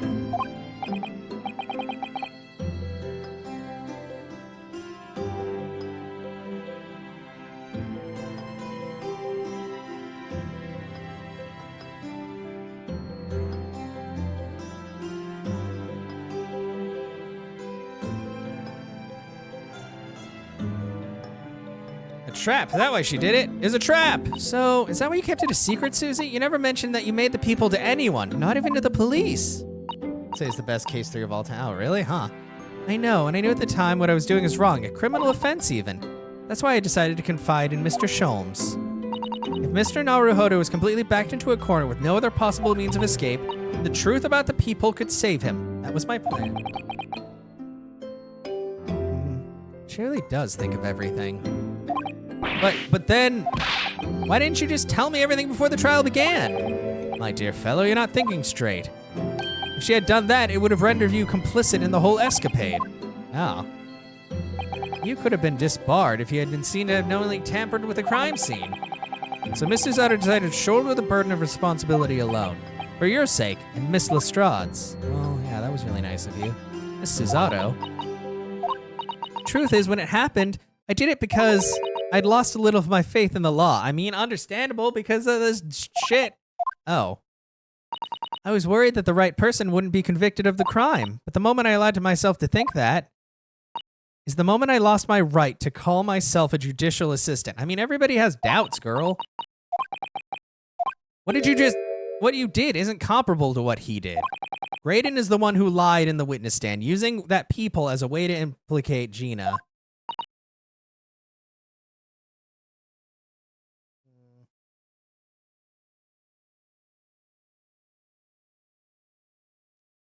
Oh, and besides, if the people inconsistency hadn't existed, I'm not at all sure that she would have been acquitted in the end. Miss Susato, what you did saved Gina's life. Well, with your kind words, Mr. Naruhodo, you've saved me too from my regrets.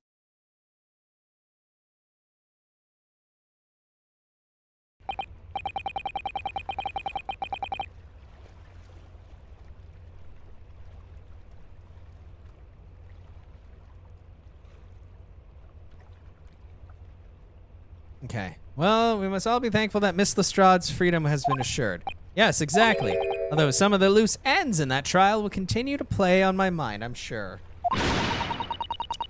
That the revelation that the music box discs contained secret messages, Mr. Naruhodo. What a triumph to work that out. I'm full of admiration. Well, actually, that argument wasn't quite as compelling as I thought it was. Oh, it wasn't? There was a communications officer among the jury members, you see, a telegraph operator. And she said the majority of the sounds on the disc were just meaningless tones. As one would expect, after all, we were talking about secret government communications. No doubt they were written in cipher to avoid being readily understood should they have been intercepted. In cipher? I see. So then we could never have hoped to understand the message anyway. Nonsense, my dear fellow. It's quite a zero-pipe problem, I assure you. What? What the hell does that mean? Hey. So, ye? What? Well, that can't be a real word, can it? How funny. Wait, that's Iris. What did you just say? Oh, I just said asogi. Does that word mean something to you? Are you fucking kidding me? Mean something? Asogi, that was the name of my best friend. What? Oh god, is this the lead into game 2? But how? How did you know the name, Iris? Was he killed because of some government conspiracy? Is that what you're telling me? I wrote it down during the trial before, when the message was playing on the music box. Of course she's a genius. Oh my god. Good job, Beth. She transcribed it on the fly. She really is a genius.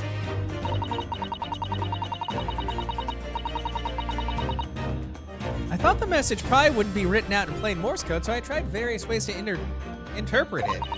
But whatever I tried, the words just didn't seem to make any sense. That is, in English at least. Oh my god, was it a Japanese transmission? It suddenly occurred to me, you see, there's more than one Morse code, not just the English variety. Various countries around the world have altered and added Morse code to their own language. I don't believe it, are you saying? That's right, I've only actually seen a chart of Japanese Morse code once before, but I committed it to memory. But I think it's based on the Iroha pangram, isn't it? You mean to say that Japanese Morse code, the message says asogi? Yes, I think so. Sorry, I don't remember all the Japanese Morse code. Iris, would you let me see that? Miss Susato, do you know it? Do you know Japanese Morse code? Yes, I spent some time studying it. You studied everything, apparently. Because I'm quite sure Morse code will become ever more important for international communications.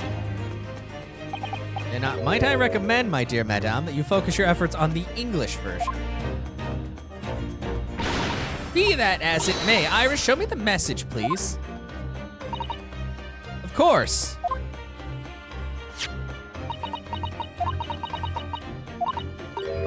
But what can this possibly mean? Whatever it is in that long sequence of supposedly meaningless dots and dashes, it's made the color drain from Susato-san's face. There's no doubt that this is Japanese Morse code. So the British Empire has been using Japanese for its secret communications? I don't understand the reason why, but the message appears to be a list of 4 people's names. Is it mine? 4 names. The first is Kei Asugi. Why is his name on the disc? The second is A. Shin. Shin? I don't recognize that name. The third is T. Gurigson. Gregson? Oh, because Greg's. That would seem that Tobias Gregson is the 3rd man on the list.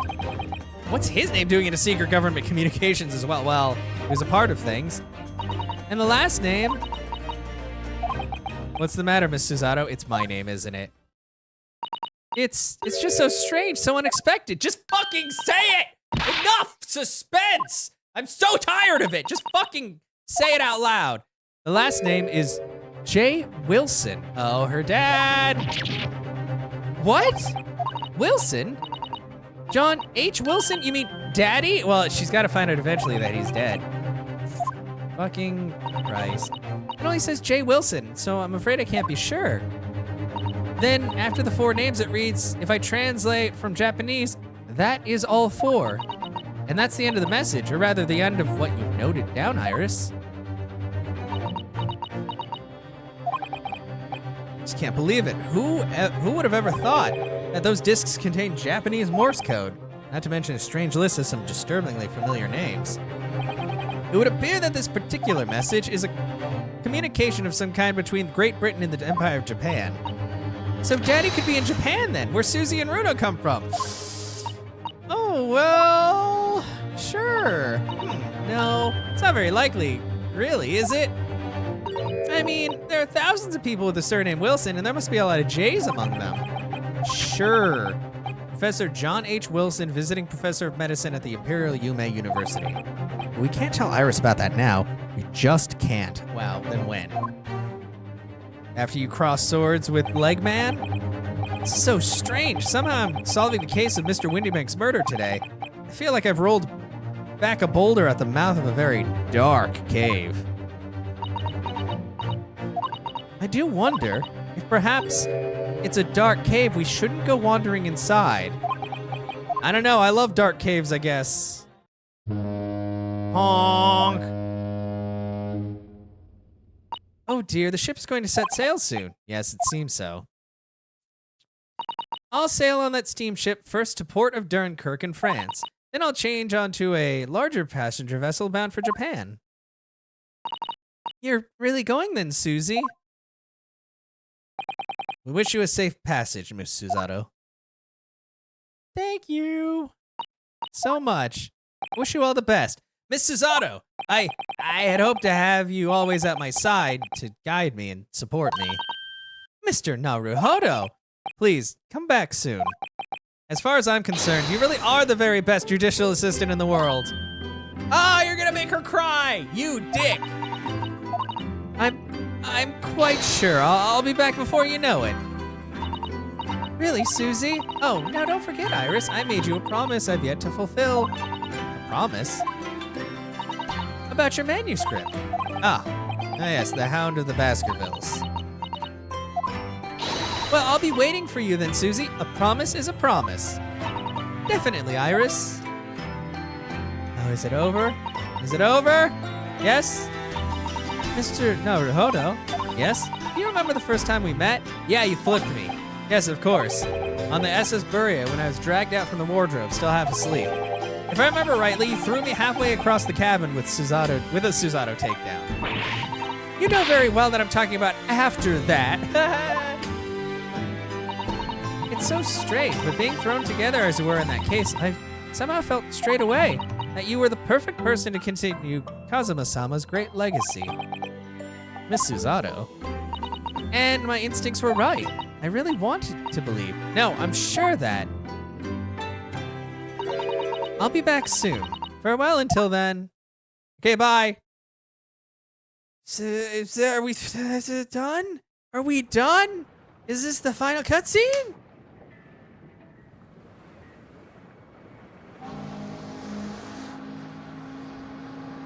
Somehow we seem to have come to the end of the adventures of Ryunosuke Naruhodo.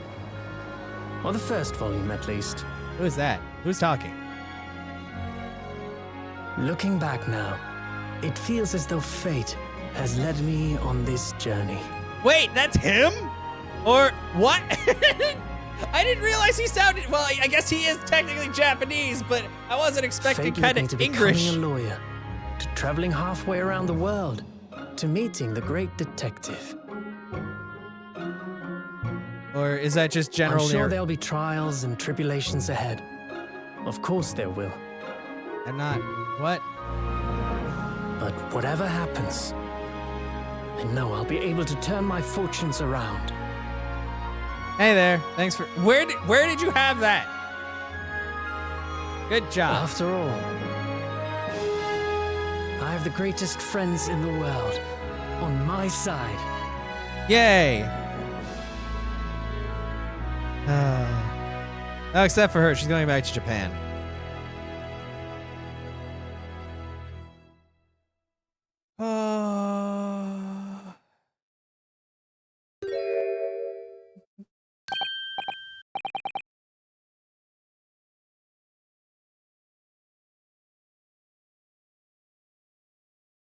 Ah, yes, Mr. Naruhodo. I'm sure you really wanted the game to be over, but it's just begun!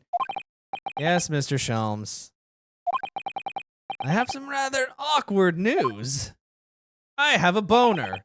The railway company has decided to sue over the special express train, apparently. What? Huh? It caused such a commotion on the line. All of the other trains had to wait at stations. But really, we would never have made it to Dover in time otherwise. Anyway, I explained everything and how it was all your fault. What? No, oh, come on. I believe a formal complaint should be delivered to your office tomorrow. But not to worry, my dear fellow, according to Miss Susato, you love defending yourself in court. Huh? Huh? Come on. It's all right, I'm perfectly happy to testify. He really didn't look like the sort of man who'd do something so outrageous, see? Oh, fuck you guys. Mr. Sholmes, I hate you. Yes? A word, if you don't mind. Why, certainly, any word you'd like. Bellow it out, my dear fellow. Oh, yes, I love Runo's words. And I chose just the one he'll use here. Objection! Do it, yell at them. Then I really must say... Objection! That's so Ace Attorney, right? Yay, we did it. Oh my god, it's finally done.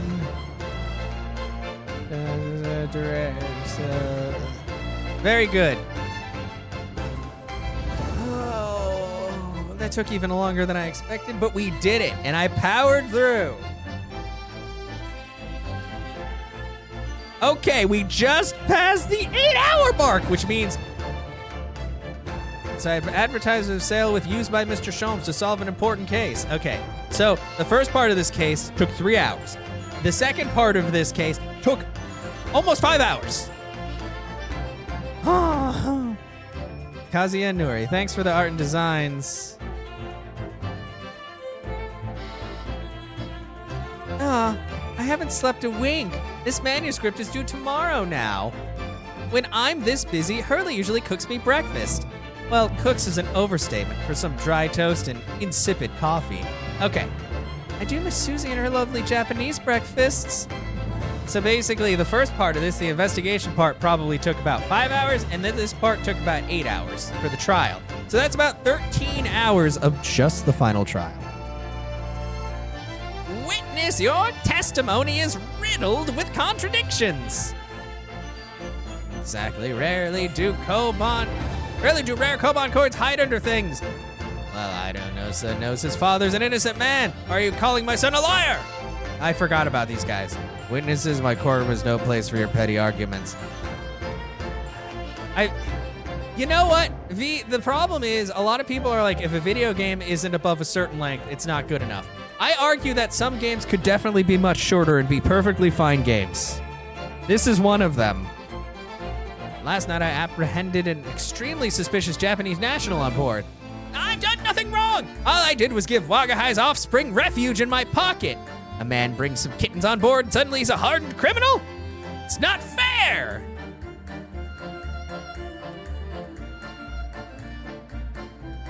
Well, show me the goddamn kittens, or I'm giving this game a 0 on Yelp. No, honestly, like, you know what? Scientific investigation will be the gold standard for policing in the new age. I dream of a world governed by the tenets of order and discipline. Like a great clock, in fact, whose hundreds of parts mesh together in perfect unison. Now, if you'll excuse me, I have but 2 minutes and 37 seconds until my next appointment. Like, that's the thing that gets, like, I've been playing Diablo 2 lately, and that game's pretty grindy, but it's still like, I know it's what I'm in for, but like, newer games do not need to be that grindy.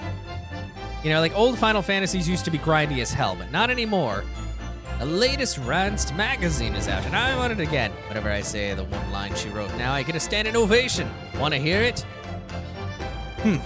Not bad, I suppose, for an amateur. Glug, glug, yeah. Like, I like games just being fairly streamlined. It's okay. Or if they're open world, don't make them super grindy.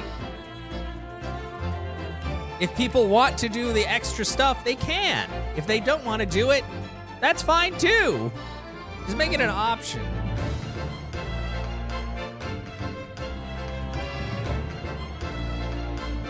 Been visiting the old girl on a daily basis, of course. Miss my old Jubilee. Must say, battling those bally stairs every day has done wonders for the Dicky Peg. Managing rather well with the housework, too. Got this maid business taped up, I'd say. Hope the gossiping neighbors don't realize the man of the house is his own maid.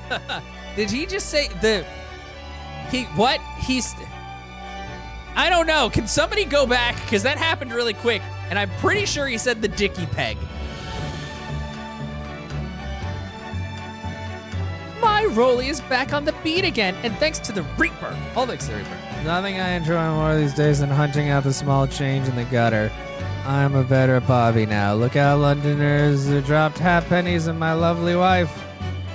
Oh, Pat. Oh, Rolly. Fuck. I just realized Pat and Patrolly? Was that the pun? Their names together? Or Patrolly? Because he's a... Did I just now get that? I hope that, is that a thing? Looks like I'm gonna be doing time for a bit now. But Iris comes every day for a natter, so it ain't too boring. She's always going on about them cases what Sholmes is looking into. Criminal investigations are kinda interesting when you get into them. Are you gonna become my assistant? Be my assistant. Be my, come back. Come back to me.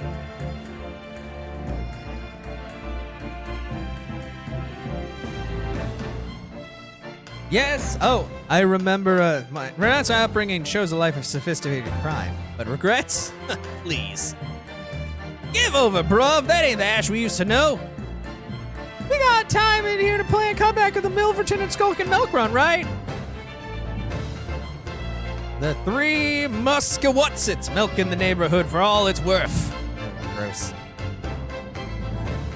I'm sorry about that, V.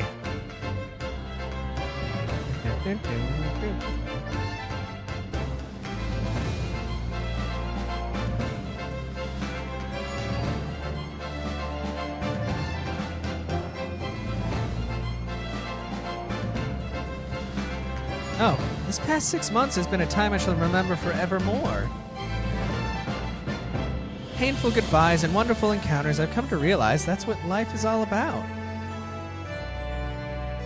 Naruhodo-san, I promise, your assistant will return one day. But for now, I leave you with many memories and a heartfelt wish that life will treat you well and that you win in the sword fight against Mr. Leggy Man. Or at least have a stalemate.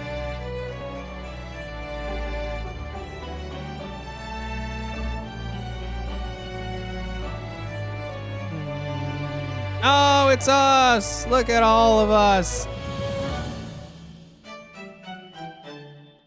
Yay! My hat. Cat. There's a lot happening. We did it! Boys, we won the game! It's over! We're done! We did it! Until the second one. Oh, I gotta remember there's 2. Oh, there's 2. Oh, hi! Oh, are there more credits? Double credits? Oh, okay. I'm following in your footsteps, friend. God, he was way cooler than me, huh? It is a Why are there 2 sets of credits? Or maybe how many credits is there gonna be? I mean, at least I don't have to talk. Oh, are you actually going through? Okay, because that's back in Japan. We fought you. And then there was that man. And that other man. And the other man with the child. I can't even remember what the first case was even about. And there was, I just remember that chick being a crazy lady. What is with crazy women in Ace Attorney games? Are the creators of Ace Attorney actually misogynists? I feel like this credit section is influenced by a comic. Yeah, I get that feel just because of the backdrop. Okay, and that's Susato-san and her dad. And I think her dad is like on the police force or something. He's in some high position. And then, okay, here's the ship bros. Little ship bro, big ship bro. Other ship bro, he's sickly but also a Japanese. And there was a snake. There was a snake. Wait, where's the Russian lady though? Or the other lady and stuff? AAA. Oh. Oh no, oh, because that's where he died! Oh no! Oh, the implications! Oh, that's terrible. Okay, yeah. And then, yeah, that's the lady who was harboring the snake. Okay. Oh, that's, okay. But now she's gonna start following. Because, yeah, she's got Kazuma's sword. Wait, oh, what? Oh, okay, bye, I guess. I thought we were gonna keep walking. Okay, okay, there we go. I see, we're walking now, and I have the sword. Okay, actually, this is kind of a nice walk down memory lane. Yeah, and I have Kazuma's armband on now, my badge. And then we went and we talked to Strongheart when we got there, and he was like, hey, welcome. You're about to take on a bullshit case. Thanks, Fuku. And yeah, the bailiff's in there, and then the 3 witnesses in the case against Mr. McGilded there, who is actually a filthy, horrible murderer. And yeah. Wow, this is a nice summary of the game. I'm kind of remembering things as we're going through. Although I still don't remember what the first case was even about. Well, I should say the, like, prologue case. And then there's Mr. Sholmes. Oh, man. Yeah. Hey there. You gonna come with us? Or, yeah, let's go. And then there's the backstabbing piece of crap who was on a list. Hey there, sir. Also, Yankee. And then those 2. And you. Oh, yeah, because that case. Okay, this is where I started again. I was doing the rest of Soseki-san's case. I remember now. Because they thought he stabbed the lady, but it turns out she threw a knife, it fell down and stabbed the lady in the back. Hey, Iris, are you here to join our little parade? Also, give us the cat, please. Leggy! Leggy! There you go, Beth. You get a sepia tone Leggy portrait. Everybody's favorite. Hey, are you gonna join our little walk, or are we just gonna pass you? Are we gonna sword fight now? Yeah, Leggy Wine Man. He is very tall. Wait, oh yeah, because there were only 4 cases, weren't there? Or were there 5? No, that would be only 4. I don't know why I thought there were 5. I guess this was fairly long, though. Or maybe the first one was considered. That. Yeah, Gina, come with Gina, please. Oh man, Mount Rocco Cable Car and Tourism Company. What? Cable? Well, hey, it's tourism. Thanks, friends. Yeah, I think Sholmes and Leggy Man, Baron von Zeeks are probably about the same height, or Zeeks might be a little taller. Are you gonna bow? Oh no, well, only one's gonna bow. Everybody else is gonna strike their signature pose. There were 5? I'm trying.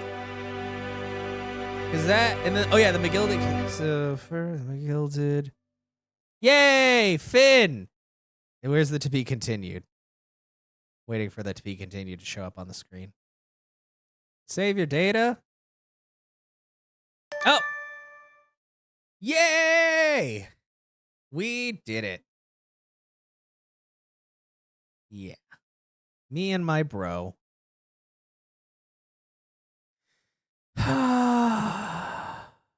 All right. It's probably going to take us back to the title screen. Yes. Oh, and it's showing the last bit that we saw. Ah! Very good. You know what? As much as I complained about bullshit, I mean, I should be used to it by now. I've played so many Ace Attorney games. That was still very good. Very good memories. People were stupid as always. We actually made you. Well, it's because my brain. I'm sorry. But yeah, we did it, guys. And we will. Okay, next Saturday, I'm gonna give myself a couple of weeks to recover. Now, Gina was very cute, especially when she took off her hat. That was adorable. We're gonna take a couple of weeks break, do something else, and then we'll start Great Ace Attorney Chronicles, or Great Ace Attorney 2. Because I know I have a week in between episodes, but even then I'm like, man, this is a lot of Ace Attorney for one day. Do it? Yeah. Well, because I only ever do it on Saturdays. So I'll do something else. 11 out of 10 IGN. This is quite a good game. It just has the usual stuff in there, and I'm very impatient, especially when streaming. So that's the thing. I will complain about the flashbacks and everything, but technically I have the tools to skip them, so, you know. No, there's no secret scenes. The secret scene is the entirety of the second game. But yeah. Thank you, YouTube, for being here for another. I mean, for you guys, it'll happen whenever. I don't know. But for everybody else, yeah, it's going to be 2 weeks. Although you can always come to my stream and see it live. And make sure you donate. Don't donate. Tip to my Ko-Fi. Give me money. I need lots of money come the end of the year because Nintendo is going to rob me blind. Again, there's a lot of good stuff. Anyway, yeah, subscribe, like, all of those things. Obey the algorithm. Even though I don't know if people watch the end of the videos on YouTube anyway, but if they do, cool. Awesome.